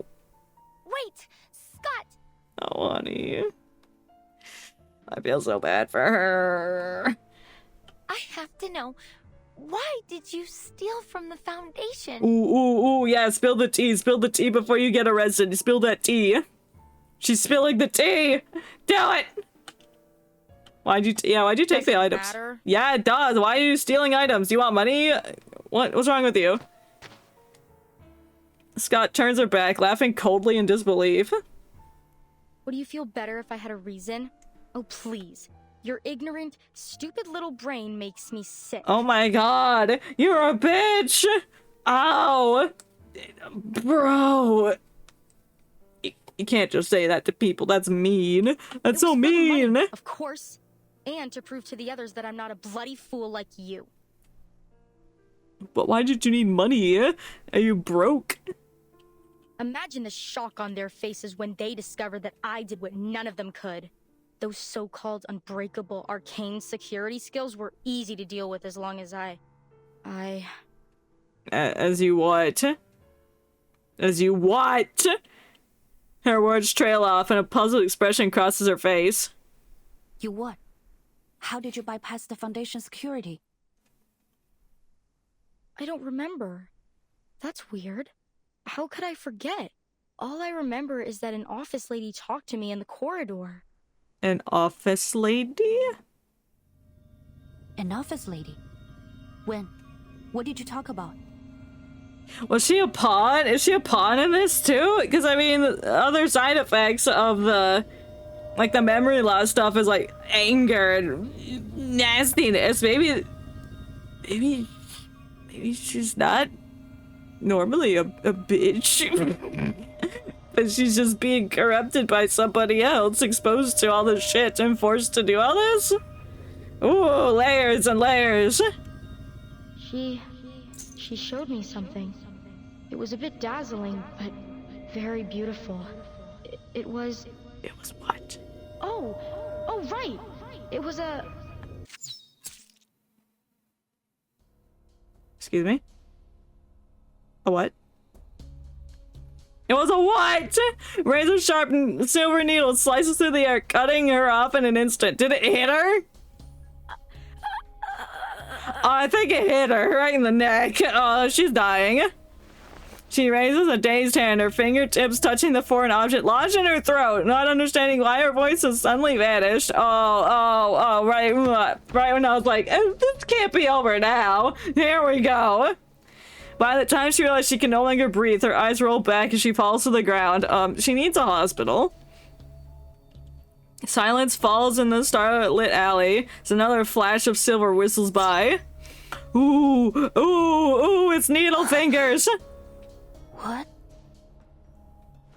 A sharp pain blooms in her palm as she looks down to see a sharp silver needle piercing it. The film slips from her grasp. The reel rolls to the ground, clicking as it hurtles into the darkness until a gloved hand picks it up and brushes it off. It's that lady. It's Miss Needlefingies. I know it's her. Still intact. Bro, I know it. You've got no idea how long I've been looking for this. Why are you shooting your finger needles at us? You are... Her eyes are glowing. That's so ominous. Hey there, kid. Hi. We meet again. Hi, I knew it was you. Why do you want the tape? Wait, were you the office lady in the Foundation that Scott was talking about before you murdered her?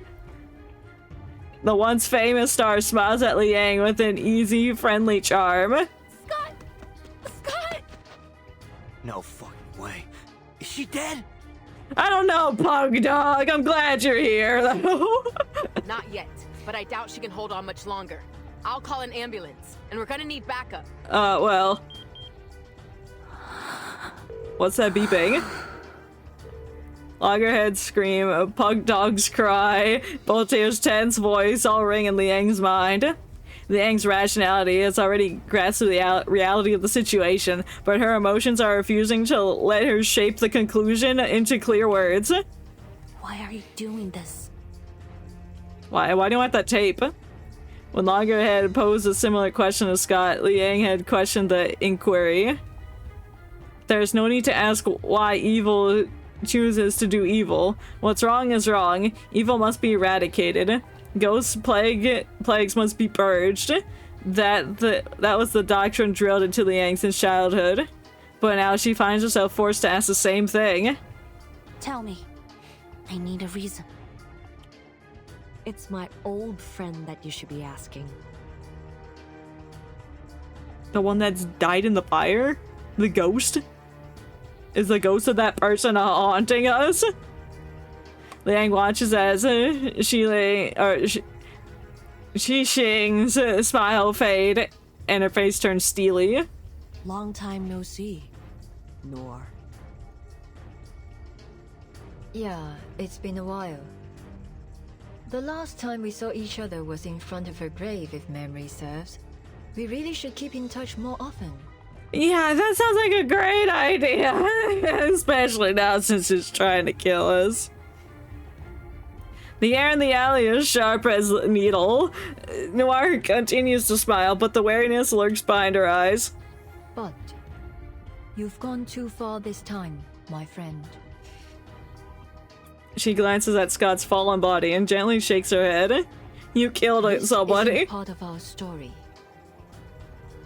This isn't a set, Director. It's not your call. Are you sure about that? She raises a hand and a flash of silver pierces through the darkness. Uh-oh. Careful! Uh-oh! She leaps forward, deflecting the needles, and standing firm in front of the wheelchair. Xing shows no surprise. She narrows her eyes a little, as if she foresaw this outcome. That's the spirit. This should be fun with you here, little Vigil. Let's all play our roles, shall we? Sure. Are you filming this? This would be an epic movie if she was filming this. But guys, it was for the bit. It was for the bit. I almost killed Scott for the bit. Bro, don't take it too seriously. Passing the note. Billy! Alright, lit screen, lit eyes. Everybody's dead. An empty heart, a pair of longing eyes. Alright, whose eyes are long? I don't know if I want to know that. Oh, we're just starting with a fight. Okay. Mineral. Sure. Alright. Yeah. Just one thing. She's got a nice hat. She can come sit in a box.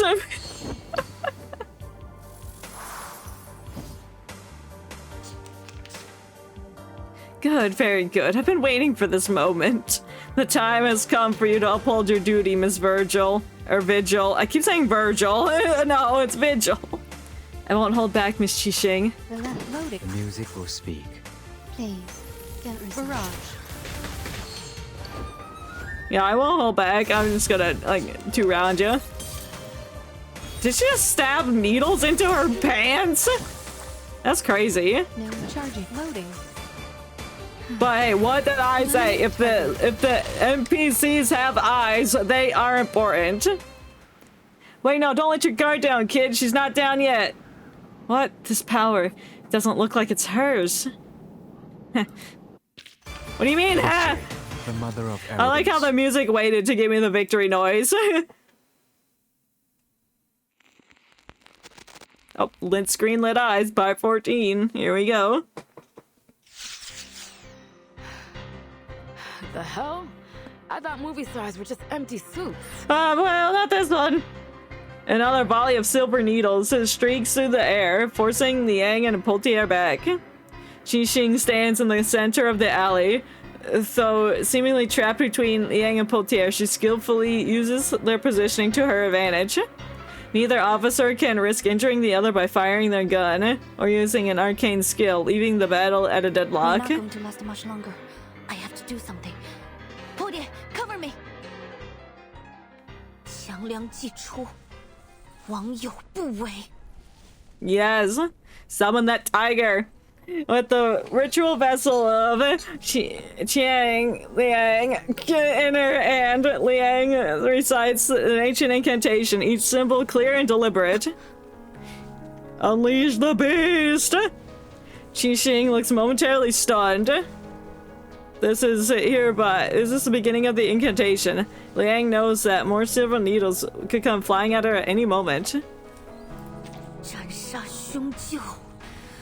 Banish all evil. For a brief moment, hesitation creeps over her. As a child, she sat before the screen and watched this figure over and over again, her eyes filled with admiration. She had mimicked her arcane skill counters countless times. Well, there's no time to be in awe of her, you gotta go! But she never imagined that one day, those dazzling silver needles would be aimed at her. And cleanse that blaze, get him! Got him. Yet she still speaks the final words of the incantation.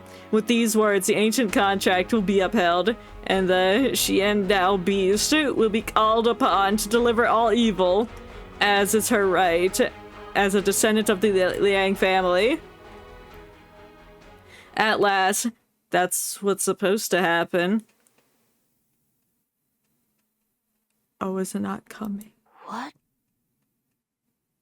She can't summon the tiger? Bro. Yo. No. Why? Yo. What? But the alley remains as empty as it was before. Hey. Rookie, watch out! It's not working! Oh no, Poltier definitely took that for her. Yep, someone pushes her aside. She hits the ground hard. A flash of silver, the sound of shouting. Then blood, a body fallen, a stinky sensation, warmth, chaos.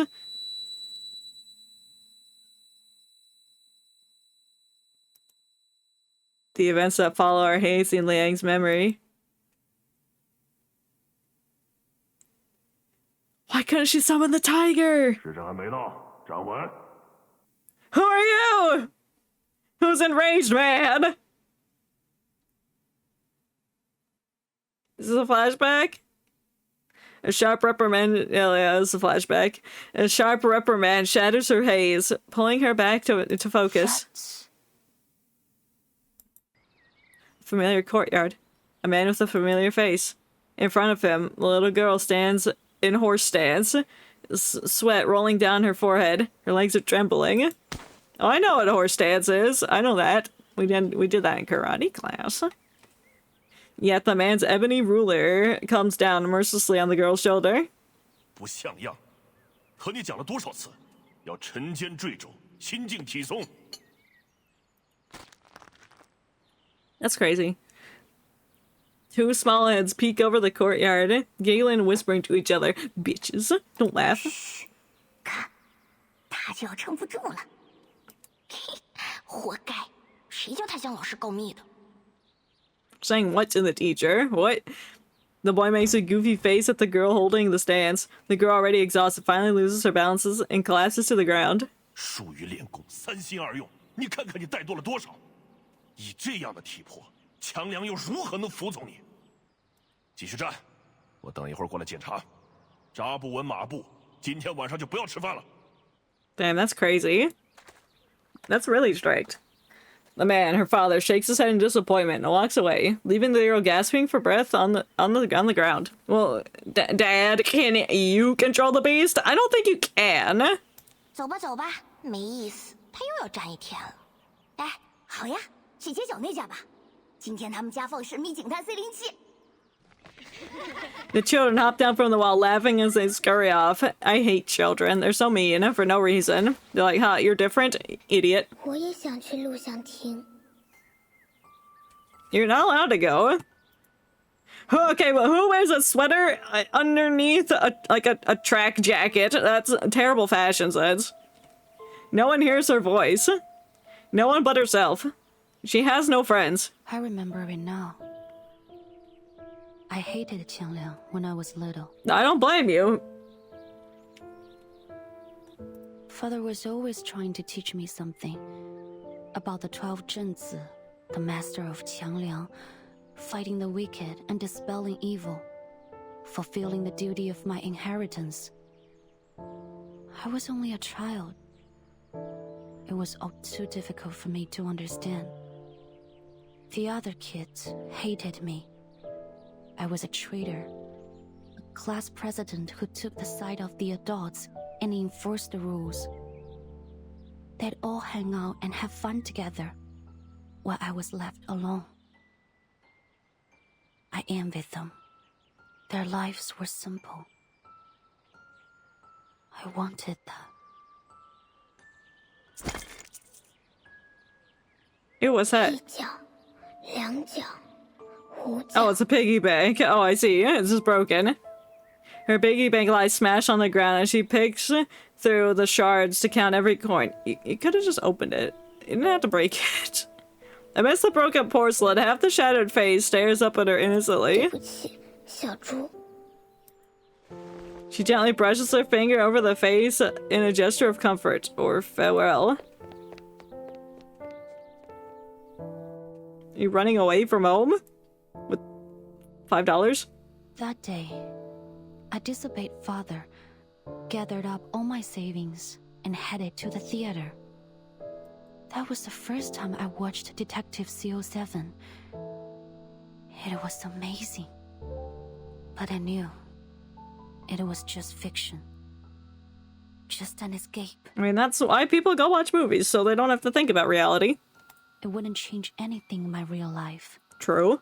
Once the movie was over, I'd have to go back to the same home I had just left. True. I didn't want to leave. So I stayed in my seat for the closing credits. Well, yeah, that's where the after credit scene comes in. But the lights didn't come on when the credits ended.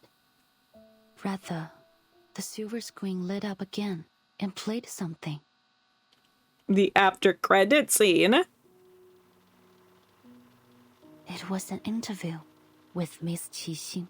Oh, I guess technically an after credit scene. 奇星小姐，有好多小朋友中意你嘅作品，將你視為佢哋嘅英雄。但另一方面，唔少成年觀眾覺得你所飾演嘅警探C07每一次都可以擊敗壞人嘅結局太過理想化，缺乏真實。Damn, who complains about a movie being too unrealistic? Bro, it's a work of fiction. That's what fiction is. If you don't want fiction, go watch a documentary about something. Be like, oh, this fictional film, it's not realistic. Like, duh. 對於呢方面，你有咩睇法呢？你覺得呢點係咪警探C07系列嘅遺憾啊？現實世界已經夠殘酷，所以我哋先會喺電影世界入面尋求一個圓滿嘅結局，一個善有善報、惡有惡報嘅理想世界。We do need that. 喺銀幕上面，我哋都唔可以相信正義同埋公理，咁我哋仲可以相信啲咩啊？Mm-hmm. She do have a point. Qixing's gaze into the camera, but also beyond it. Her smile carefree, her eyes shining even brighter than the stars. C07係正義嘅代言人，係鋤強扶弱、匡扶正義嘅英雄。無論面對點樣嘅危機或者險境，佢都可以帶俾大家期望嘅圓滿結局。Yeah, especially when she starts killing us. 可以帶俾銀幕前嘅觀眾力量同埋勇氣。或者唔係每個人都可以喺現實世界成為一個真正鋤強扶弱嘅戰士，畢竟呢一條路好難行。但係我希望可以通過我哋嘅電影同埋C07呢個角色，至少令大家成為喺生活中為自己身邊嘅人帶嚟圓滿結局嘅英雄。It was just a short interview like any other. but I still remember every word she said. This lighting. Oh, this lighting. It's so bright. Oh, look at the scratchiness on the fucking bench. That wood texture, bruh.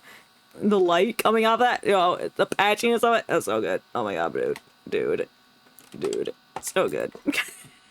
As the master of Qiangliang, you must use your power to fight the wicked and dispel evil.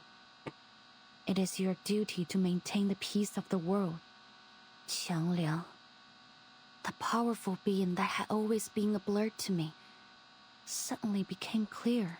Well, now it's gone and you can't use it for some reason. I realized that I could be more than just a hero who creates happy endings for herself and the people around her. I could be the hero who creates happy endings for everyone. You could be. Just like CO7. Just don't shoot people with fingernails. Needles, I mean. She was right. Not everyone can do that, but I could. Because I was Yue of the Liang family, the master of Qiangliang. On that day, the burden that had been crushing me suddenly became a blessing. So why don't it work now? Then because it didn't work, everyone died. So,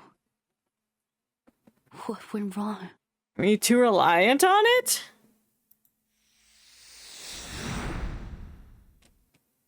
The image fades as another silver flash brings her back to reality. Sirens and ambulance. Blood, endless blood. It seeps through the fabric of her uniform, drenching her hands.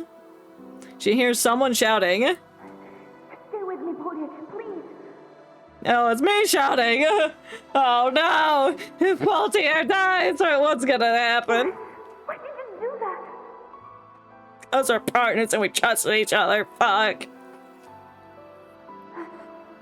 I thought you hated me. No! People always hate me. She didn't hate you! Now she can hear clearly. She realizes it's her own voice, hoarse with desperation. What did Poltier say to her back then? Blood bubbles from her mouth and nose with each painful breath.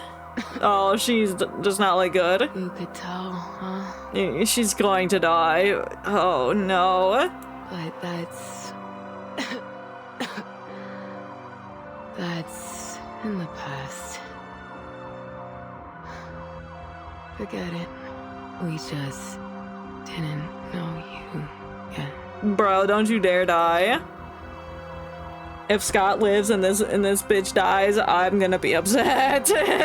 Bloodstained hand weakly pats Liang's cheek before falling limp. Don't you dare fall limp! Get the hell up!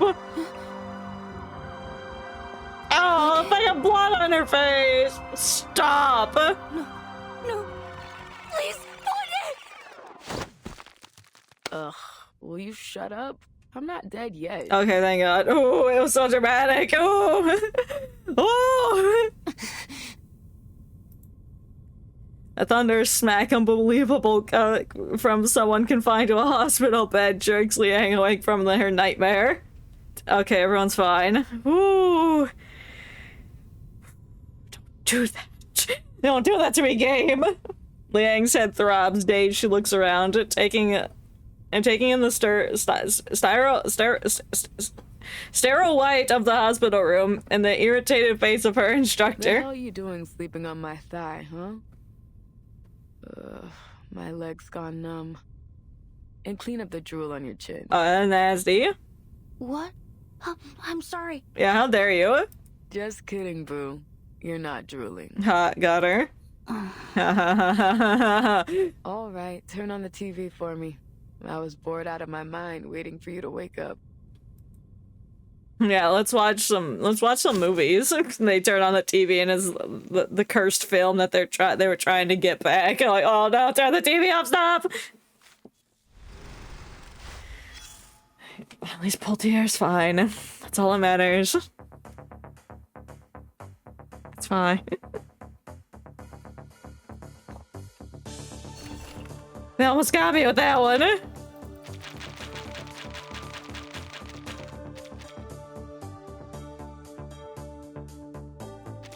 We gotta go talk to Miss Noir about all that. This just in. Silence and stillness are already the highest form of alert. You're so true. Well, that wouldn't mean. This just in breaking news. Tall officer, are you up? I got you guys Chinese food. You must be hungry. This is a hospital. I think they provide their own stuff. The two officers are both staring intently at the television screen. The paper cup in their hands are crumpled tight. Oh, don't tell me it's that film. Almost 20 suspects in the holding cell were injured. Most were found unconscious at the scene and are now in critical condition at the hospital. What? Multiple people injured. Possible link to Night Piercer? What? 20 suspects in the holding cell are injured? The victims include arcane black market dealer Castor and Chicago gang leader Jason the Coyote, both of whom have since been acquitted of their crimes. What happened to Pug Dog? Behind the reporter, thick black smoke billows from the scene of a car accident. Flames that lick the oil spilled on the road, sending waves of searing heat into the air. Cameras out of the way! Out of the way! The ambulance needs to come through! We need banana bags stacked! Banana bags? What are banana bags? I need to get these people potassium right now! They need it more than ever! Oh, my skin! It burns! Help! Help! Yeah, it's okay, take this banana, you'll be fine! Whoever you are who did this, just wait and see! I'll tear you apart, you asshole! Damn. It sounds like that guy needs a banana. Medical personnel shove past journalists as they hurry over with a stretcher. The cursing and wailing of the deranged men behind the reporter echoed in the background, sends a chill down their spines. The fire is speculated to have been started by a victim of a Night Piercer attack who displayed signs of mental instability. Oh, banana bag is like an IV filled with shit whenever they need. Okay, the banana bags. I've never heard them being called banana bags. That's hilarious. But why is it called banana bag? Because it's got potassium and bananas have a lot of vitamins and stuff, and that's usually what the IVs hold. Minerals and vitamins. You can get it for $69 on Amazon. Why would you need that? Okay, well, I found out that question. At the same time, similar incidents have occurred at the Lieber Street Detention Center and the Chinatown police station. The situations at both sites are similarly concerning. It has been reported that the Division of Arcane Affairs is considering the potential connections between these incidents. Really? The mysterious figure behind the unresolved Night Piercer attacks remains their top suspect. I think I know who is behind that. Previous attacks attributed to the Night Piercer, the victims of these incidents are once again notorious criminals with extensive records. However, in light of the Night Piercer's escalating criminal activities, support for the figure is dwindling as concerns for safety rise. Really? Yeah, I mean... In response to ongoing skepticism regarding the lack of resolution of the Night Piercer case, Deputy Chief Eldon of the Division of Arcane Affairs stated during the press conference that... Doesn't matter. Poltier slams the power button on the remote before flicking it aside. She yanks... Oh, that might... Oh, don't do that! She yanks the IV needle from her hand and grabs her uniform from the bedside. I don't know if that was a good idea. I pass out for half a day and Chi Xing's already turned the city into her personal playground? I mean, yeah. Grab your stuff, rookie. We're hitting the road. Gotta find this bitch before she kills someone. Ooh, well, she almost did. What? Your feet stuck to the floor or something? She might have already killed somebody, I don't know. She might have already done did it.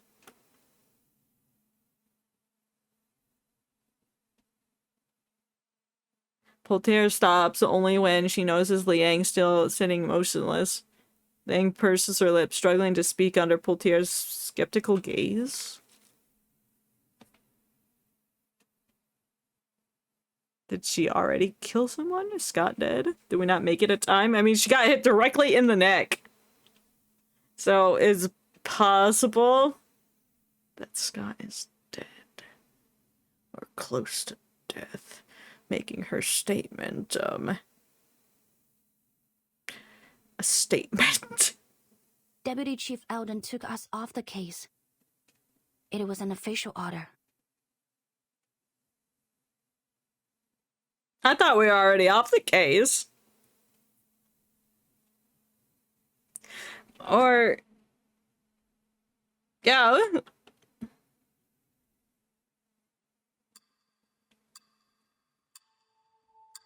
I thought we were already off the case, and it was like, nah, don't do that. Just do some minor shit around town. You're not ready for this big thing. Why do you say we weren't ready for this mission if we weren't already off the case? That doesn't make sense. Guess when we were already off the case, but nope, I guess he kept us on even though we weren't ready, I suppose. Unless we talked to him after finding some stuff out and he was cool with it. I might have missed something. A few hours earlier, the LA Office of Division of Arcane Affairs fell into an eerie silence. This morning, Constance Scott, a staff member of the Foundation's Arcanum Containment Department, was assaulted during an illegal arcane object trade. She's still in critical condition. Yeah. Forensic Services has confirmed that the arcane skill traces found at the scene of the attack matched those left by the suspect in the ongoing Nightpiercer case. Yes. Thanks to Noir and our Vigils cadet Liang Yue, who are both at the scene of the attack, we've been able to confirm the identity of the Nightpiercer. Yeah. Her. You. Name's Chi Xing. She's 29? 29-year-old former movie actress from Hong Kong. She played the lead role in the Detective CO7 series, where she gained a reasonable amount of fame. She was in a few more movies after that, but no big hits. She officially retired from acting a few years ago. The BAU's come to the conclusion that she's confused herself with her movie character, possibly a result of a mental imbalance caused by the setbacks in her career. She thinks she's the real-life CO7, the hero who fights evil and cares for the weak. In short, we have a vigilante on our hands. That's crazy. Thanks to a minor mistake from the Foundation's Arcanum Containment Department. A minor mistake? We also have a dangerous arcane item. A cursed film reel called Reunion of the Three Swallows. Somewhere in the city. Minor mistake, you say? This was not a mistake. It was a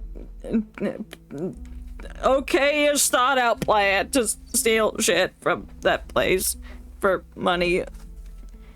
Was it just for money? I don't believe you. Liang has confirmed that Constance Scott, the staff member who was assaulted by Chi Xing yesterday, is the perpetrator of the theft. Yeah, she is. She done did it. Welcome back to Reverse. Hell yeah. Welcome in, Zabless. I hope you're doing well today. We are a little over halfway through with the event story. Who's the best girl now? Oh no, is that a trick question? I think it's Loggerhead. She didn't deserve what Scott did. Oh, am I wrong? Oh no. Alright, my next guess, I don't know. Based. As you're all aware, but it's fine. Who are you thinking of? Chinatown. We now know that the source is the cursed film. Yeah, I think the best girl is that arcane dealer pug dog. For me, it's Chi Xing. Ah, gotcha. She is really cool and has needles in her fingers. And she's going around attacking people. Hell yeah. It's currently in Qixing's possession, which makes her even more dangerous. Yeah, but what's she gonna do with it? Why'd she steal it from us after we stole her head? But Loggerhead is a good choice. We may have different opinions, but we can respect them. Having learned about the history behind this arcane film, Do not blame. I will not blame you. You pick her. Hell yeah! I have to pull for her later. I need her on my account just to have. I don't know how to use her. I don't know what she does, but I need that. I need it. It was like, what's that? It's not like he just like peed on the floor for like one droplet. Around the city, all matching the patterns of the Night Piercer. She's good for poison team. Well, okay. I might have to find a way to build a poison team. She's like Sotheby. Oh, okay. I don't have Sotheby, so maybe she can be a replacement for Sotheby. I don't know. I'll have to look it up and all that. I'm not good at building teams in this game. But there's one key difference. Unless it's for Lucy, then victims all showed the I know same the mental core. disorder as the victims of the film. Oh, I interesting. believe that the suspect is able to control the film's power to some extent, and she's using it to commit escalating crimes at a much higher frequency. That's crazy. We need to act before the situation gets out of control. And what are you gonna do about this? How are you gonna handle this? Reinforcements from the Foundation and the Vigils Bureau are already on the way.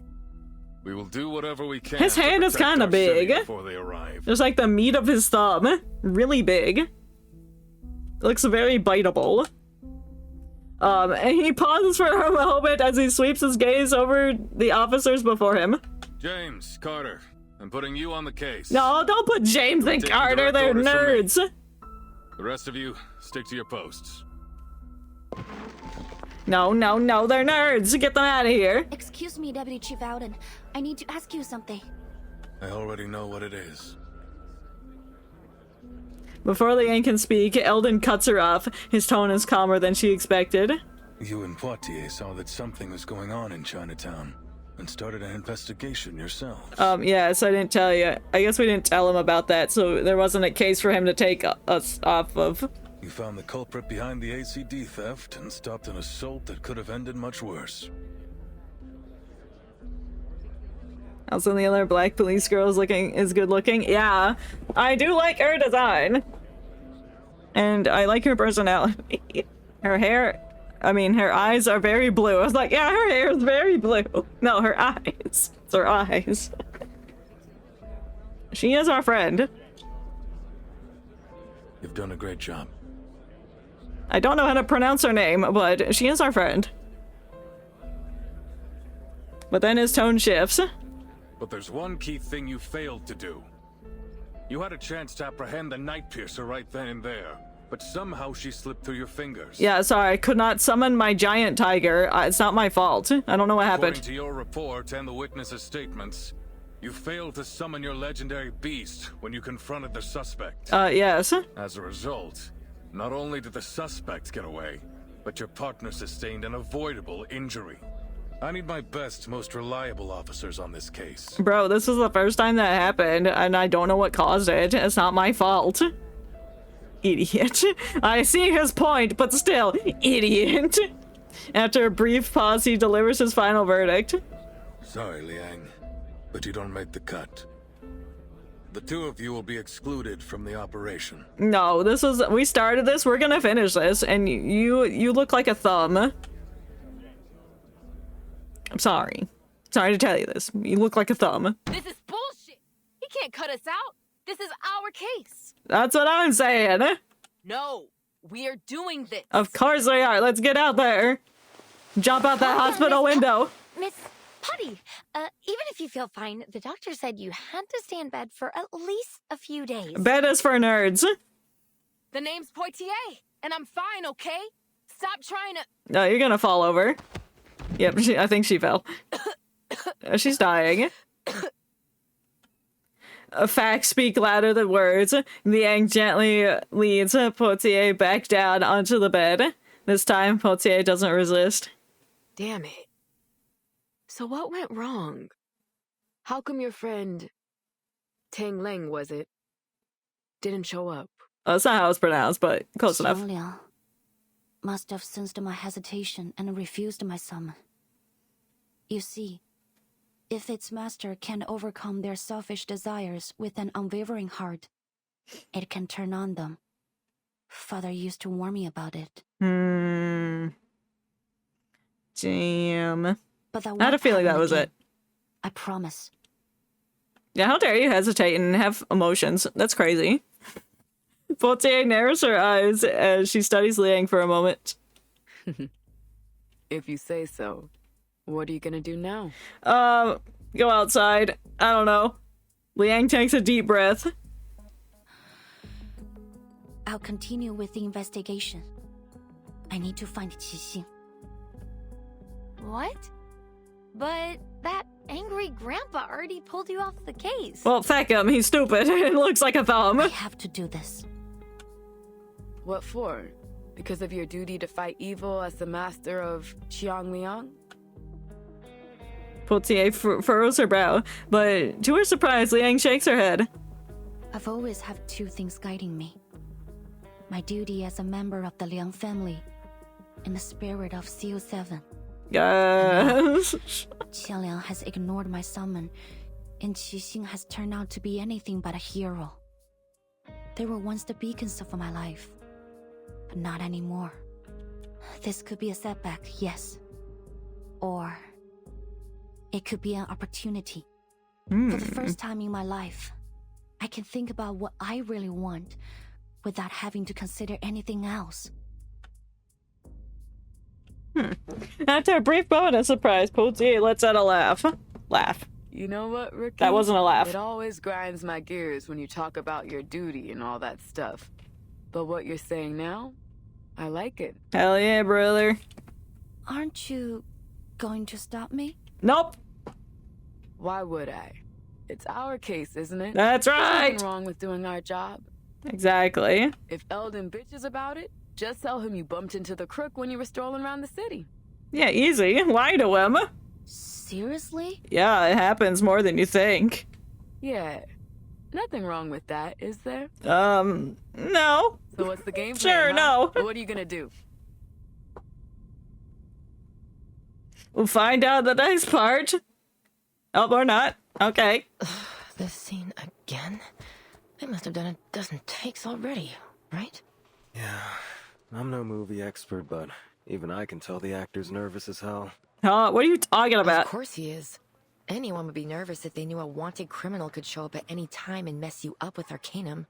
Eldon tried to keep the details of the case a secret, but that director from Hong Kong told her crew about it as soon as she came back. Huh?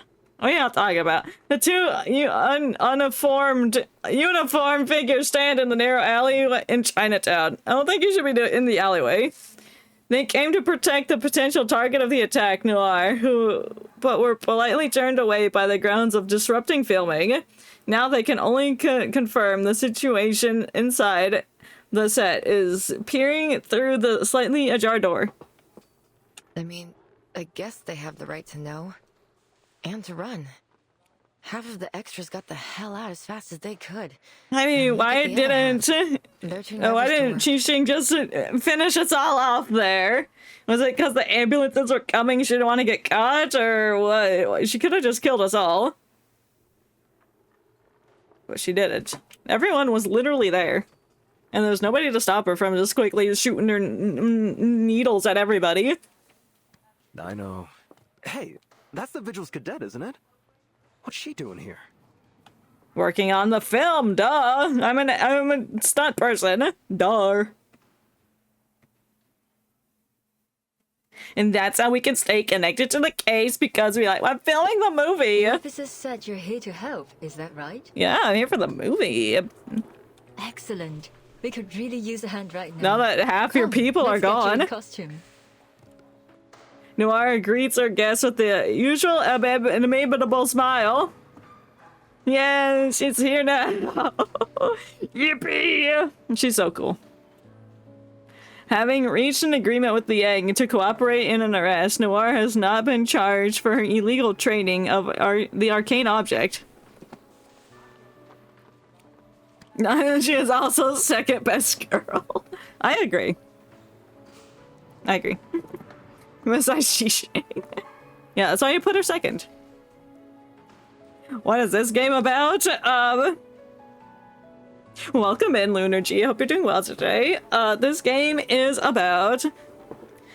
Well, what we're doing now is an event, but the main premise of the main story is this storm is reversing time and erasing eras and all the people within that era.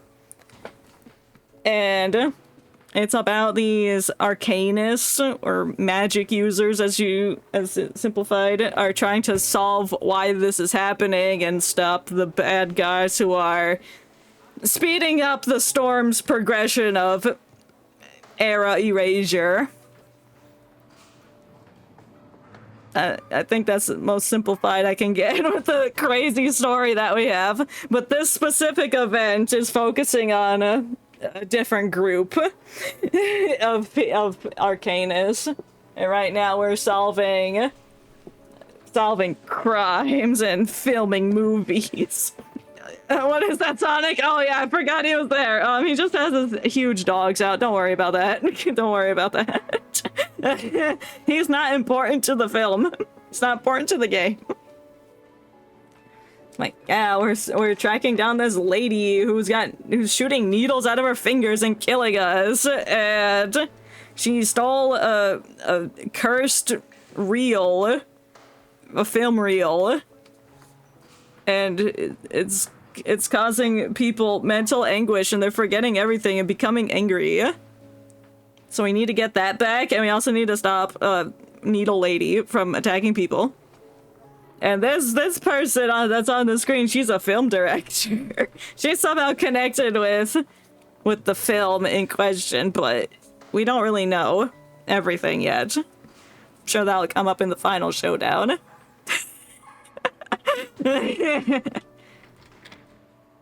Let's film that movie! I'm more than happy to help. But first... And this is our main character of the event. To ask you. She's investigating the crime. Noir pauses. Right to the point this time. I see. Yeah, might as well.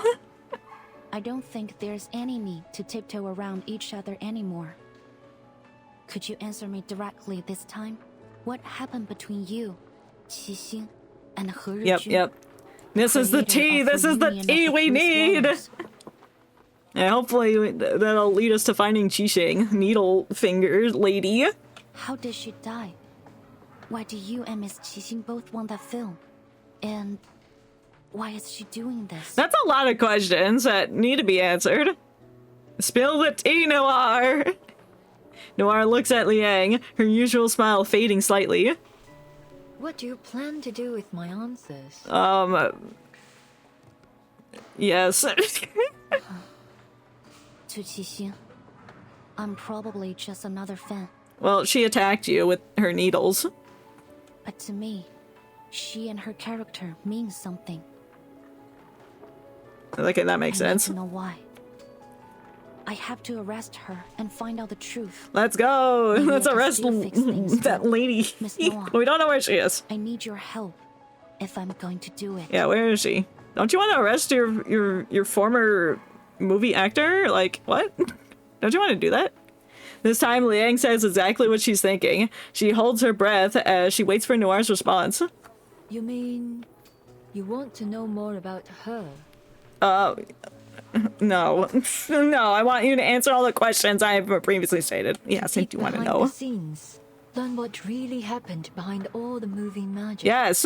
I told you it's not a good idea. I don't care. I need to know. We create Please. works not just to express ourselves. The little but to doll took the cut button off her jacket and turned the light on. That's such a cute detail. Commentary, whether they be sweet or bitter. It's the first time I've seen it do that. It's so cool. This game is cool. Bro. But the people behind the characters, behind the production, They are not for entertainment. Their lives are not fiction. True. She can sit there and make a movie by itself. That's crazy. Tiny little film. Is that a no? I haven't finished.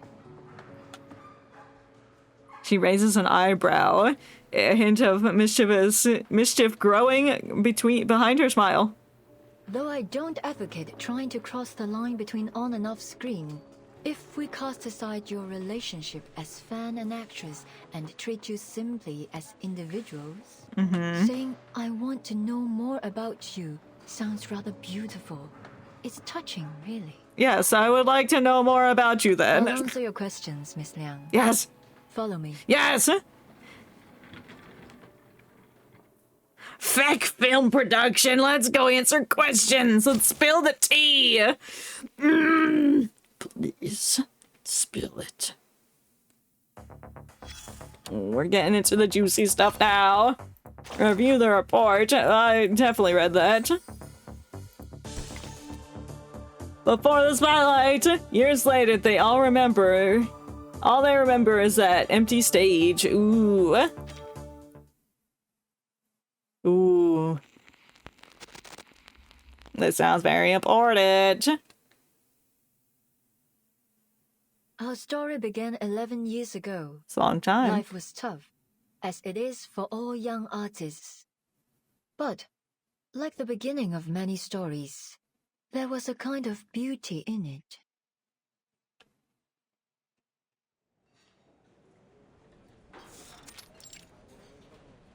就一新浪潮導演處女作亮相，胡圖雖然底子極佳，但由於大膽創新過度，導致內容詭異顛覆。Oh yeah, it is younger Noir. I was like, wait, she looks weird. She looks different. She's just young. 11 years ago. Damn, that's crazy. Probably before she got paralyzed. 即使業內有讚，但大眾實在難以欣賞，最終票房慘淡收場，實屬糊塗。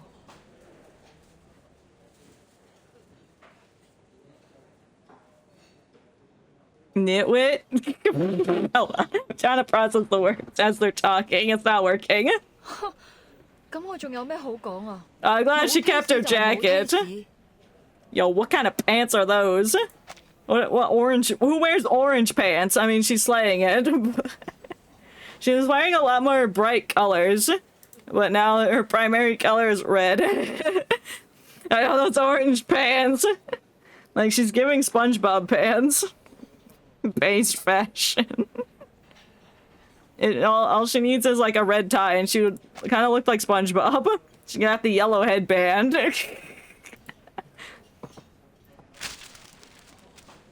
She casually tosses the newspaper onto the table, a loud thud drawing surprised glances from nearby diners.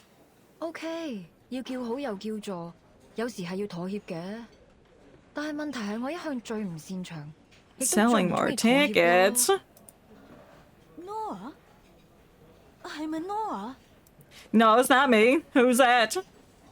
估唔到會喺度見到你，好耐冇見，見返你真係好 The one 開心 that 啊！ burnt. It's you. Hello. 你係 Teresa？ 你點解喺度嘅？你幾時返香港㗎？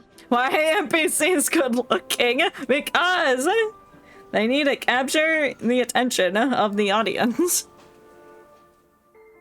Teresa, or as you know her by... I love her scarf. It's like really small, but it's effective. Was a dear friend of mine, the scriptwriter of Detective CO7 and the creator of the cursed film Reunion of the Three Swallows. Well, the three swallows. If there's three, then where's the third one? I guess the three swallows are her, Teresa and Qixing, maybe? Teresa and I met while we were studying abroad at the film academy. We took the same scriptwriting class. That's crazy. We didn't talk much at first.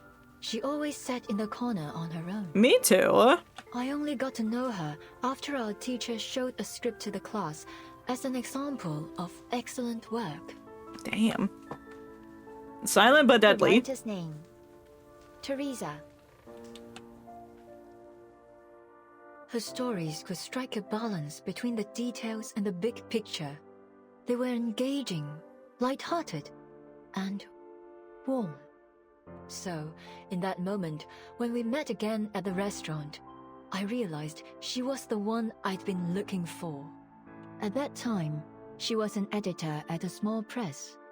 I invited her to join my studio, and 3 months later, she put the first edition of Detective CO7 on my table. Damn, 3 months to write a full-blown movie script? That's fast work. That is a messy studio. 所以你覺得點啊？你覺得邊度唔夠好嘅話，我都可以改㗎。我諗緊主角要揀邊個？哦，你個劇本寫得好好，比我想象中仲要好。我哋就用你個劇本。So we had the script, but we couldn't decide who would play the heroine.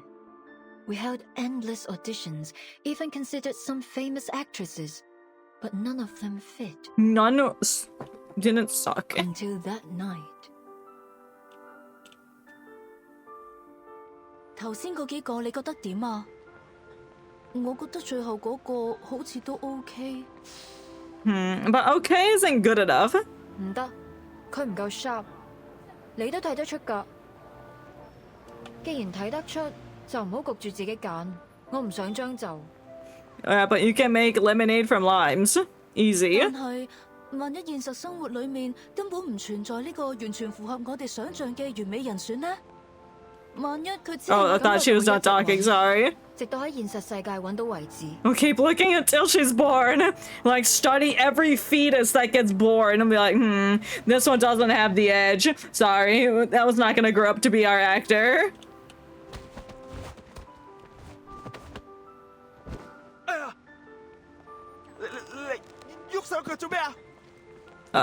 Hooligans? 我就係喐手喐腳啊！點啊？死鹹豬手！呢度唔歡迎你哋啊！ No. 仲唔快啲啦！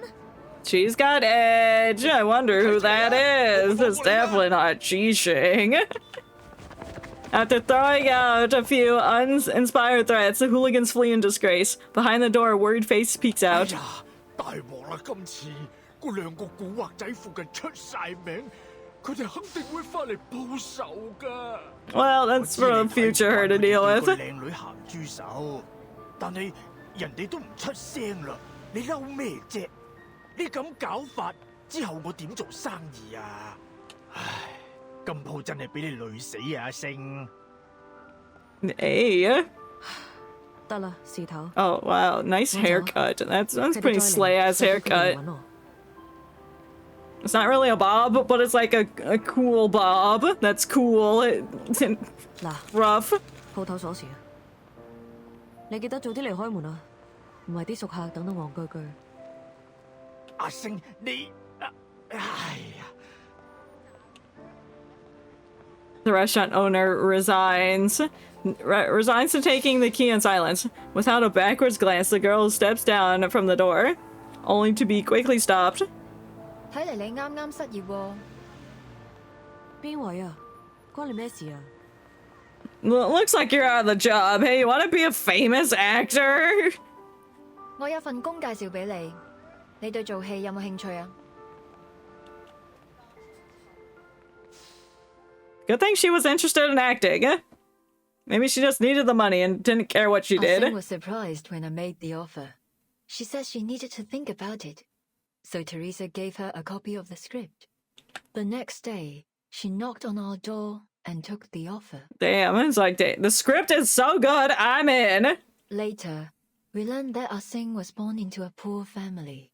Her father was in prison, and her mother had mental issues. She'd been the breadwinner for the family since she was a kid.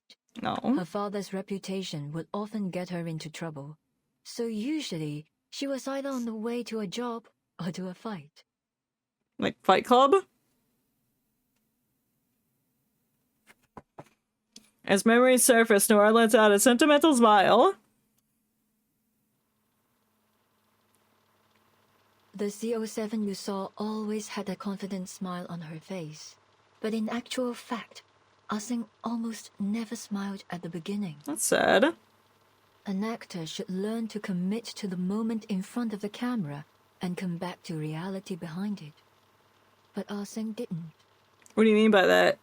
Commit to the moment in front of the camera and come back to reality? She didn't come back to reality. She was just always in the moment and stayed in the moment until it took over her mind and wanted to be this character in real life and started shooting her needles at real people who she deemed needed to be brought to justice. Is that what you're getting at? She didn't come back to reality. She's never once stopped playing the role of CO7 since then. 24 hours a day, 7 days a week. That's not good. She started to smile the way CO7 smiled. She went from brash and reckless to sly and methodical, just like CO7. The deputy chief and the BAU made a mistake. Ah-Seng has not confused herself with her character. She just is that character now. After all these years in the movie industry, I've seen a lot of actors get carried away by the glitz and glamour of their characters. But Ah-Seng is different. She values CO7 even more than herself. So much so that, ultimately, it eclipsed her own consciousness.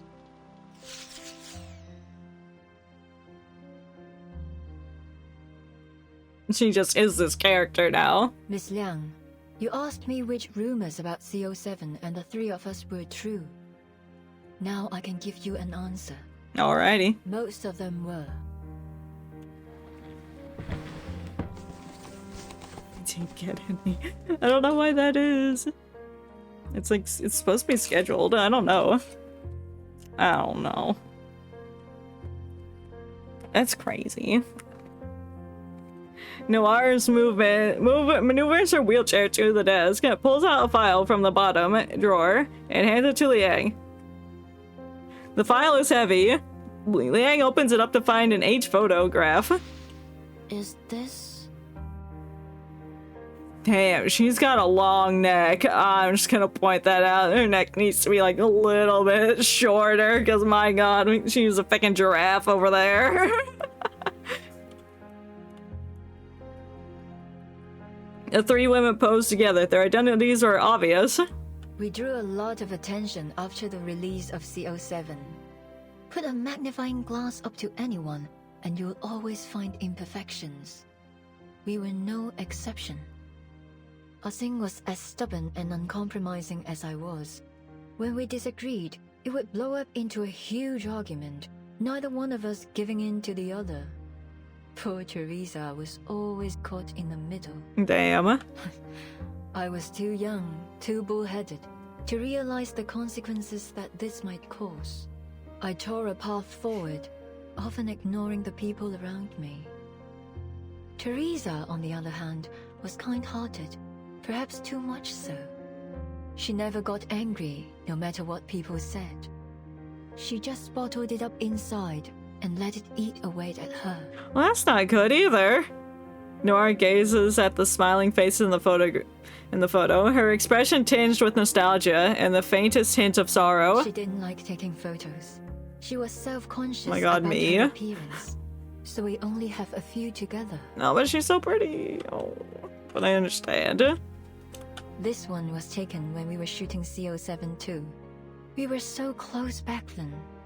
Of course, we knew we'd have to part ways eventually, but we didn't concern ourselves with that. Even then, our shortcomings had started to hurt our relationship. But by the time we realized it, the damage had been done.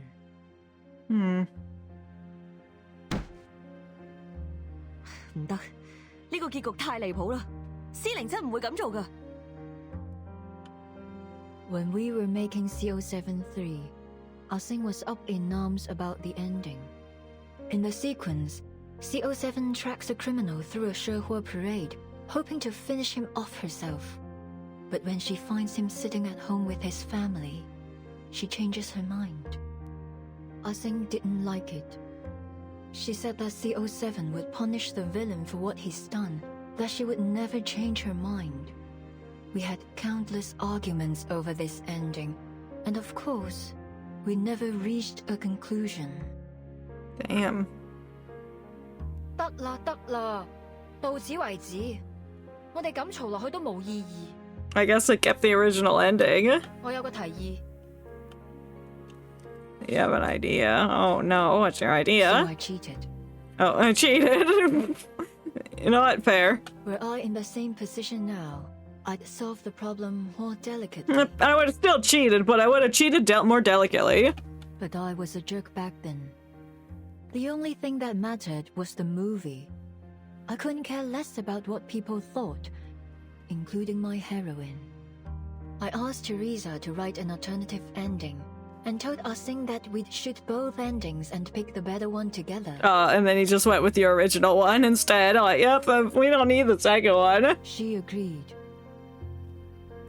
But you didn't keep your word. You released the movie with the original ending.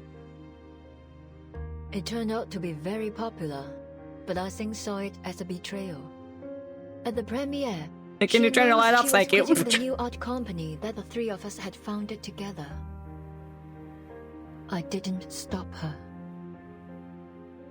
Damn. Teresa tried to mend our relationship, like she always did. Just goes to show you what, just like fame and what hyperfixating on your project can really do to relationships. It's really sad. 我寫咗個新劇本，唔係407續作，係全新嘅故仔啊！如果你哋覺得有意思嘅話，我哋下一部戲可以拍佢啊！我自己拍咗部片花，雖然好簡單， A sizzle 可能 reel? 拍得唔係幾好，但係可以嘅話，我哋一齊睇啊！ It's a sizzle reel. It was her It's like proof it's on of fire. concept for reunion of the three swallows. No, no, what? No. I knew Teresa had always wanted to put an end to the CO7 series and write something she was really passionate about. Well, it became a cursed object, though. Perhaps she thought a new story would help Ah-Sing move away from CO7 and become herself again. A sizzle reel is a short, usually flashy video to promote a product, service, or a proposed project. Okay, so it's like a trailer. Unfortunately, when she came to show us the script, Ah-Sing and I were in the middle of a fight. 唔使啦，我唔會再同你哋拍戲。阿星，等陣啊！ Hey, don't push her. She did nothing wrong. Ah-Sing had always been kind to Teresa, but on that day, she pushed her out of the doorway and stormed off. That was kind of rude. Well, as I said, I was a jerk. I flipped through her script, and a flurry of harsh words left my mouth. Oh, well, it's not really reading through 點解 it. 仲係上次嗰個類型㗎？我咪講咗咯，呢種故事唔啱你寫啊！ Damn, you didn't even read it. You're just like, look at one word per page, like, yep, the same shit again. Swallows. The script, along with the reel, is shoved back into Regent's hands, and I left, I guess.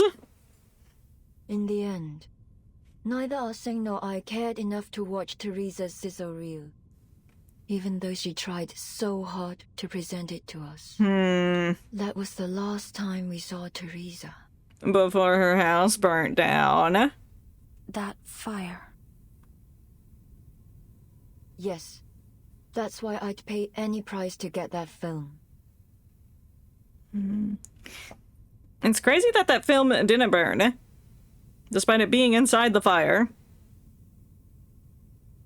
And I guess that's why it's cursed, because you can't destroy it by fire. Her script was burned to ashes in the fire, I need to know what story she was trying to tell. But if you watch it, you're gonna go insane. I suppose Ah-Sing feels the same. Okay, let's get a watch party. You don't have to kill each other, just get a watch party. Bring out the popcorn, bust out the orange juice. We're having a watch party for this film. Noir gestures towards the file. This is what you wanted to see last time you and your officer friend visited me. Yes. You mean the threatening letter? She did have it, you liar. It's not a letter, actually.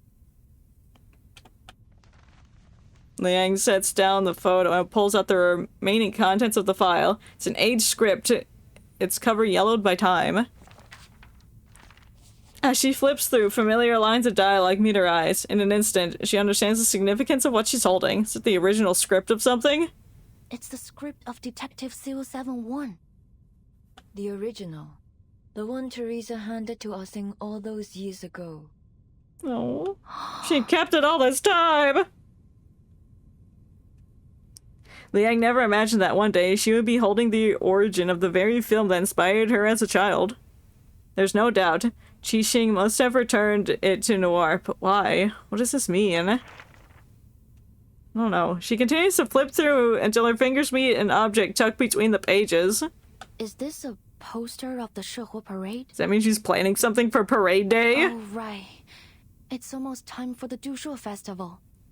With everything going on these days, I almost forgot. I don't blame you.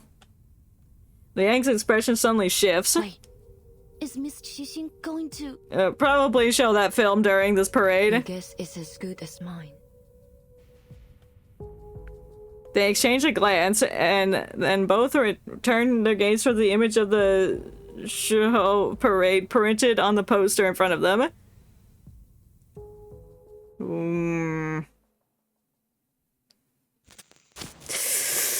Ugh, we gotta stop her before she goes into the parade and messes everything up. People, everyone's getting so hyped for this parade. Wow, I can't wait for it to be, ruined. Watchers, protectors, defenders. Oh, there's Anan Lee. She enters the story kind of near the end.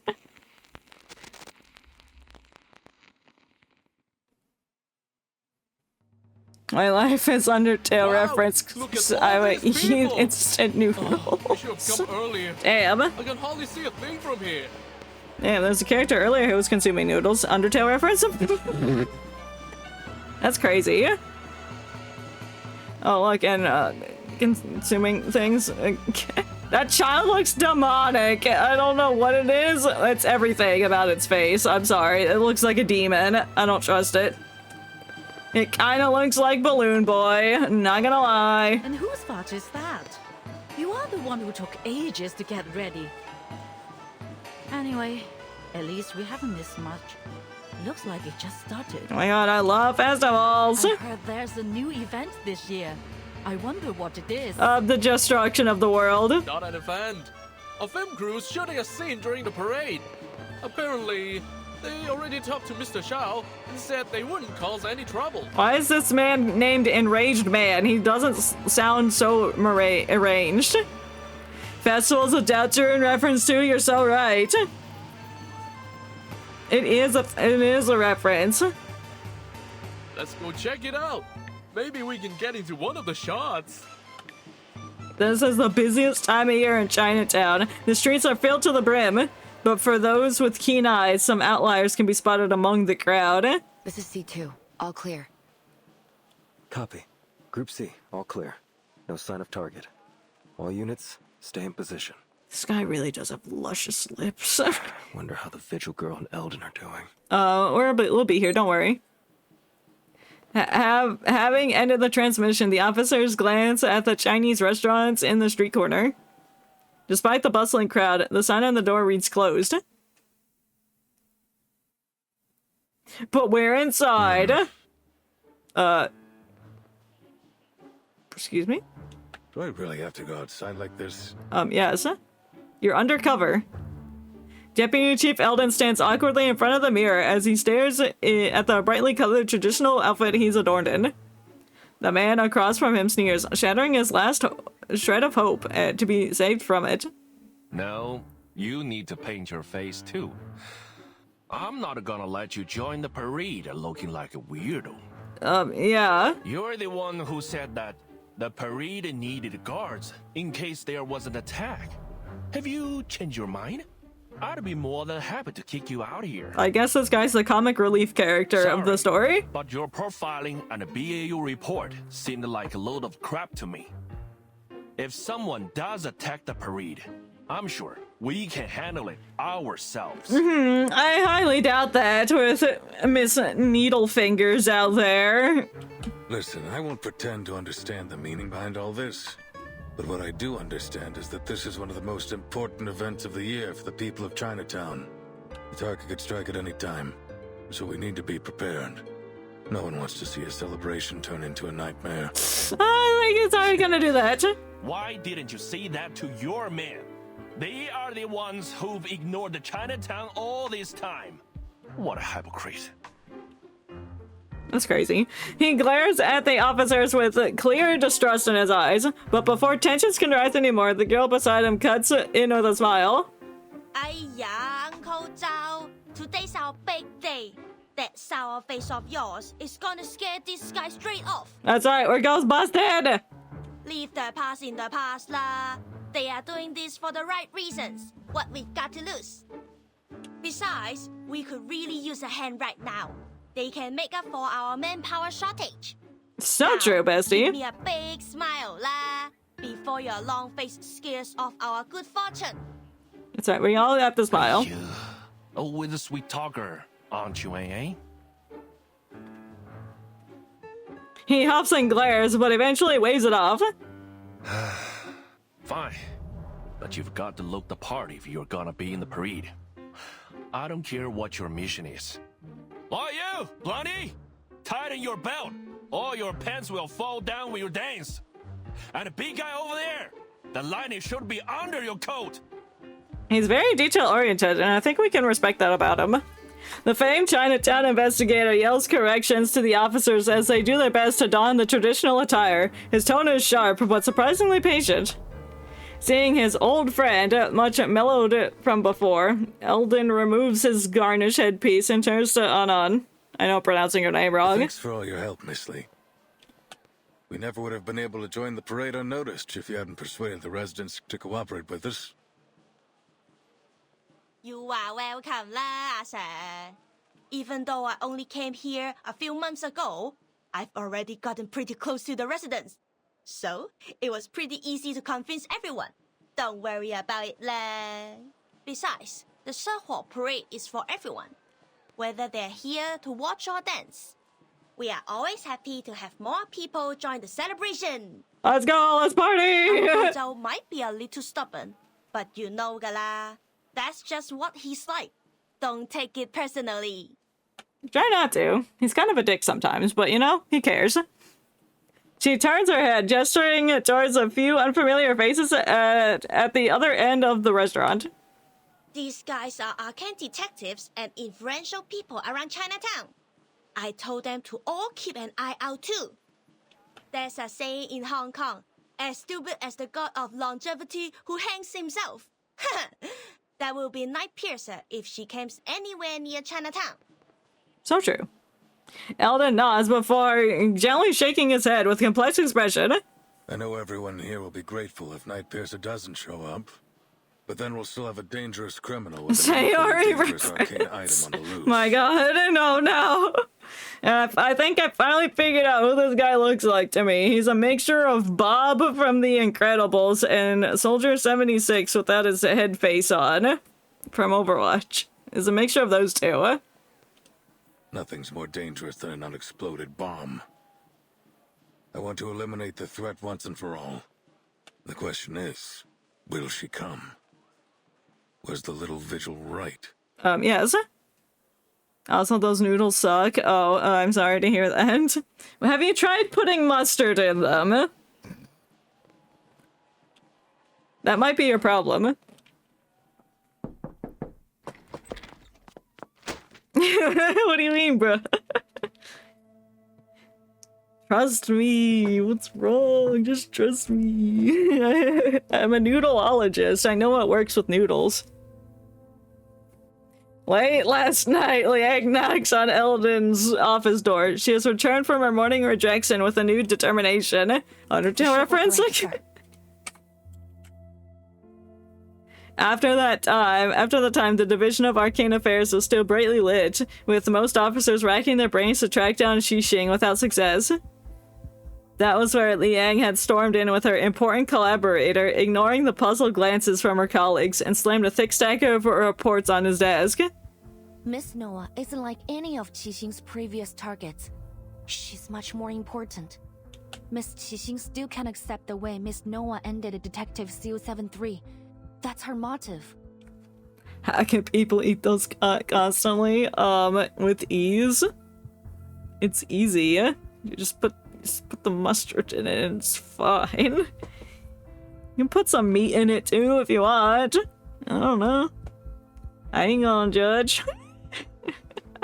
The ending consists a little of bit, two sprinkle some major cheese. elements, the Shehua parade, and the villain who should have been punished. She now sees Noah as that villain, and she's going to attack her at the coming Shehua parade. That's crazy. That will be our chance to arrest her. The Shehua parade? Do you have any idea what you're suggesting? Yes. The sheer thickness of the report is intimidating. Eldon skims through it before casting a questioning look at the unexpected visitor Liang had dragged in. The visitor nods. Don't worry, sir.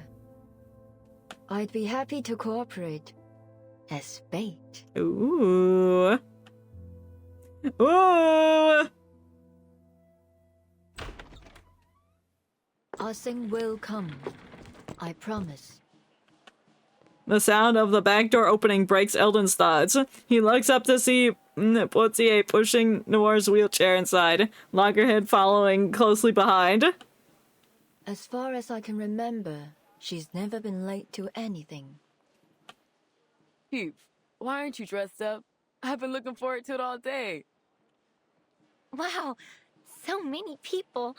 I'll make sure I capture some great memories of this. I'm sure you will.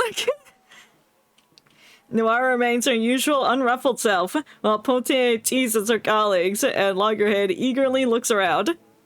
Eldon sighs and rubs his forehead. I understand that the festival atmosphere is exciting, but you ladies need to remember that we're not here to celebrate. There's a tough fight ahead of us. Yeah, well, you still need to get ready. Poitier, you sure you're healed up? Of course, Chief. You've approved my participation in this operation. It's too late to take it back now. So true. You should have asked her if she was healed before you said that she's allowed to rejoin the team. Eldon looks over. Clearly she's alive and well, but he still carries concern on his face. Eventually he sighs and nods. What about Miss Latham? You've been proven innocent, and I heard the Foundation told you to await orders. There's no reason for you to be here. But we're her friends. Unlike a certain bitch. Eldon's words draw everyone's attention to Loggerhead. Her head twitches slightly. Yeah, but it'd be weird to stay in my room alone when everyone's out here. Don't you think? Yeah, you're important to the team. Anyway, I'm waiting for Scott to wake up from her coma. I want to ask her why she stole from the Foundation and pinned it on me. She said it was for money. And you were an easy target because you only remember things from 3 days ago. I need to know what she thinks about me and our friendship. She was quite clear. She hates you. If I let you guys do all the work while I just wait in my room, I won't be able to question her without feeling insecure. No, that's fair. I know I might not be all that helpful, but I'll do everything I can. You got this! The camera lens almost seems to flash with something resembling a plea. Miss Latham's being modest. As a staff member of the Arcanum Containment Department, she knows how to deal with that film reel better than any of us. She may forget things, but she still has a wealth of knowledge. Her experience might just make the difference between failure and success. So true. All right. You've got a point. Miss Latham, thanks for lending us your expertise. Eldon finally nods. Loggerhead lights up. Great! Just leave it to me. I can deal with the film. You got this. I've rewatched all my related memories, so I remember every detail, even down to the scratches on its surface. That's very detail-orientated. We love that. With Loggerhead officially permitted to join, the final member of the operation team is the last to arrive. There you are. Nice headpiece. Love the outfit. Everyone was gone when I left the changing room. I thought something was... What's wrong? No, you're beautiful. That's what's wrong. The costume fits you so well. Fancy, whoa. It doesn't even look like a costume. Much fancier than that. You are like the best parade dancer I've ever seen. There's no way the night piercer will spot you. Look at her, Uncle Zhao. So cool, huh? The Chinatown investigator scrutinizes Liang from head to toe before letting out a derisive snort. Was that okay? What do you mean? Is that the Liang's family ritual dress? Let me see. Good. You're wearing it right. Nice to know that at least some kids remember their traditions. You better not dishonor your family wearing this, kid. No promises. My thoughts exactly. Okay. Everything's in place. It's like, don't sully your family name during this performance. Last time. The alley out back's empty. Show us what you got. He gestures to the officers, motioning them to line up before Liang. Each officer stands tall and imposing, forming what feels like a solid wall before Liang. Refusing to shy away, she squares her shoulders and meets their gaze head on. Yes, sir. I will prove myself to you.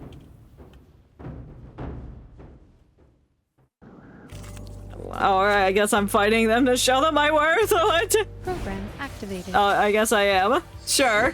And don't fuck up, kid, or everyone will hate you and your family. Pretty much that's what he said. It's like, don't mess up my operation. Or your family will disown you. I didn't bring any tissues, princess. So if you start crying, you have to wipe your nose on your new uniform. Boy, let's see if I'm up against a powerless little girl or a real challenger. Understood, sir. I'll go easy on you. They're not charging. Alright, go easy on you. I mean, I will destroy you. Confirmed. He's dead. Oh, he's hanging out by an inch.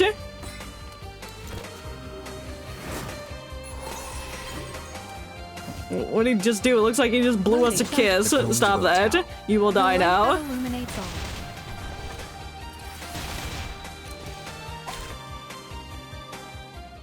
Alright, stop. Or at least I acknowledge you now. Not bad, kid. Good, looks like she wasn't all just talk. Sorry, I did my best to restrain myself. If I had to keep up, we'd been exhausted before the real suspect even showed up. Alright, nerd. Night goes before the fall.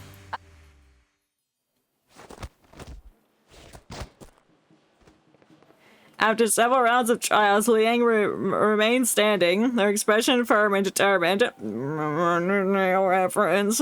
Her gaze burning with resolve. Satisfied, Eldon nods. Looks like I've got nothing to worry about. Yeah. You ready, kid? Thanks, man. We've come a long way. He rolls up his sleeve and checks the time on his watch.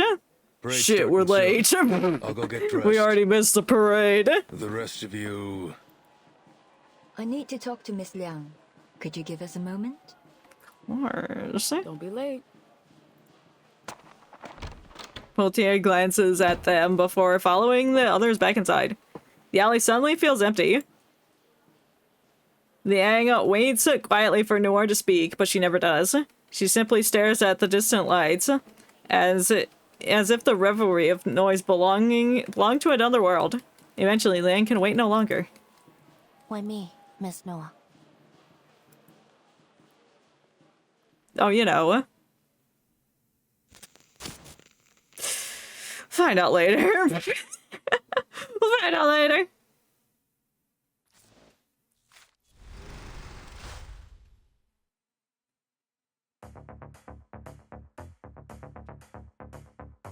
Oh, is that it? Oh. The law of caution? I was like, I kind of look like Polnareff. That's crazy. The fruit taken must be returned to their branches? What do you mean by that? Let me get my things. Give me all this. Yeah, you know my gossip notes. What do you mean by that? It's crazy. We're almost done. There's only 4 more stages left after this one? Or including this one, I mean? Alright. Law of caution. The law of caution. Oh, causation. I'm dumb. I can't read. It's causation. Cause and effect, I guess. The cheers and laughter of the Shuhao parade echo through the alley, muffled and distant. The caution. Exactly, the caution of the everything. The caution. It cost.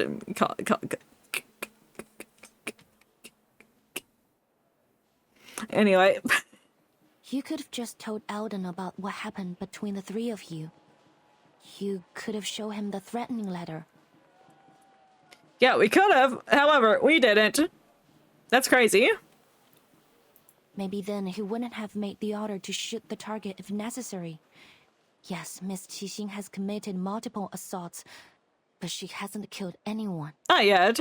I don't think she deserves to die. So, as I promised, I will do my best to catch her alive. That being said, if... She takes a deep breath. If drastic measures have to be taken, I will not hesitate. That's right, you kill her! Yeah! I mean... Liang's final words are anything but polite. She holds her breath as she awaits Noir's response. After a brief silence, Noir speaks. Xing was a good actress. That's all you had to say? Fair enough. Liang anticipated all kinds of responses from Noir, but not this one. Huh? Yes. She was a skilled martial artist with remarkable control over her arcane skill. But that's not what makes a successful actress. True. Just shoot her on sight, bro. Don't be so morally gray.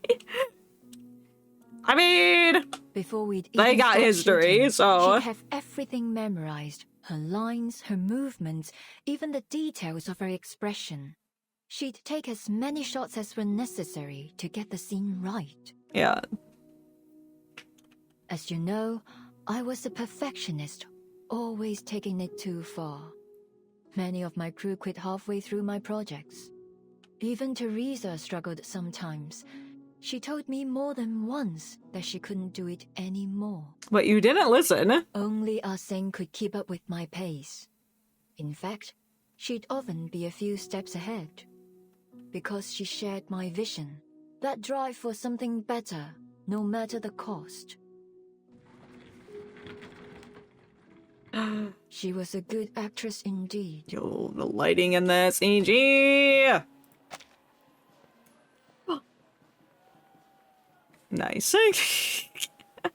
I know that we'll probably never be partners again, but I still don't want her to be treated like this. I still don't want her to die. In Liang's memory, Noir is always smiling. Not right now. Sometimes friendly, sometimes distant, with the mischievousness of a child or the cunning and unyielding pride of a woman totally in control. But at this moment, when she turns her head, there is no smile. What burns quietly in her eyes is something akin to rage. You said you were going to figure out Seething with rage. Well, it seems you and I agree that things aren't as simple as they appear. True. The Arcanum Containment Department's security system should be almost unbreakable. So how is it that Miss Scott, a regular staff member with no special skills, managed to break through it? Well, she mentioned some office worker, so she had an accomplice to break through with her. And why was she selected to go after Miss Latham? What was she about to say before that needle pierced her neck? I don't know. We gotta wait for her to wake up from the coma. Xing's actions don't make sense either. After all these years, why has she decided to take revenge now? Is it because she found the film? I don't think that There doesn't are seem simply likely. far too many coincidences. If one of my writers wrote a script like this, they'd be fired on the spot. You mean there's something else going on behind all this? Noir gives her a look of approval. The scene has been staged. I can feel it. The lights, the cameras, the cast, they're all in position. And when the clapperboard claps, the movie will begin. And this time, I'm not sitting behind the camera, but in front of it. Mm-hmm. Miss Liang, I've been holding back. I apologize for that. Well, better late than never. I hadn't figured out which role you'd play in this movie. If you're saying this to try to get me to talk about the behind the scenes of my life, I'm afraid you'll be disappointed. No, of course not. You got me wrong. She waves a hand dismissively, her expression light, but her eyes still blazing. I'm a director. I don't act in movies made by others. That's fair. I sing Miss Latham, Miss Scott. The camera's focused on them too. But none of us know where the story will go. That's right, that means we just have to keep playing the game. Something stirs in Liang's chest. You mean Miss Qixing's being manipulated? I had that thought I earlier. considered that possibility, but who's the one behind the camera? What do they want? I don't know. It's probably something greater than all this.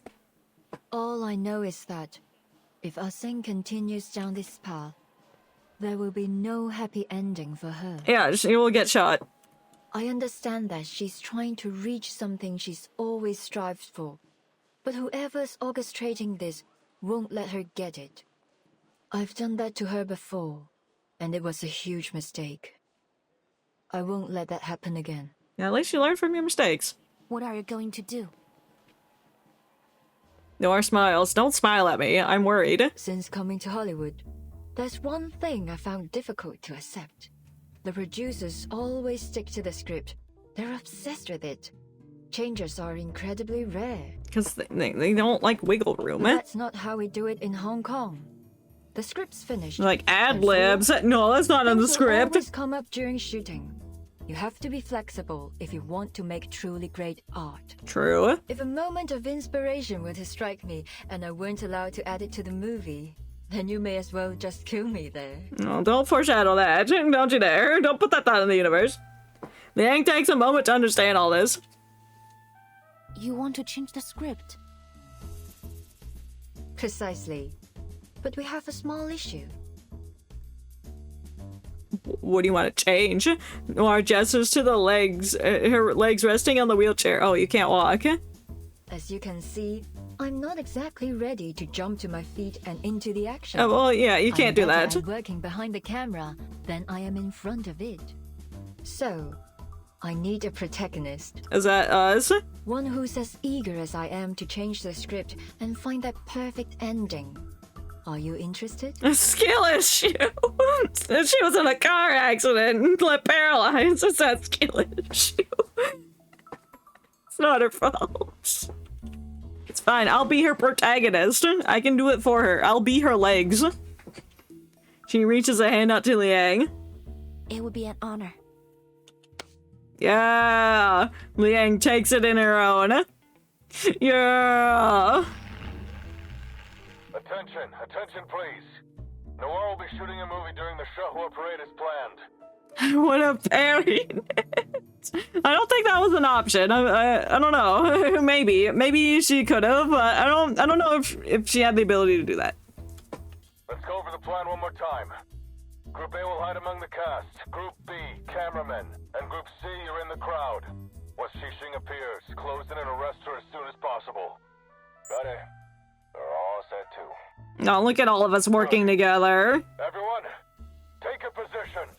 Yes, sir.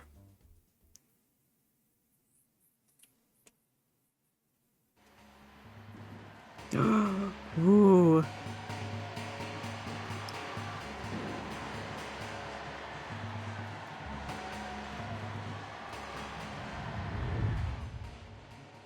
There she is, Mrs. Needle Fingers. The time has come. This will be our final scene. You have the cursed film with you. What are you doing to those buildings? Oh, these people are tweaking out. Oh, what's going on with them? Whoa. I'm feeling kinda dizzy. You're experiencing chromatic aberration. I'm scared. You should be. That arcane fluctuation. It's from reunion of the Three Swallows. Yeah, from that cursed tape or film. I don't know how she did it, but she did do that. I guess I'm fighting the chromatic aberration. Dental check. Yes, I am. Alright, let's fucking nuke these guys. They're smelly. What are those twisted shadows? Oh, they're swarming all over. Sob! Don't be afraid. Oh, don't be afraid, child. Here, stand behind me. Stay calm, everyone. This is just a new parade performance. Don't curse at me, you bitch!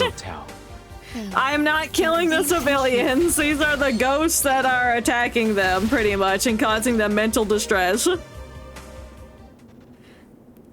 I can feel it. The source of these malevolent spirits is nearby. They're like a result of the film reel that lady was holding. It's cursed. Wait, is that Qixing? And now to return to my long-term mission. The light on either side of the streets blur, polluting the sky, turning it into a swirling mess. It's as if everyone in the sight has been tossed into a painter's palette and smeared and blended. All definitions have been lost. What's happening? Yeah. Is this part of the parade?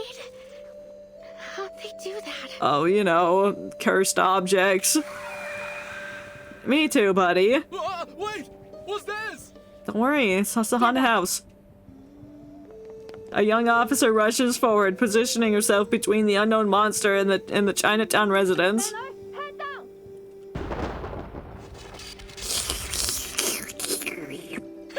Easy. You got him. You're so good at busting ghosts.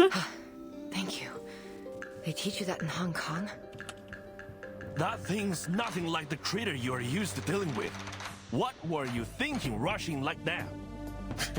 You're totally out of your league. I was about to attack. What else was I supposed to do? Let it kill the civilian, duh. Easy. He swallows whatever snarky remark he had planned, instead looking around at the eerie figures shifting in the shadows. They look like ghosts, but there's something different about them. Yeah. So, little ghost hunter, can that machine of yours tell us what they are? 1 second, Uncle Zhao. Lily's working on it. Alright, hurry up, Lily. Under the bewildered gaze of the officers, the young ghost hunter's human-headed Lily lets out a chilling, eerie laugh. Anand's expression changes. What? You mean that was a living man's soul? Ha, yeah. Yeah. You see, when you watch the film on the film reel that's cursed, part of your soul gets sucked into the film, I believe. So yes, these are people's souls. Just got confirmation that this thing's covering the whole of Chinatown. Comms are down, and we can't seem to leave either. Arcane humanoids spotted in all directions. Don't seem to be critters of the beyond. Must be some kind of arcane creation. They're everywhere and immune to regular bullets. Arcane skills and specialized bullets break them apart for a while, but then their bodies just morph back together. Yeah, they're soul particles. No casualties so far, but people are panicking. What do we do, Chief? Shoot them. Let's shoot the souls! Sorry, not my type. The specialized bullets successfully repel the shadowy beings, but their supply isn't limited. Eldon has to fall back, yelling into his chameleon comm as he does so. Everyone keep calm. Groups A and C, protecting the public is your top priority. These things seem to follow anything that moves. Lure them away. Miss Lee, Mr. Joe, gather as many civilians as you can and guide them to a safe place. He expected the private investigator to fire back at his usual sarcasm, but to his surprise, his response is immediate and to the point. No problem. They know us. I'm sure we'll be able to calm them down. I'll tell them they are special effects. They all know that a movie was being shot here. That should help. At least long enough to get them to safety. That means you guys are gonna have to figure this out yourselves. Yep. Show me what you've got. Arcane affairs. Yep, we got it. Don't worry. Put you down. He takes another deep breath, filling his body with renewed strength. Group B, hold your positions. Target's probably trying to distract us with these monsters. What's your status? Report immediately. This is Fortier. Same thing's happening at the rear of the parade. Noir is fine, though. Keep it that way. The rest of you keep your eyes peeled. The target could appear at any time. Mm-hmm. Have you checked the rooftops? Camerahead, any idea what's going on?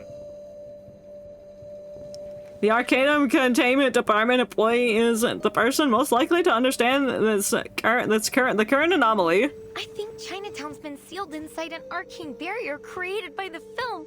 That's crazy.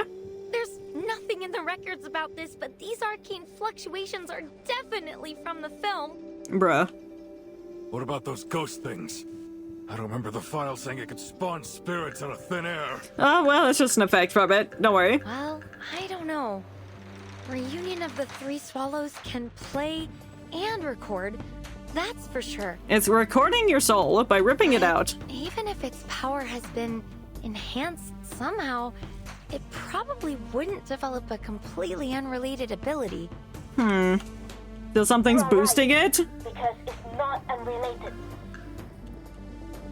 Anon's voice crackles through the communicator. Even the usually carefree ghost hunter sounds a little tense. Remember the film's victims? Part of them was taken away by its record ability. What they lost was part of their spiritual energy and memories. They are Sawan Tapa, or 3 souls and 7 spirits. These monsters are actually the Sawan Tapa of the victims. They're the victim's spiritual energy? But how did the film do that? I don't know, it's cursed! The chilling appearance of the phantoms make it difficult to connect them with what Anon had declared them to be. I'm not sure, but Lily's never wrong. So, let's not try to eliminate these things. Alright, we'll just let them attack people, that's fine. Or the victims will never get their Sawan Tapak back. Anon's voice, transmitted through the DAA communicator, reaches Liang's ears. Essentially, she's holding everyone in Chinatown hostage. That's crazy. We certainly weren't expecting that. Oh, there she is. Liang looks at the figure standing just a few meters ahead. Hi, how are you? Can you stop this? Please? The frightened crowd clings to their families, frantic and scared. And those who are alone gather with others near the dim glow of the shop fronts in search of any semblance of warmth and reassurance. They had no way of knowing that the one responsible for all this is standing just a few steps away. I didn't want it to come to this. This was between me and Noir. But you just couldn't leave it alone, could you? No, I couldn't. So here we are. It feels like it's tilting. It's like spinning. It's like slightly spinning, but it's not. I don't think it is. It's just the colors. The drastic colors are giving the illusion of a brain melting. Sounds like you already know what this film reel is capable of. Yeah. Good. Saves me the trouble of explaining it. Yeah. Now, bring me Noir. No. I'm the protagonist, not her. She's the camera person. I'm in the front lane. I'm the protagonist. Just don't. I totally missed nothing. Yeah, you didn't miss anything. Don't worry about it. We definitely don't have 3 more chapters left. I'm listening intently. But you're here for the climax of the thing. false dilemma, but since you didn't miss anything, I'll still give a recap just in case. So pretty much, this lady has like finger needles that she's shooting at people because she believes that she is this movie character that she acted as for a while, and she's got beef with the movie director, and the writer of the films is dead. Now she's here to, I don't know, wreak havoc, I guess. We don't really know why she's doing it, I guess. We don't know exactly why. But yeah, we're taking this lady down without killing her. Anyway, false dilemma. Climaxing it. It's alright, chicken jockey. That's how we're gonna solve this. Between what people see and what they judge. Let's go. False dilemma.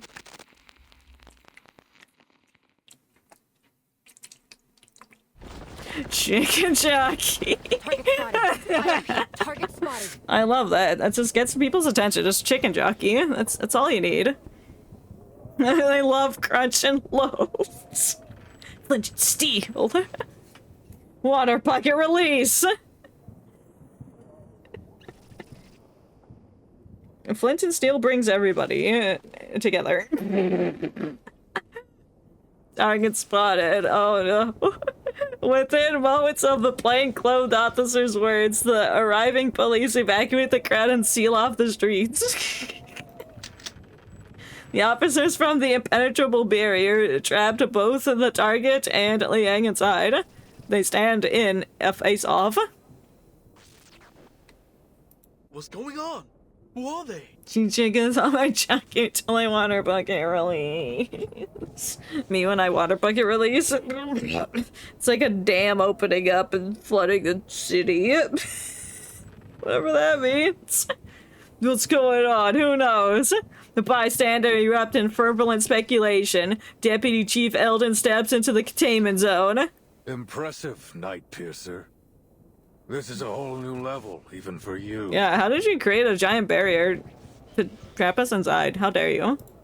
Tell me, what did you pull to take control of that film reel? Yeah, how did you make it absorb people's souls?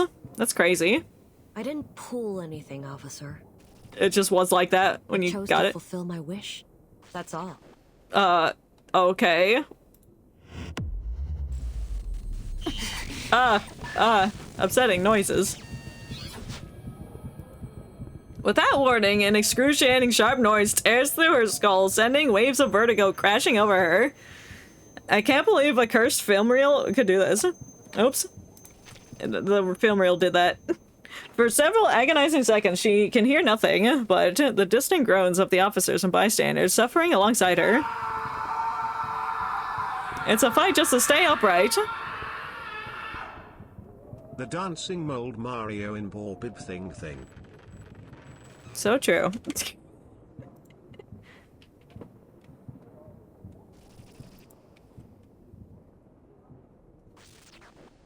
The what?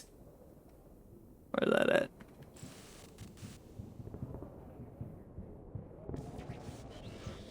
Am I blind? I might be blind. Where is it? Oh, okay. There it is.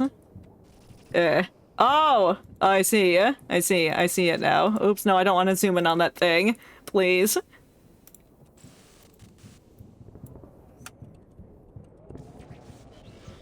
Oh, yeah, this is Mario. 100% Mario. Mario is gonna be here and we'll solve everything. Don't worry. Thank you for the big spoon and thanks for adding it. I appreciate it. I see this thing. I see. It goes really, really nicely with giant foot Sonic.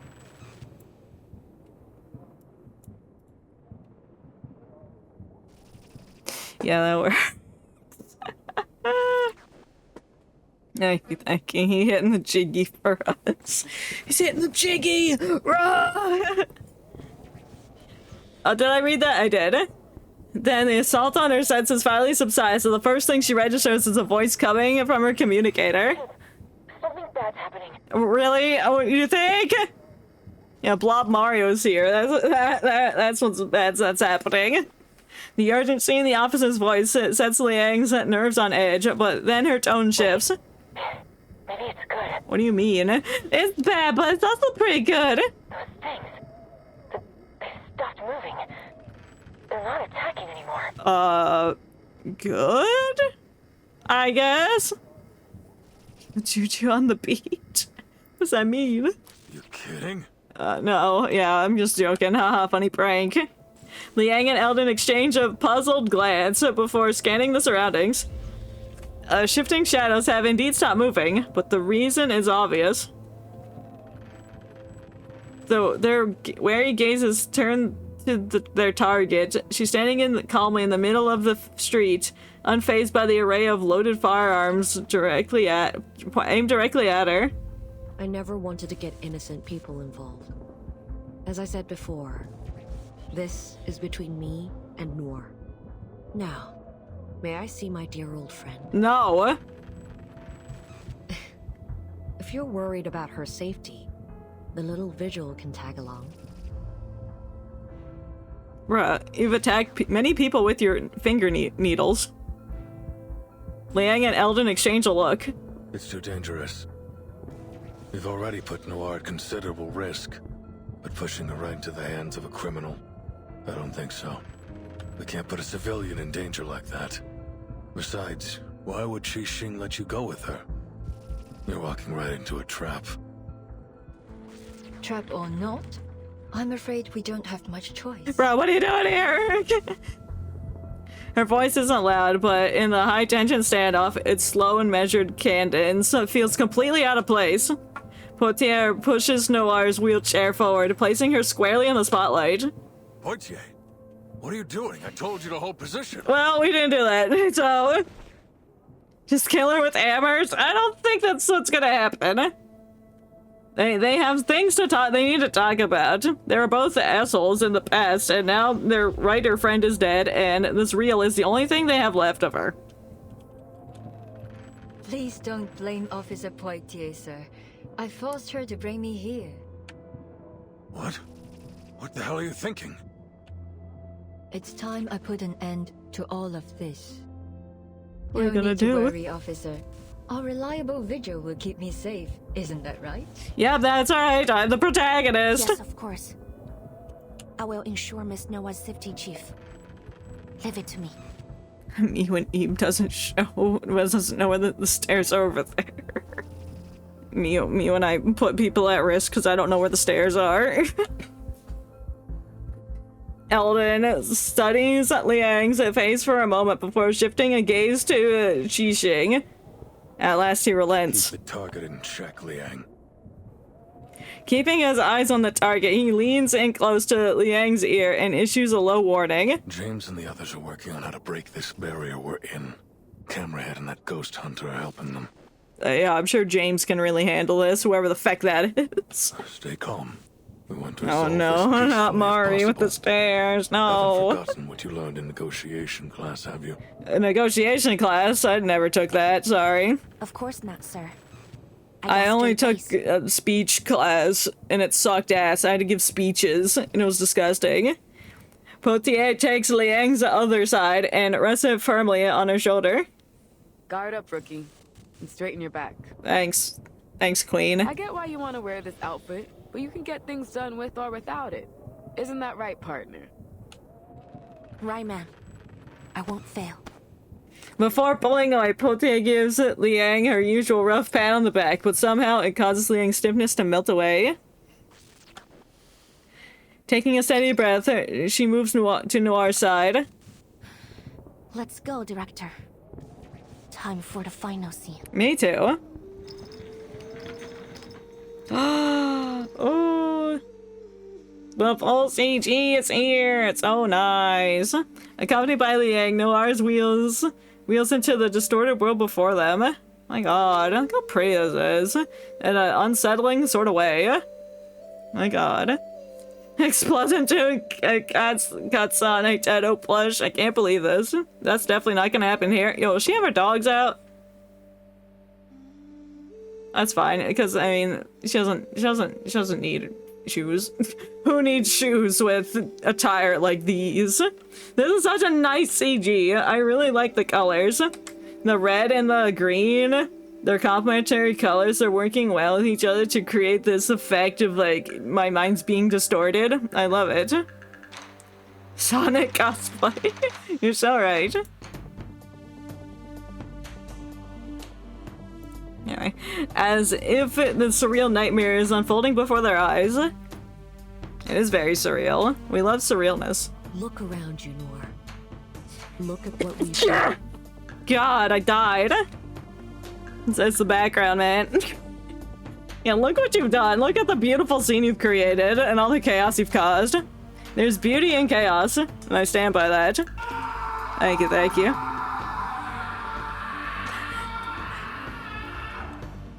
The cat smoking the Zaza also bless you. Thank you, thank you. Yeah, that was like a violent sneeze. Oh, I see you. I see you. Can I please save the image? Can I? No, can I? No. Oh, I have to. I gotta save the image. Yeah.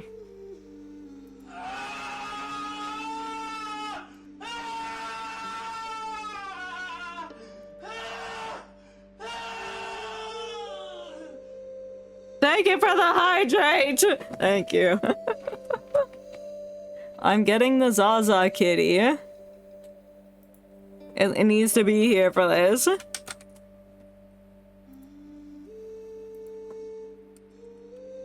It's, oops, not Zaza, but Zaza kitty. Oh, I have two files named Zaza. Crazy. Why is it so tiny? Bruh. I need to fix that. Look at it in full detail. Real quick.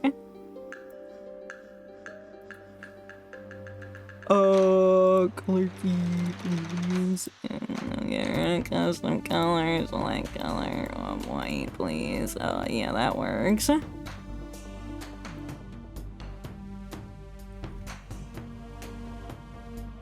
That would be that one weed Pokemon.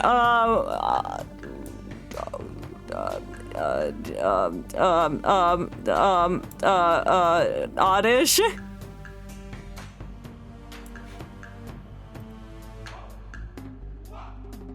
Oh, I didn't hydrate. Thank you for the hydrate. Got the Diablo treatment. Oh wait, Spriggleotto or whatever it's fucking called. Maybe that. Make it very wide and stretch across the bottom of the screen. No, it'll run into the text. I can't do that. It's against my moral principles. But maybe just for the funny. And then I'll put it back.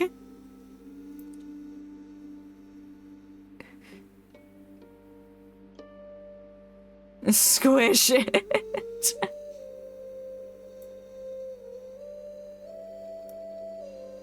Oops, I accidentally flipped it.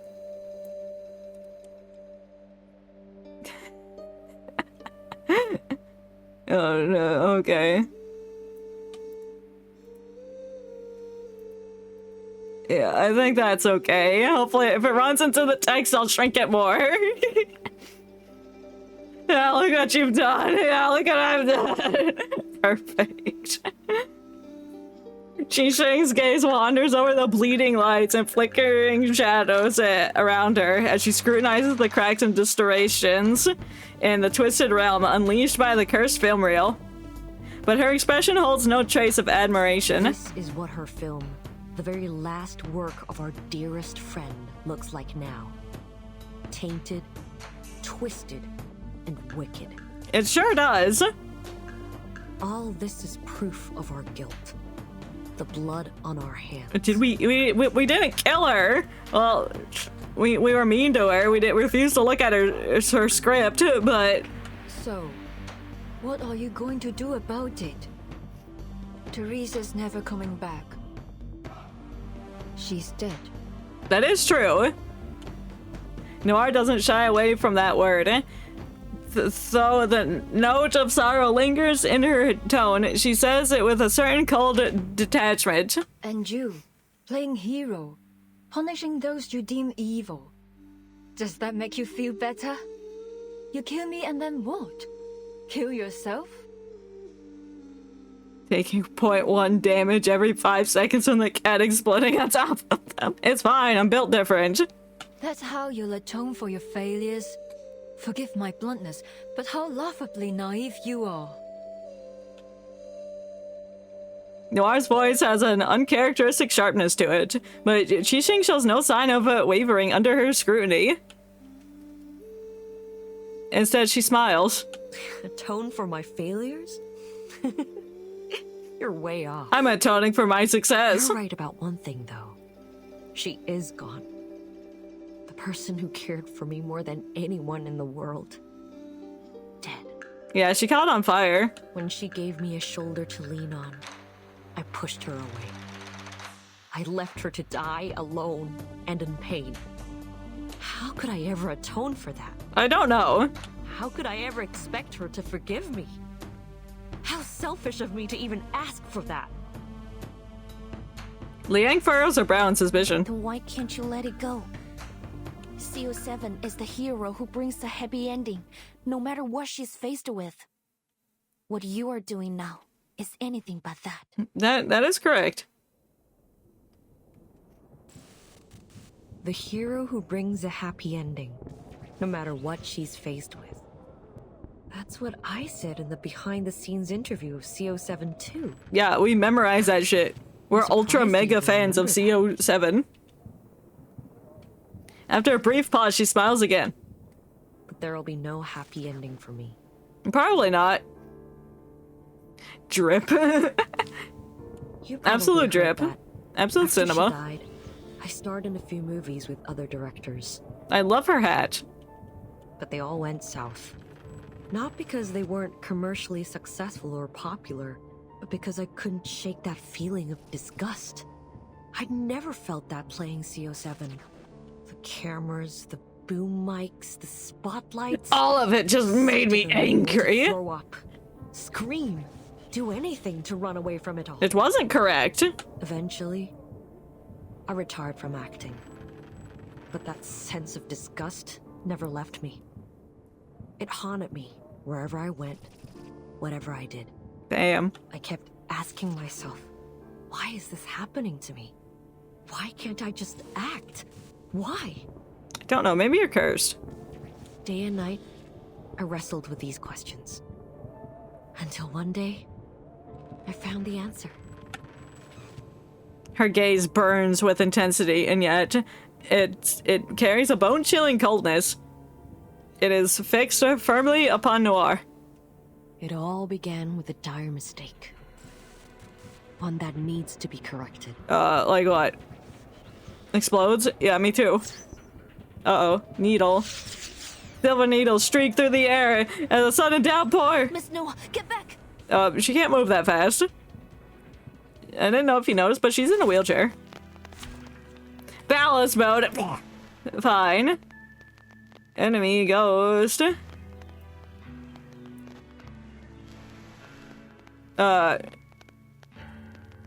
Sure. I can take her. I wasn't wrong about you after all. Oh, 3, 2, 1. Oh my god. These choices have led up to this moment. It's the 3 swallows. Oh, it's the film rebirth. This is the amalgamation that is the film on that cursed film reel. Oh my god, it's so beautifully haunting. Those fucking birds on it. There's always some kind of bird symbology in this game. There we go, the 3 swallows that represent the 3 friends. Ah. But not all of those choices were made willingly. No. Some of us had no choice but to fight over scraps in the dark corners of society. This time, though, it is my choice, my own will. And I'm fortunate to have you playing opposite me. I can see it in your eyes. You're not playing the role of a hero or an officer. You're yourself, and nothing less. Damn. What about you? Is playing the role of a murderous villain really what you want? The answer to that is yours to find out, little Vigil. Anyone offer your seat to the senior? Eternity, now's not the time. Now you have a seat to the senior? No, they're having a moment. You're like, hey, give me a seat, please. Blah, blah, blah. I know what I need to do, kind of. No, I don't. Debuff the enemy because they're smelly. The bones will tell. Yeah. Loading. Yep, and a new Music channel. will speak. This is not a mistake made by man. Target confirmed. I can't get over like the burnt, like the like glitched out and tips of the film reel, so like tendrils. Shell damage. Oh, what do you do? What do you do to me? Word of warning. Don't leave your friends stranded. Their lives are in your hands.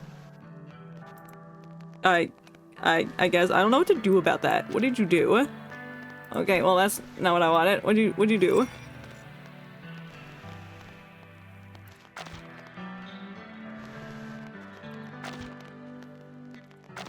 That's the ult. You did a debuff. I don't know what that did. Whatever, it's fine. Confrontation was never to my liking. And then, yep, and then, yep, Take and then. it easy. Charging. Yep. The Bagua drown on the Cyan Brick never warns about its changes.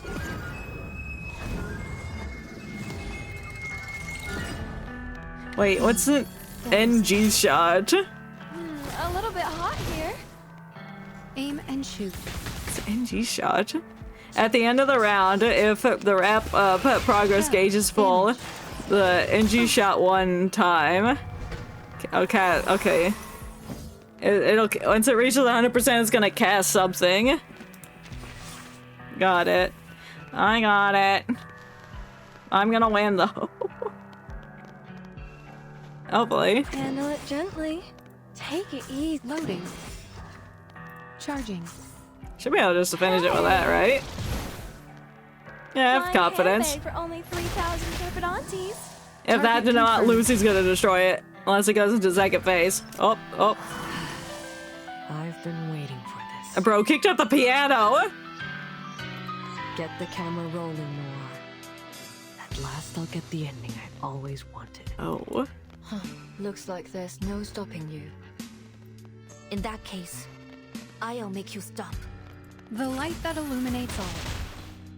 Okay, round 2. Bro, get away from me with that. Get away. Yeah, reinforce that, I suppose.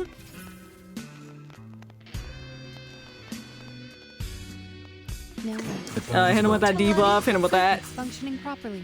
Thank you for your Oh, I have my things full in the bottom.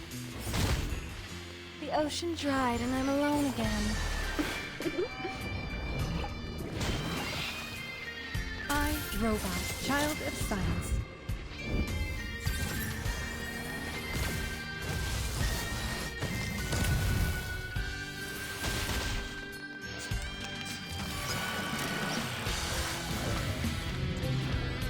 Oh, wait, she copied me. Uh-oh. Oh, another addition to my collection. Oh, she took my soul. Oh, that's not good. Well, that's still frame. Well, shit. Well, doesn't seem like I can use her. Take it easy. The music will speak. Relax. This music kind of sounds like Risk of Rain 2 music. I was trying to place it, but it kind of sounded like Risk of Rain. But like slightly more somber, but it's got like those like whistly parts that are in some Risk of Rain 2 music. Like this part specifically. Yeah, whatever. Risk of Rain mentioned? Yeah! Me when I Risk of Rain? I think I'll still be able to take it out. Some peaceful moments.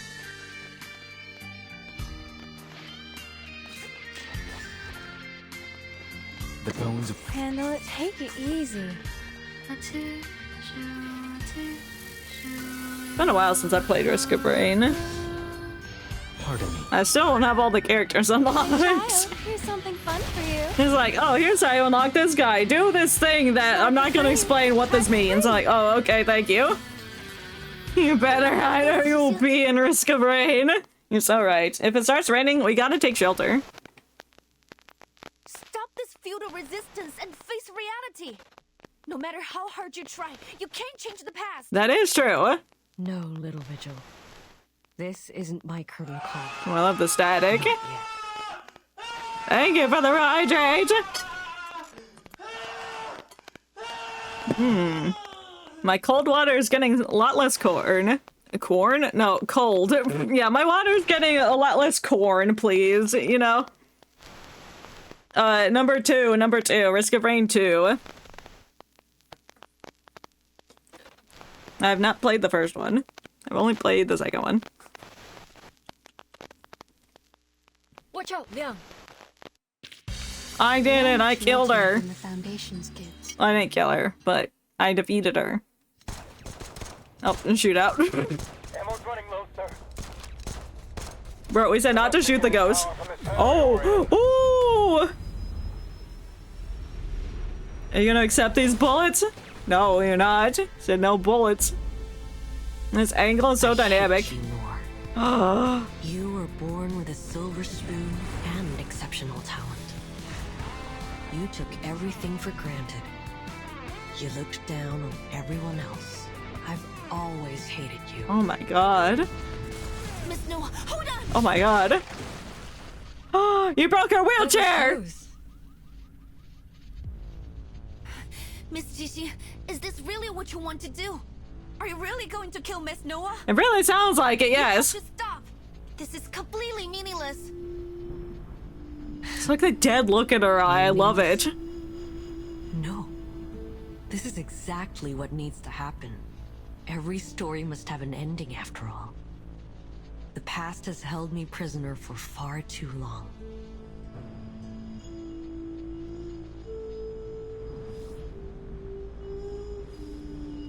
The film reel behind her, it's so cool. A conclusion. It's like a pulsating live being. Only then can I reach my perfect grand finale. Liang, impossible. You didn't chant the incantation. This time, I won't hesitate. You're my inspiration, Miss Qixin. Like the countless kids who were once lost.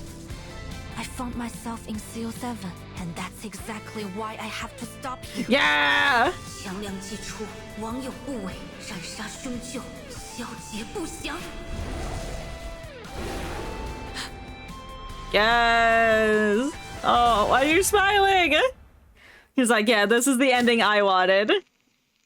Being mauled to death by a legendary tiger creature. I can't believe I forgot she could summon that thing. But she didn't hesitate, and that's why it worked.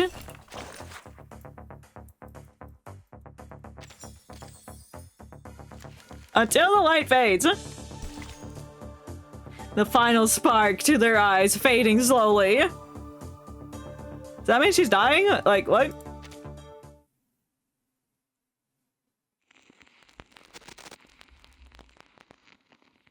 Two more stages left. Two more parts left, I should say. Two more parts. Ooh. Ooh, dynamic. A brilliant flash splits the darkness sky, the darkened sky in two. And a thunderous roar scatters the sky. Rip a boso. She got the ending she wanted, I guess. Dead. A thunderstorm roars, it scatters the shadows. All fear and unease are forgotten in an instant. Yeah, I would forget all fear in an instant too if I saw the legendary beast, Chiang Liang. However you pronounce it. I don't know. Every head turns to the place where lightning struck to see a colossal beast standing in solemn majesty. The crowd falls silent. Then the single young voice cries out. It's Liang. Yeah, it is. What was that? A child raises a lantern excitedly. It's just like the painting on my lantern. No, it's not. That thing is hideous. The paper-crafted beast bears little resemblance to the mighty guardian towering in the distance. Yet something in its stern, round-eyed face carries something of its righteous spirit. As the crowd shifts their gaze between the small paper lantern and the guardian, their voices finally return. You're right! It's the legendary Sandal beast! Look! It has the tail of a snake and the head of a tiger! Just like the illustrations! Yeah! Has the legendary Liang come to save us? Does that mean that girl is this Zhengzi? It is, yes. What are you two yapping about? 显道 beast? 正直? Those are just fairy tales. Didn't Mr. Zhou say this was all part of a film shoot? Huh. She does have a point there. That's right. I told you this was all for a movie. Why don't you guys believe me? Oh, come on! You're always full of hot air. That said, there's no way this is real. It must just be some fancy special effects. So, I'll believe you this once. Damn. Wait, so all those things were fake? Oh, I almost freaked out when those ghosts came out. Uh-huh. Costumes and makeup were so real looking. Yeah, you can believe that. Man, am I glad I came to Chinatown. Yeah. Glad your soul almost got sucked out. I gotta take more photos. The fear that once filled their hearts gradually fades. Those who understand the truth exchange knowing smiles. Wow, that's Changliang, huh? Looks totally awesome. It sure is. I heard that a descendant of the 12th Zhengzi joined the Features Bureau, but this is the first time I've ever seen Changliang in action. Probably the only time, unless you work together again. That actor lady under control. Now all we need to do is grab that cursed film reel and break the barrier. And the victims will be sane again. Hopefully. It'll be happily ever after for everyone. Before she can finish speaking, her optimism prediction is ruthlessly overturned. What boy? This again? Uh-oh, SpaghettiOs! It ain't over yet! What's going on? Didn't they finish the job? Oh no, they changed the music. Oh, that looks fine. I love this, like, shrimp guy just standing here big and buff. That looks really cool. An anomaly even greater than the last crashes down upon them. Startled cries rise from the crowd. What? Look! I found... Something's wrong with it! It looks fine to me. It's just special effects. Something is very wrong indeed. What was assumed to be a mere optical distortion is now starting to seep into tangible reality. It is undeniably interfering with the physical world. Is that archway melting? No, it's special effects. It kinda looks like a burning piece of film. Ooh, maybe. They look at each other, finding the same alarm in each other's faces. The barrier was created by that spooky film reel, right? Then, this means Did we break it? It's falling apart. We need to get out of here. Get everyone away from the edges of the barrier. The further they are from those twisting buildings, the better. Ooh, okay, so we gotta go to the center. But what the hell is going on? I thought you had the target locked down. Yeah, we did. We do, but clearly this isn't over yet. Miss Latham, anything you can do? Yes, sir, but I'll need a few of your men. I can use the containment incantation they taught me at work, but I don't think it'll hold for long. Just do your best. In the meantime, we'll eliminate the problem at the source. Oh, don't kill her. Elden's furious gaze lands on Qixing. All right, Qixing. Whatever you're doing with the reel, stop it now! Or I'll make you stop it! I think the reel has like a mind of its own. I'm not doing anything. She's standing, her hat a few feet away, her body slumped against the wall behind her. She barely manages to stay upright.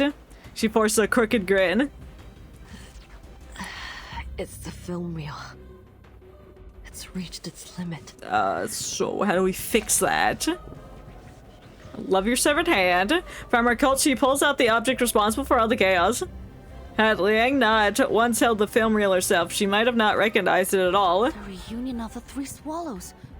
What's happening to it? It looks corrupted. Wait, there's something else here. No doubt about it. Evil spirits. An insane number of them. Anan shoves through the crowd, rushing to Qixing's side. Just one glance at the film reel, her face goes pale. Upon hearing Anan's words, Liang's expression darkens. So you think so too? We had a similar encounter at the city hall not long ago. Mr. Wang must have lost some of his spiritual energy to the film reel, leaving his body open to wandering evil spirits. Since then, I've suspected that. Now what? The uneasy speculation lodged in her throat, but Anan's voices it for her. Of course! I should have realized earlier! What is it? The ghost hunter lets out a long, frustrated sigh, then furrows her brows in thought, her expression growingly, increasingly grim. Obviously, evil spirits would be attracted to the film reel. It's like leaving a pot of honey in front of a wasp's nest. A living soul is a wandering spirit's favorite meal. So with the number of souls scattered in the film reel, it's like a total feast.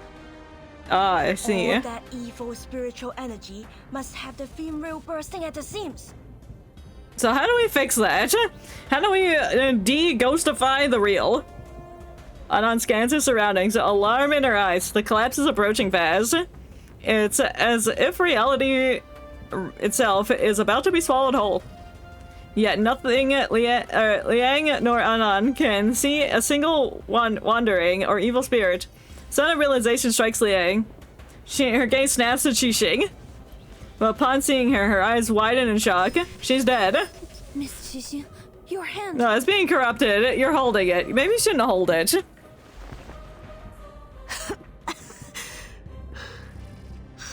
Get those like things like in that one scene in Monsters Inc. when the guys peel the sock off that one guy's back and like put it into like a contained thing and then blow it up. And you should get one of those for this thing. Deep jagged cracks have spread across the entire film reel and climbed up Qixing's hand and arm like sinister veins. The film reel isn't the only thing at its limit. I can't hold on much longer. That's crazy. The vessel containing Qiangliang strapped around Liang's wrist starts to shudder. To Qiangliang, the malevolent energy emanating from Qixing must be eradicated. What does that mean? It means it needs to be destroyed. A thought flashes through Liang's mind.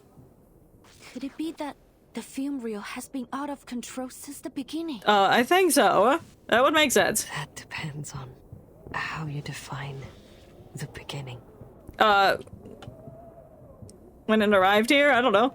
Even though Qixing avoids answering, Liang knows she's right. Ah, me too. Me when the reel is out of control. Scattered pieces of the puzzle find their place, and finally a picture begins to form a whole. Since the moment Miss Latham played the cursed film, people have started to suffer from mental disorders. Damn, so it's her fault. But if you think about it, the sequence of events doesn't make sense. Piece it together for me! There were only 5 victims of the film incident in Hong Kong 8 years ago. But this time, the number of victims was growing rapidly. That was until you got involved, Miss Qixing. Ever since you took possession of the film reel, only a small number of specific people have been targeted. We thought you were exploiting the reel's power to carry out your vigilantism, but in truth, you were trying to control the reel by limiting its victims to those you deemed as villains. No. Though disbelief still colors her voice, so words are not a question. Eldon and the others stare, caught between shock and suspicion, as they turn towards the woman they assumed was the true culprit. Oh, she was trying to protect the people. Yeah, she did say she didn't want normal people to be involved in this, so she's like, yep, let me just take this and just attack some people I think are evil. Is that true? That's crazy. So true. You flatter me, little Vigil. I simply didn't want her legacy to become a tool of evil. That was never her intention. Oh. That is sad. I'm gonna wait for the ad to finish before continuing. This is an important part. So when we like find out the last bits of the truth. Yeah, that's crazy. All this time we're like, yeah, she's doing it. Yeah, there is an ad. Saribot told me so. And just in case it's accurate, I'm going to wait. That's crazy. That means she cared about her friend. Not us, but her friend. A friend that's dead now, so I didn't want her real to be used to destroy the world. That's so kind. Kind of. It's kind of kind. It had good intentions. So she is staying true to the character. But, cannot count on me to see if the ads are on time with the Saribot. Oh, I know, that's fine. Well, I'm just waiting just in case it's accurate. Okay, they're over now. Excellent. So that's why you did all this? You wanted us all at the parade because you were losing control of the real? It's because you needed help with the real? It isn't your goal to kill Miss Noah. Was that also a setup? If the film reel wasn't part of your plan, then what was? A conclusion she herself once stated resurfaces in her mind when she realizes she made a critical error. I mean, tired me eepies. That's okay. If you need to go eep, then that is a-okay. Have a good eep. Thank you for stopping by. The way Miss Noah ended Detective 073. That's her motive. The ending consists of two major elements. The Shehua parade and the villain who should have been punished. Skillet issue. Oh no. Yeah, how dare you be sleeping? Who sleeps nowadays? She now sees Noah as that villain. Noah isn't the villain, is she? But her herself. In your perfect grand finale, the villain you intend to kill at the parade is none other than yourself. That's crazy. It's a good ending for everyone. The big bad finally gets her comeuppance. And who better fits the role than me? Damn, bro. This is the grand finale you want to have? But why does it have to end like this? Because this is the way it has to be. When a drop of ink falls onto paper, no matter how hard you wipe, it can never be spotless again. That is true. People say that every saint has a past, and every sinner has a future. What garbage. Some mistakes can never be forgiven. What happened to He-Jun was an accident. You shouldn't blame yourself for her death. It wasn't your fault. Actually, it was. I accidentally set the building on fire. But it was my fault. It was my stubbornness, my selfishness, that pushed my dear friend, who really, truly cared for me, toward the cliff. How can someone like me carry the title of CO7? I don't deserve to stand in the spotlight ever again. Punishing those equally despicable pieces of scum made me feel better for a while, but it didn't last. That sickening feeling inside, that disgust in myself, it wouldn't stop. I looked everywhere for a way to heal it. But then I realized that the biggest piece of scum was me. Damn. What a realization. And go through all of that and be like, damn, I am shit. Anyway, I must die now. Qixing looks up at the sky and lets out a long breath. For a long time, her expression softens, as if she finally released a burden. And within her eyes, something new flickers. Hope. The answer was so simple. I can hardly believe it took me so long to see it. And now, it's time to put an end to this nauseating nightmare. Liang cannot understand it. No, you're being too harsh on yourself. Hejun doesn't blame you. I'm certain of it. Quit it, Vigil. Look around you. Can you still claim that I'm not to blame? I mean, you did cause this. You caused the entire world to be green. Well, I can. And let me tell you, Teresa was much stronger than you say she was. Liang turns to see Potia helping Noir back into her wheelchair. Oh, I thought that thing exploded. I guess it's fine. Yes, Teresa would cry often, but that made her no less determined of an artist. And before long she'd be at my door saying, I made some edits. Take a look. You know that's what she was like. Do you seriously think she gave up dreams, her life, just because of a few harsh words? No, she didn't. I could never have a coward like that as a partner. Noir's face is twisted in a fury Liang has never seen before. It sets a fire in the woman's beneath her glare, making her frown and turn. Whatever you say. Director or not, you can't tell me what to do anymore. I will have this ending. Come on, officers. Finish the job. I'd do it myself if I had the strength. Her voice is unwavering. I've learned a lot these past years. If you want to save this city, you'll have to kill me.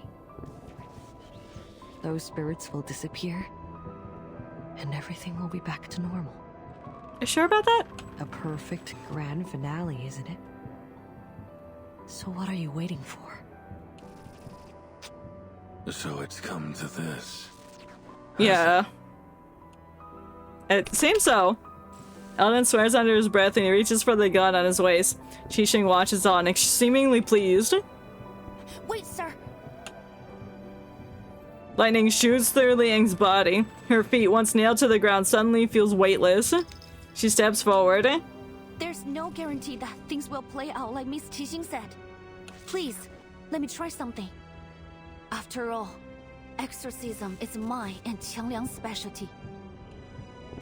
Wait, what are you? We're gonna exorcise the entire city. Easy. Before either Eldon or Qixing can react, the film reel is already in Liang's grasp. Oh, ooh, be careful of that thing. Liang! It's fine, I got this. Out of your mind or something? Yeah, I got this, don't worry. Yes, there are a huge number of evil entities bound within it.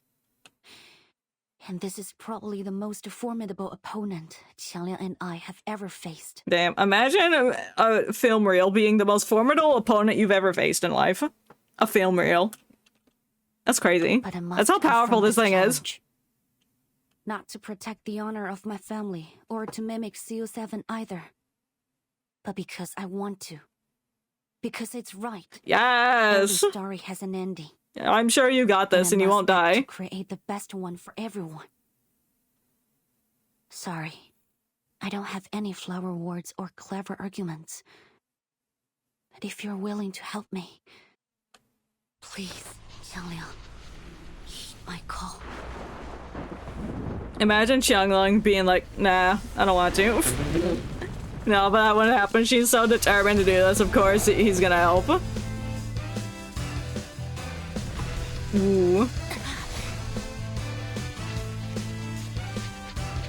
This isn't good. Is this the best I get? Qiangliang?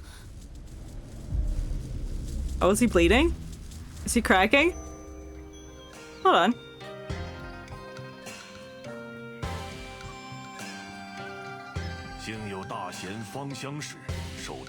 Oh, we're getting this story from the beginning again?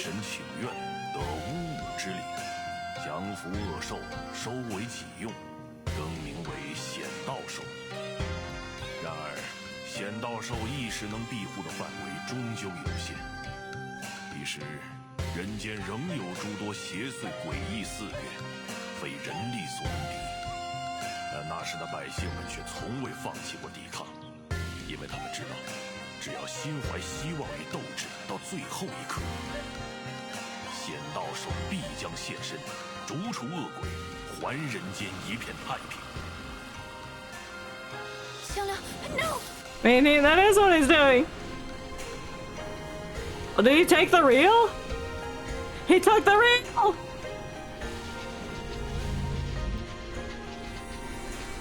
Be careful. That's pretty.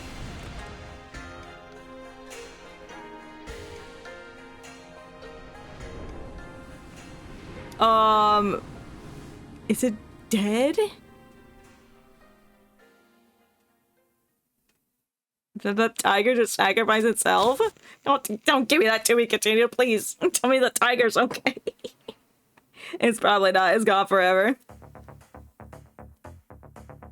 Rescreen. But you'll always love the story, for it remains there, unchanged. So true. Alright, I think this is the last part.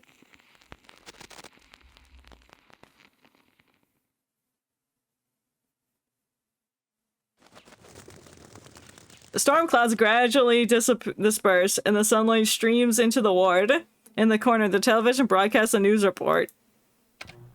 Last night, the Chinatown Shuhu Parade drew hundreds, as tourists and locals gathered for the Eastern spectacle. Yeah, it sure was a spectacle, alright. These photos, shared by an enthusiastic tourist, show the enormous holographic images that were created on site, using arcane skills to present a stunning performance of the Chinese folktale Liang's exorcism.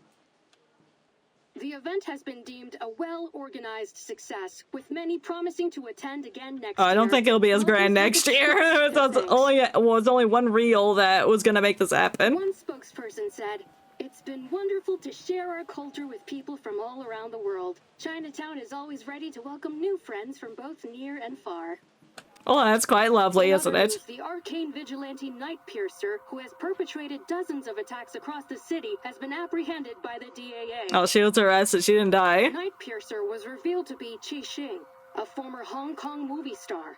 Some members of the public have expressed continued support for the vigilante due to the questionable backgrounds of her victims. Deputy Chief Eldon of the Division of Arcane Affairs gave his response. Vigilante justice is incredibly dangerous to our society. No individual has the right to bypass the law and enact their judgment on others. Taking the law into your own hands will only lead to chaos, violence, and potential harm to innocent people. We urge the citizens of Los Angeles to place their trust in us as we continue to dedicate ourselves to maintaining a safer society for everyone. If you share our passion for justice, we encourage all citizens to direct their assistance and feedback to the Division of Arcane Affairs. Well, that all sounds good and dandy. Keep your end of the bargain, my guy. The LAPD has just announced a plan to add a number of positions for Arcane Affairs officers. Oh my god, jobs opening up. That's crazy. The DAA staffing shortage. The St. Pavlov Foundation's Vigils Bureau training program is also set to begin in the coming months. To apply, please dial... Wait, I wanted to apply! I'll never know the number! Shit! Who turned that off? Hearing the news, the woman hops up joyfully and returns to the man sitting up in bed. Hey! They're hiring Arcane Affairs officers! You turned the TV off! Hasn't it always been your dream to don the uniform? Looks like they accept all the applicants too. Why don't you give it a shot when you are better? Knock it off. I've been a greengrocer for 20 years. There's no way I could be a cop. Not with those eyes. I love that his name is still Enraged Man, even though he's completely fine now. He waves off his wife, but as he does so, he turns to the man beside him with a nervous look on his face, expecting the idea to get shot down. But the reaction he gets is unexpected. What are you staring at me for? If you want to do it, just do it. I'm sure the neighborhood will be glad to see you wearing the badge. Besides, I spent some time with the officers at the parade. I'm sure that you will be just as capable as them. Are you sure? You're gonna have to toughen up a little, though. Liang, who has been watching the exchange, smiles. Mr. Wan, you're strong, healthy, and have a natural talent for arcane skills. With a little training, I'm sure you'll become an outstanding officer. I'm sure you'll become a playable character. It counts for doing something useful. This game is too unrealistic. Yeah, it's so right. It's so true. The most unrealistic thing about this game, not the storm that erases eras, not the everybody's arcane magic, the cops being useful. Most unrealistic. There's a lot that goes into being an officer, but I believe what matters most is the heart to pursue justice and the courage to protect others. The doctor said you can be discharged soon. You should seriously consider applying for the position. Hell yeah, brother. Well, in that case, I'll think about it. You got this, buddy. Thank you so much, young lady. I heard you were the one who got rid of the crews and saved everyone. Yeah, I did that. We did that. You are our hero. Oh, thanks. No, there's many factors that were involved. She clasps Liang's hand tightly in a warm grip. This time her hand is steady. Liang returns the handshake. I mean, you never know when the storm GM can come. You're right. I never know. But as of right now. You're too kind, madam. I was only doing my job. And I didn't do it alone. It was a combined effort. That's very true. Well, that's that. No more cursed film crazies. Almost all the victims have recovered. Most of them have already been discharged, too. Just a few poor saps who got hit hard are still around. But they should be out of here before long. Same goes for the victims in the parade. They've all regained their their souls. You can say their souls. That's pretty much what it is. Anan gives a helpless sigh. It's 三魂七魄啊, madam. Just call it spiritual energy or something like that. Yeah. I heard that those crooks who were taught by a thing or two by Keising has also recovered. Well, mentally lah. They are pretty physically messed up, so they will have to stay here for a while, I think. You sound too happy about that. So many victims and not a single death. That's a blessing. Yeah, I'm quite surprised. Nobody died. I think this is the first event or first anything that nobody's died in. I might be wrong about that. It's one of few where people don't die after a disaster like that. She pulled her punches, apparently. I guess deep down she wasn't the deliverer of justice she claimed she was. Well, no use wondering about it. Years on this job will quickly show you that the madness in Arcanist blood always comes out in Arcanist criminals. Trying to understand them is a waste of time. That may be the case, but I think that if we look at each other as individuals, we can come to understand one another eventually. True. She takes out a brick-sized mobile phone that she has carried with her since she was 6 years old. But now its screen remains dark. No matter how much Liang tries to summon the spirit residing in it, there's no response. Oh, I guess I lied. There was a death. Our tiger friend. Supposedly. We'll find out if it's actually dead. Try our best. Holding on hope, Liang tries a few different button combinations on the phone. Usually the screen would light up, but this time there's nothing. Still nothing from Xiang Liang? Oh, you got his name right. Thank you. Liang lowers her gaze and shakes her head. Well, what did you expect? That huge spooky spookters was a nasty opponent on its own. Not to mention all the ghosts that were attracted by that film reel. True. It was creepy lah. All those ghosts in one place. It was more crowded than the 大排檔. I mean, the Chinatown food store on a Saturday night. What's worse, those specters drowned the 317 of innocent people. If that hadn't happened, then Qiang Liang wouldn't have had to say. Anan cuts herself off. It would be too cruel to say these words in front of Liang. Qiang Liang was lost because of my incompetence. I don't know how I'll be able to face my family now. I don't think that was your incompetence. I just think it would have destroyed literally anybody if he hadn't took that. And there's something else that's bothering me. When Qiang Liang pulled in the evil spirits, I thought I was going to die with it. But it looked at me and pushed me aside. It bore everything, all alone. Why did it go to such lengths to help me? Because I'm its Junzi. Because it felt your resolve? The way it looked at me, I think it wanted to tell me something. So you can do this without me, now that I've taken the cursed reel. But I didn't understand what. Qiang Liang had been by my side since I was 6. But I always saw it as a heavy burden or a double-edged sword. I never saw it as an independent individual or as a friend. I never tried to truly understand it. And now, I've probably lost the opportunity to ever understand it. Liang sighs and falls silent. The other two exchange a glance and simultaneously pat her on the shoulder. Come on, enough with the long face. Maybe Qiang Liang will respond to you one day lah. You never know. And I'm here if you ever need my professional ghost-busting service. Exclusive discount just for you, Thank you. I love exclusive discounts. Isn't it a literal legendary beast that's existed for ages? No way it bit the dust just like that. I hope not. I bet it's recharging in its lair or something. Then it'll come back when it's full of juice again. Tiger full of juice? I hope so. She knows that these were just comforting words, but their concern for her gives her the strength to move forward nonetheless. Portier! There you are! And the ghost-busting girl in Liang! Great! What? A familiar figure waves from the end of the hallway as she hurries over. Noticing Liang's slightly surprised expression, she slows her steps. Oh, sorry. I mean Officer Liang. But if you don't mind... Officer? We're fully fledged officer. Pog. Of course I don't. Just call me Liang. Despite her swift response, Liang still feels a little surprised when she sees the officer extend her hand towards her. Where are my manners? Name's Jenny Carter.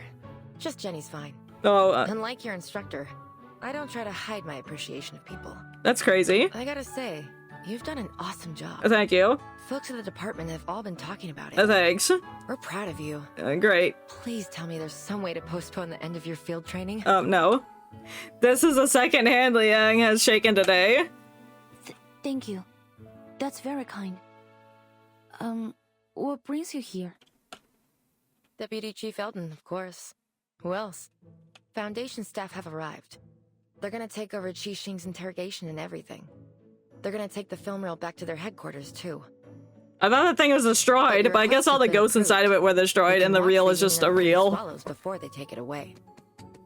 Oh, we can watch the movie now that it's been cleared of corruption.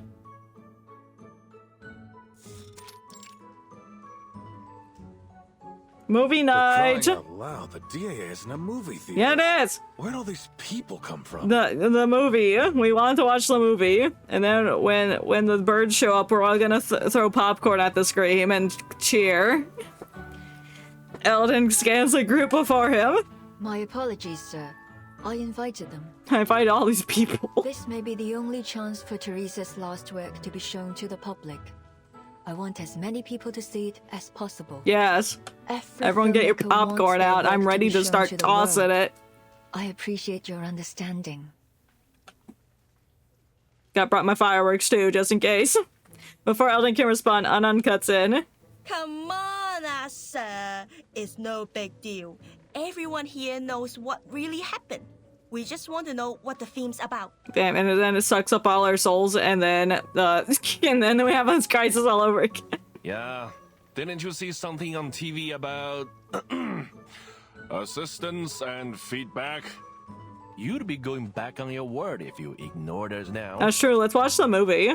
Hey, don't you go talking circles. Why are you around so me tall? again. Just notice how tall you are. You're like 8'9". Even in this harmonious scene, the two men can't help but bicker. Damn, just kiss already. Poltier rolls her eyes. Luckily, the two are quickly interrupted by a woman in Foundation uniform. No need to worry, Deputy Chief Eldon. Hello. After thorough examination, we've determined that the film reel no longer possesses the ability to twist reality. It's not that fun to throw popcorn when you know there's no minimum wage workers. Well, the janitors. There's gotta be janitors that come in and clean up the office. Maybe we brought in some janitors. It was our negligence that allowed the film to be taken in the first place. So, as Mr. Joe said, the people deserve to know the truth. Besides, every viewer is required to sign this confidentiality agreement before entering the screening room. Alright everyone, please hurry. The movie starts in 15 minutes. I can't wait 15 minutes, that's crazy, bro. I'm pumped! No way I'm missing this! Give me a pen! Anon heads over towards the desk, and the DAA officers and Chinatown private detectives follow suit. Liang and Noir, on the other hand, hang back. They already signed the confidentiality agreement. After all, they're the ones who drafted it. You have my thanks, Vigil. You're welcome. If it weren't for you, I doubt Ah-Sing and I would have had this chance to watch our good friend's swan song. I think he means Swallow Song. I also have to thank you for helping me stop Ah-Sing and for helping me keep my promise. Your promise? Nor pats her hand over her thighs. Yes, I swore on these two legs. In the past, all I cared about was making the best film. I saw everyone, even my actors and writers, as tools to reach that goal. But I was wrong. There's no such thing as a best film, only a better film. And to make a better film, I need a team around me. No. What matters most is the people who make the film, not the film itself. True. The team is important. She turns her head and looks towards the bolted door on the other end of the room. But as long as we're living, there's still a future. Maybe I should hire a good lawyer for Ah-Sing. They can probably secure a shorter sentence. Maybe. Depends on how many people she attacked. When she's free again, both physically and mentally, perhaps we can make a movie together, just like old times. She said she hated you. But I don't know if that was part of the act. So paint yourself as the villain. Liang is momentarily stunned. Are you sure? With all due respect, Miss Noah, that will probably be a very long time from now. You'll be 80 when she gets out of jail. So, even if we're old ladies by then, as long as we can still move, I'm certain we can make movies. Speaking of which, you'd make an excellent addition to my crew, Miss Liang. Don't hesitate to contact me if you reconsider your career choice. No, thank you. Glad to have a backup plan in case this don't work out. But I think I'll stick to being a fan for the time being. I look forward to seeing what you do next. You won't be disappointed. By the way, have you seen Miss Latham lately? I tried to invite her, but she didn't pick up the phone. She must have left it in her room again. Oh, she's probably visiting other bitch. Actually, I ran into her at the hospital earlier. Miss Scott just regained consciousness. She wanted to visit her. Oh. Nora's smile fades slightly, and a contemplative expression comes over her. Miss Scott, something tells me that there's still an unsolved mystery there. Oh, I think so too. Like, how did she get those objects, and what has happened to the other... Well, we know what happened to the toy robot with that lady in it. I forgot her name. But the other two objects that were stolen. You mean a truth hidden behind all these incidents? Yup. Yes. Like a chessboard, with the pawns placed on the front line. Somehow, we've managed to fight our way out, escaping our planned doom. But who is the player who placed us there? They are still a mystery, watching us from the shadows. I don't like this feeling. Yeah, it leads me to believe that there could be more traitors inside the Foundation. Or like, yoink. What's my chess elo? I don't know, what's that mean? My elo? My eliminations? In what context? I only play casual. I've never done like a championship tournament or anything. And I take my time playing chess. I'm not quick. It's a rating? Oh, I don't know. I don't think I've ever rated my chess. But out of all the people that I've fought in a chess match, I have won. Very rarely have I lost. And that was a long time ago, so who knows what it would be now. Oh my god, a chess stream one day? I don't know, that would be terrible. I don't know, my opponent would be so mad because I literally take forever to make a decision. And be like, I could do this and that. I don't go boom, bang, boom, unless I know I'm confident. But if I get stuck, I'm like, let me take my time for 5 minutes and just wait. Piss off the other person. I'll keep an eye on the matter. I already made a detailed report to my superiors. If there's anything else going on, I'm sure the vigils will put a stop to it. Yep, you do that. I suppose we'll have to wait and see. So true. Who's the Muppet Mastermind? We'll never find out until later. Noah's expression does not ease. It seems the title Vigilies Bureau doesn't bring her much confidence. Before Liang can inquire further, Potier calls her. Hey, you two! Get your asses in the screening room! We're all waiting for you! Oh, okay! You said 15 minutes! It's only been like 5. On our way! Nothing's more important than a movie that's about to start. I mean, it's only a trailer that's like 2 minutes, so... They exchange a smile and enter a makeshift theater together.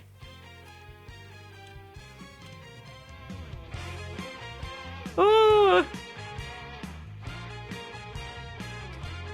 This music is bussin'! That's all the characters involved! Whoa!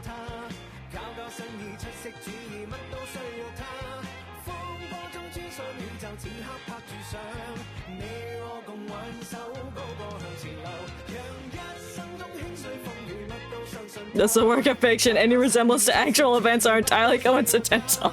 That's crazy.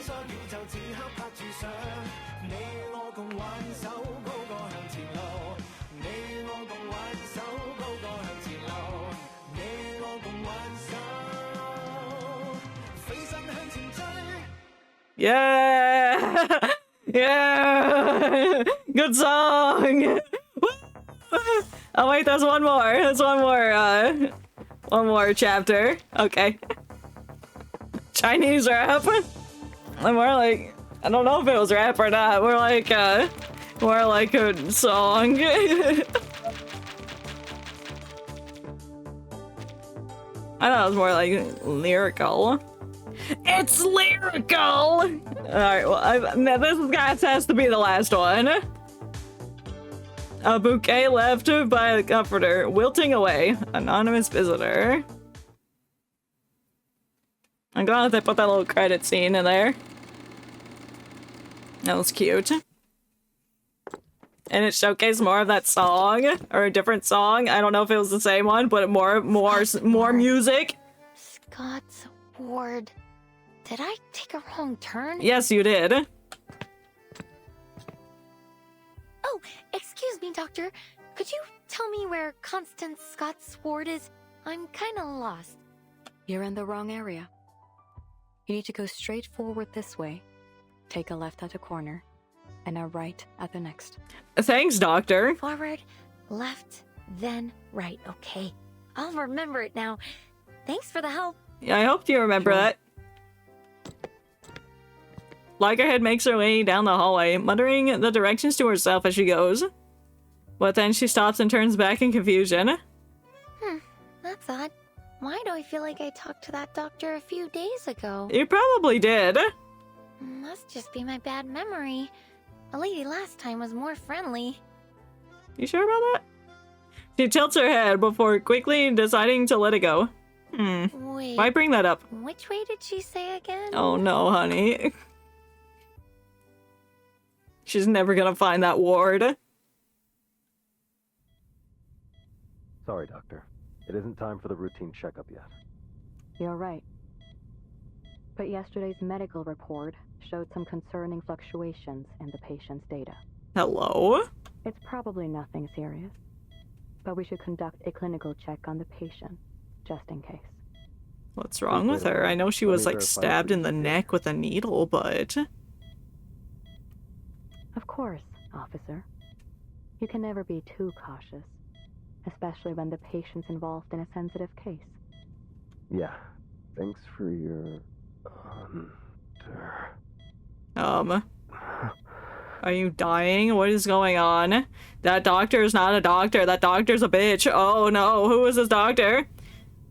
The patient inside the ward hears the conversation outside the door and comes to an abrupt halt. She sits with her hands cuffed to the railing, turning her head away from the window and towards the closed door before her. What's wrong? There's no response from the other side?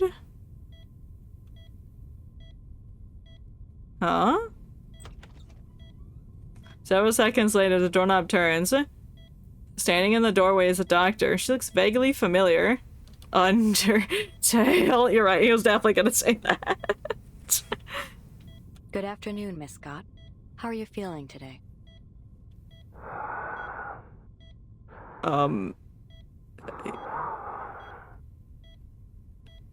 Okay. Before the door is closed again, Scott catches a glimpse of the Arcane Affairs officers staring straight ahead. He doesn't so much as glance in her direction. Oh, he's under mind control.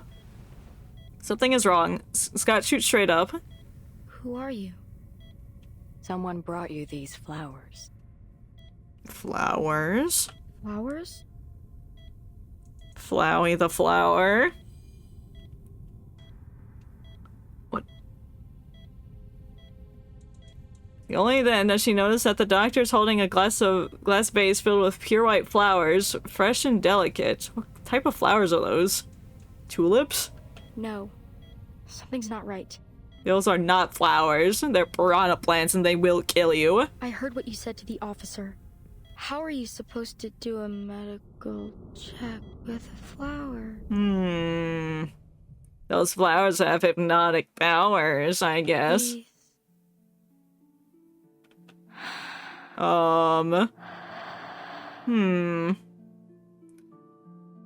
Scott vaguely hears her own voice being swallowed, but somehow she doesn't care. All her attention is locked on the vase. It is very dazzling. Not the flowers, but the vase itself. At first glance, it looked like any other glass item, but now that it's under sunlight, it's shimmering like a crystal, refracting dreamlike colors around the ward. Oh, is that what one of the other magical items or cursed items that were stolen from the Foundation? This vase? Is this crystal? Crystal meth? Barrier blocking her memory, off her memory suddenly bursts. It's you, madam. Huh? You said you wouldn't contact me unless something bad happened. You know this Is there bitch? something wrong with the object you bought? Huh? No, it is perfect. You have been of superb help. Excuse me? What? What is happening? There is a crystal talking to her. It was my honor to serve you, madam. And I must say, you have incredible foresight. Huh? The vigils caught me, but they couldn't get any useful information because I can't remember any. But you still seem to be in a rather precarious situation. Yes, but You needn't worry. I can handle this myself. Can you? I don't think you can. That is good to hear. Huh? The other end of the communication incantation falls silent. It's not for the light still refracting from the vase. She might have thought the other party already hung up. By the way, I met Matilda not long ago. So they're like talking inside of the vase. The vase is like inside like a place they can go into to talk privately. She was worried about you. Have you not contacted her? Is that Matilda's mom? That is not necessary. Is this Crystal Matilda's mother? That's crazy, if that's what I'm thinking. Were she more perceptive, she would have already discovered me herself. She will find me when she's ready. It's gotta be her mom. The voice on the other side shows little interest in the topic. She didn't sound French, though.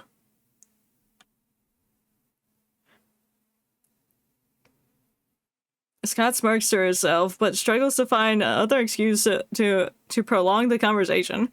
Are there no cameras in this building? I guess not. They haven't mentioned it at all, so I'm gonna assume not. But even so, I guess, yeah, it's still been caught.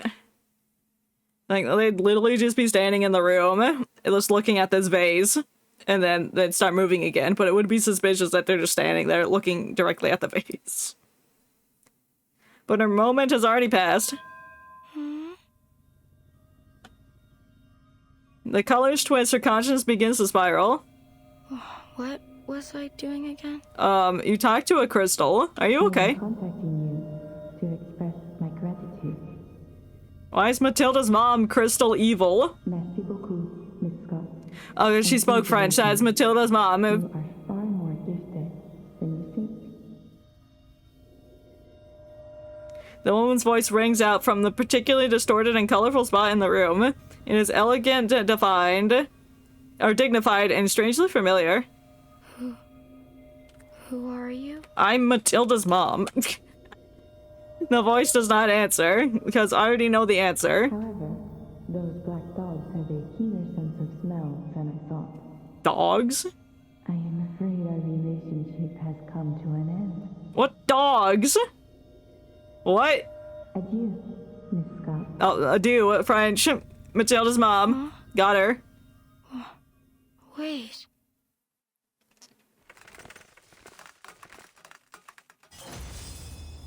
Break! Bullet shatters the vase, shattering the dream, crashing her back to reality.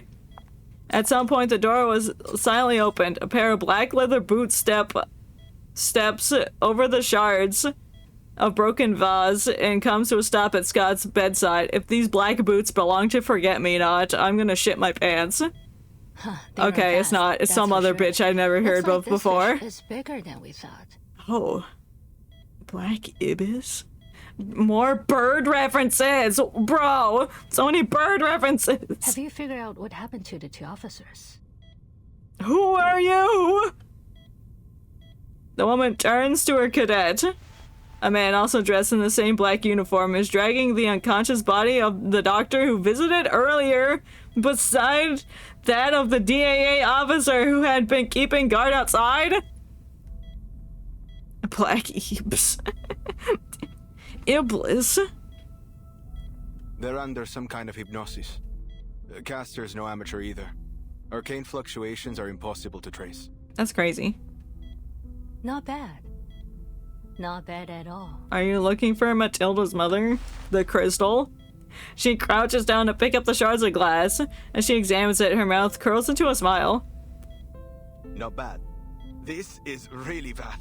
We already knew Scott was the culprit, but you just had to use her as bait to reel in the fish hiding in the darkness. Yeah, what's wrong with that? All we have is Scott with no memories of what happened, and a stone-cold trail. Truly genius. Yeah, it's pretty great. And I still don't get why you're keeping all this from Liang.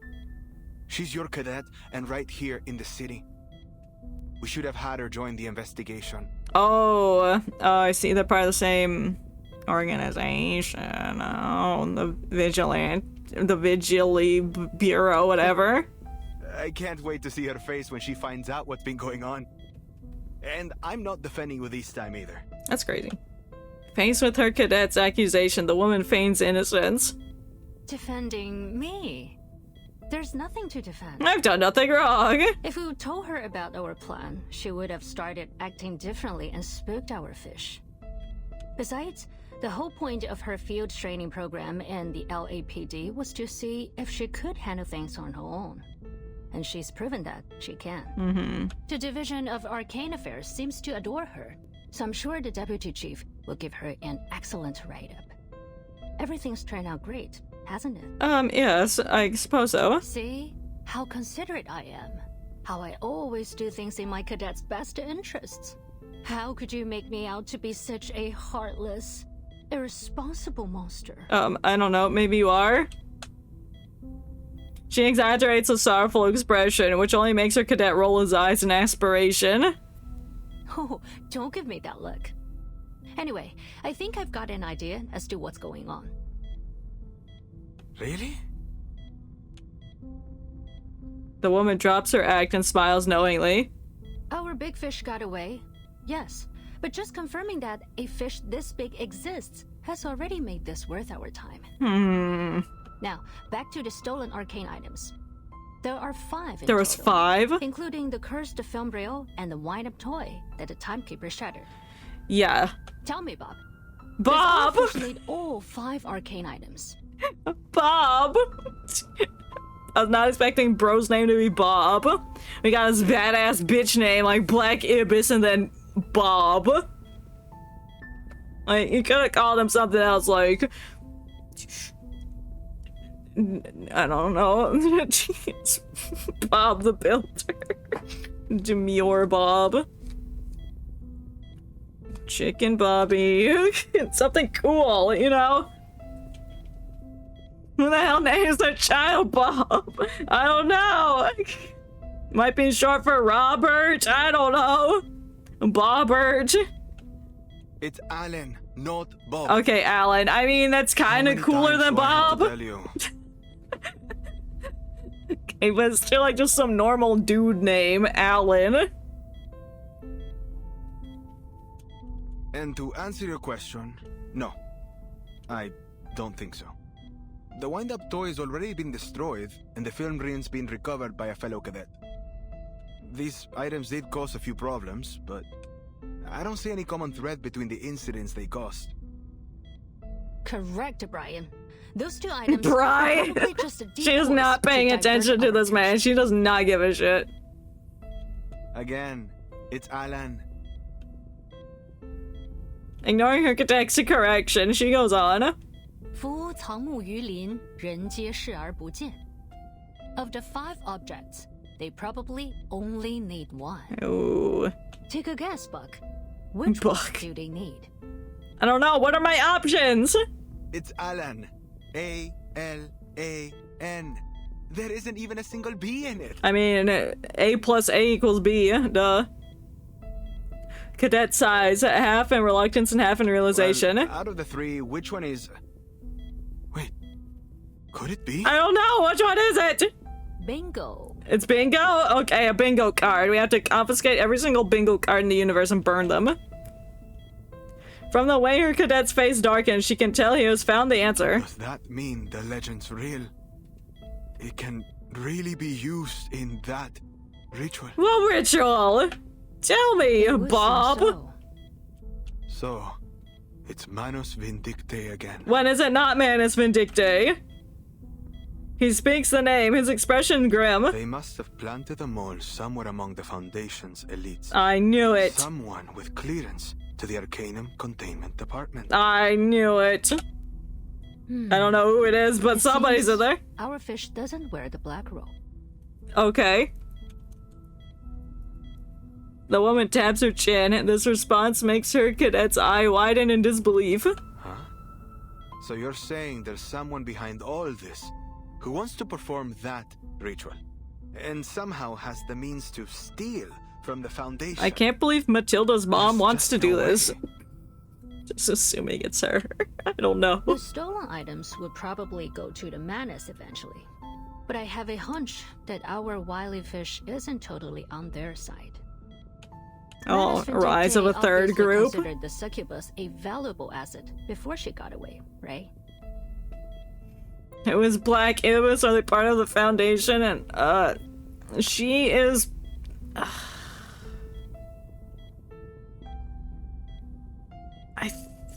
think it's a subunit of the Foundation. I'm not entirely sure. If she said that she's Liang's, or Liang is her cadet, so they're from the the Vigil Bureau or whatever it's called. I'm not sure if it's a subunit of the Foundation. It very well could be. I think it is though. She literally just showed up. I've never seen her before.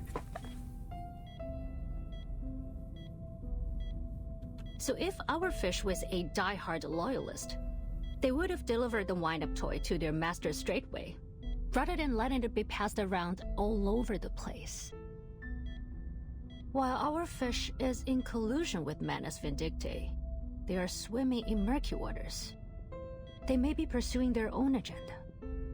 Though she looks awfully like the writer friend that was supposedly dead. She just has a similar face shape and long hair, but they could totally be different people, and I'm just overthinking it. She curls her lips into a smile and flicks a shard of glass between her and her fingers. Things are starting to get interesting, aren't they? Oh, they sure are. Like I said earlier, not bad at all. Yeah, you're leaving this event open-ended to continue it in the next event. Or the next story. With that, the two figures in black vanish out the door. Well, just steal my vision now, would you?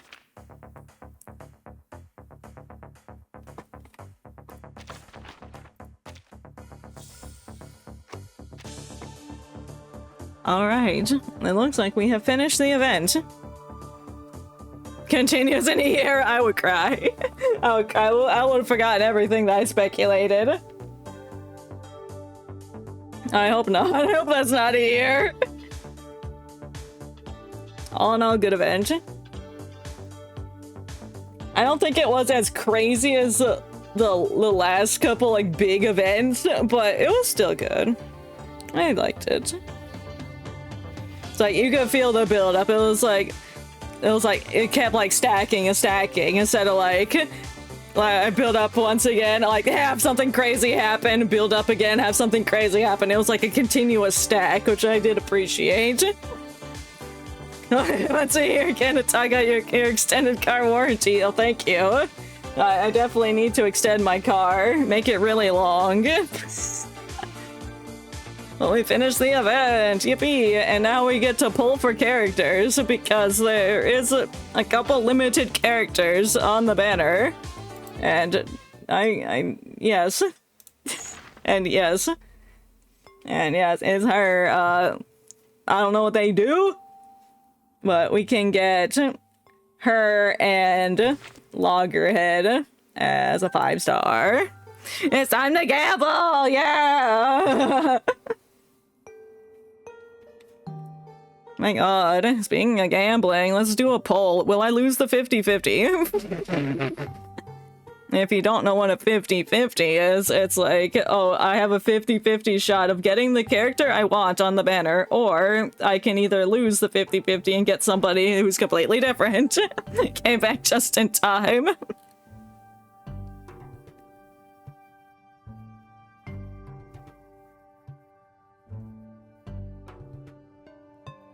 Wait, hold on. No, I managed the prediction. Oh, start prediction. Okay, got it. I forgot how to do predictions.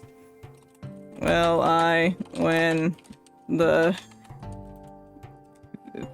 50-50? Yeah. Oh, no. No, no. You know, no. I'll give it a minute. I'll give it a minute. Vote now and I win! Yeah, it is a cat smoking a joint. It's just really long. And it explodes at the end. It's for aesthetic. Alright, place your bets now. Will I win the 50-50? If you want to, of course. You don't have to. If you don't want to do the prediction, that is a-okay. I will still sit here and wait a minute, just in case anybody does. But yes, indeed, that is a cat. And he's smoking a large joint. But it's also doubles as a bomb. Me when the twist in the game happened. Yeah, but this was a fun event. I liked it. I liked all the colors. I liked the craziness of the film reel. I like the aesthetic of film reels. I don't know how to explain it, but it's cool. All right, let's see the details. Let's see my car's extended warranty. All right, we got 83% think I will and 17% think I will not. Let's find out.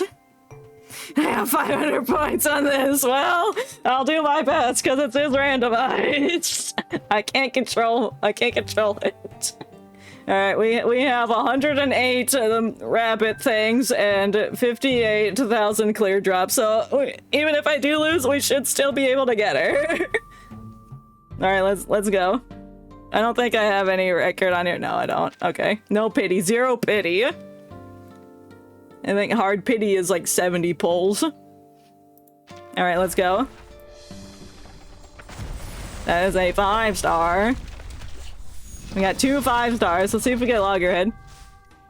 We did! Yay! First victory, but that's not the main queen. Alright, 20. I gotta roll it in. I'm just gonna skip it. I was hoping for more Loggerheads, which is good. Excellent. 30. Let's go. I'm so bad at rotating it. Please, it looks special. Okay, we got our 6-star right there. There it is. There it is. Moment of truth. Will it be Liang? However you pronounce it. No, it's not. Okay, but we got 7B! I did have her before! As you can see, I'm an excellent and knowledgeable lady. Huh? That farmer. He actually owns a whole group of bicorns. That's fantastic, 7B. I lost my 50-50. Oh no! Well, I'm choosing the outcome, and unfortunately the answer is no, I did not win. To all who put yes, I'm sorry. I'm sorry. Oh no. But at least she came early, so there's hope. Congratulations. Oh, no. Alright, so he'll have 500 points. Let's do that real quick. They were right, the house always wins. You're so right. Alright, so we gotta start over. We're now at like 0 pity. Hopefully we get back to back. As not, this is shit. This is bad. Alright. Yeah. We're blasting through. This was 20. We got 2 Loggerheads. Ellen, Mr. Apple. Yes! Yes! We love Mr. Apple. Now this is my collection of 130k points, my lord! You have been saving. Honestly, I do that too. Alright, this is 30. It's shit again. Just 4 stars. Leave my presence. 40! No, it's not more. It's just 5 stars. Barbara. Oh. 50. Oh! I think that's the most I got, like, just pure 4 stars and below in a polling session. What, I say this is 60? Oh my god, dude. Oh no, we're going to hard pity, but we got more Loggerhead, so that's fine. 70, it should be this one. Alrighty. There she is. Ooh, that's grand.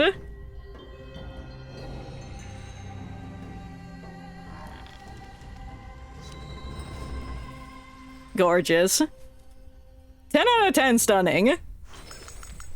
Exquisite visuals. Liang Yue reporting for duty. It's because she's a limited character.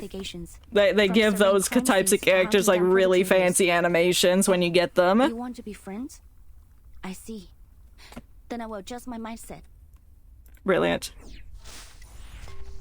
And we got Loggerhead. I'm sure we maxed her out. So, perfect. We got what we wanted.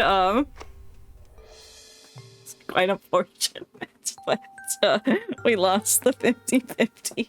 But, you know, things happen. What's this one? What is it? Selected characters get right up? What? Oh, Druvus or Regulus? And no, I don't want that. No. Okay. Well. No need to worry about me, Captain. Yeah, shush. Silence. We gotta check out our guys. Oh, look at my nice hat. He's Australian. I'm 100% friendship with him. I gotta unlock his horse.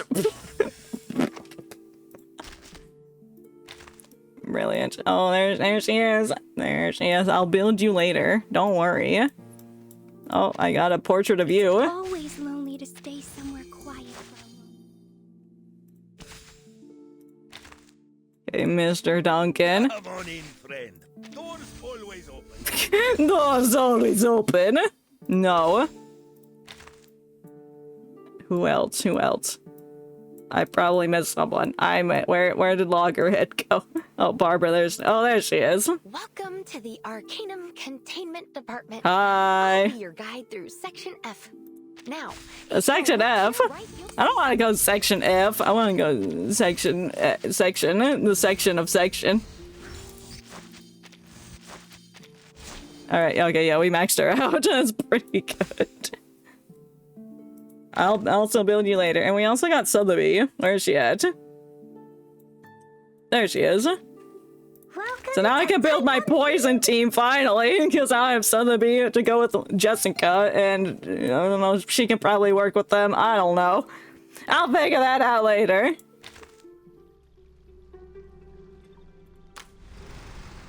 But I think that is the end. And now we can jam out to the intro song. So we look for somebody to raid into.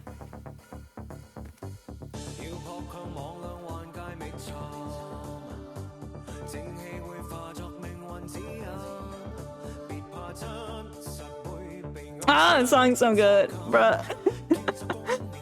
all right. Let's see.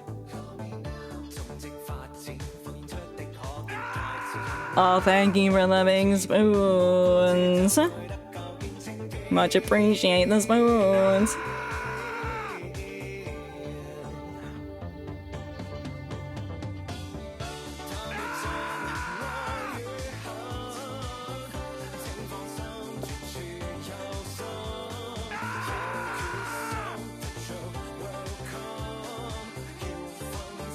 Let's raid into...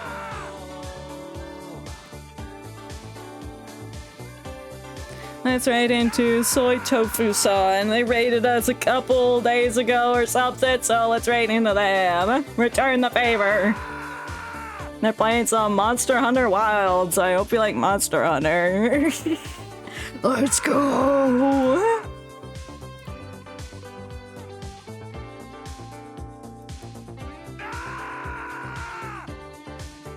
Thank you for the spoons. Okay. That is the end of the stream! Thank y'all for stopping by and hanging out. This is a fun event. And we'll be back Friday tackling Underfell, one hell of a show once again. Hopefully we beat Alphys and it doesn't take 7 hours. Because I would like to play the other fan game we have lined up. However, knowing my skill, we might die. What's the art stream about? Oh, that's on Sunday. That's gonna be,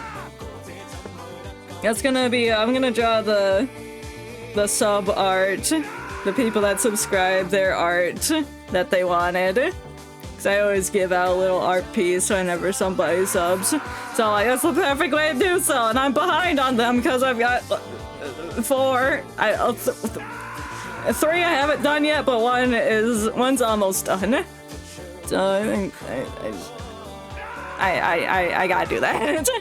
Wasn't here for long, but still a great stream. Thank you. I do appreciate it. And with that being said, thank you for stopping by, and I'll see y'all next time. Bye!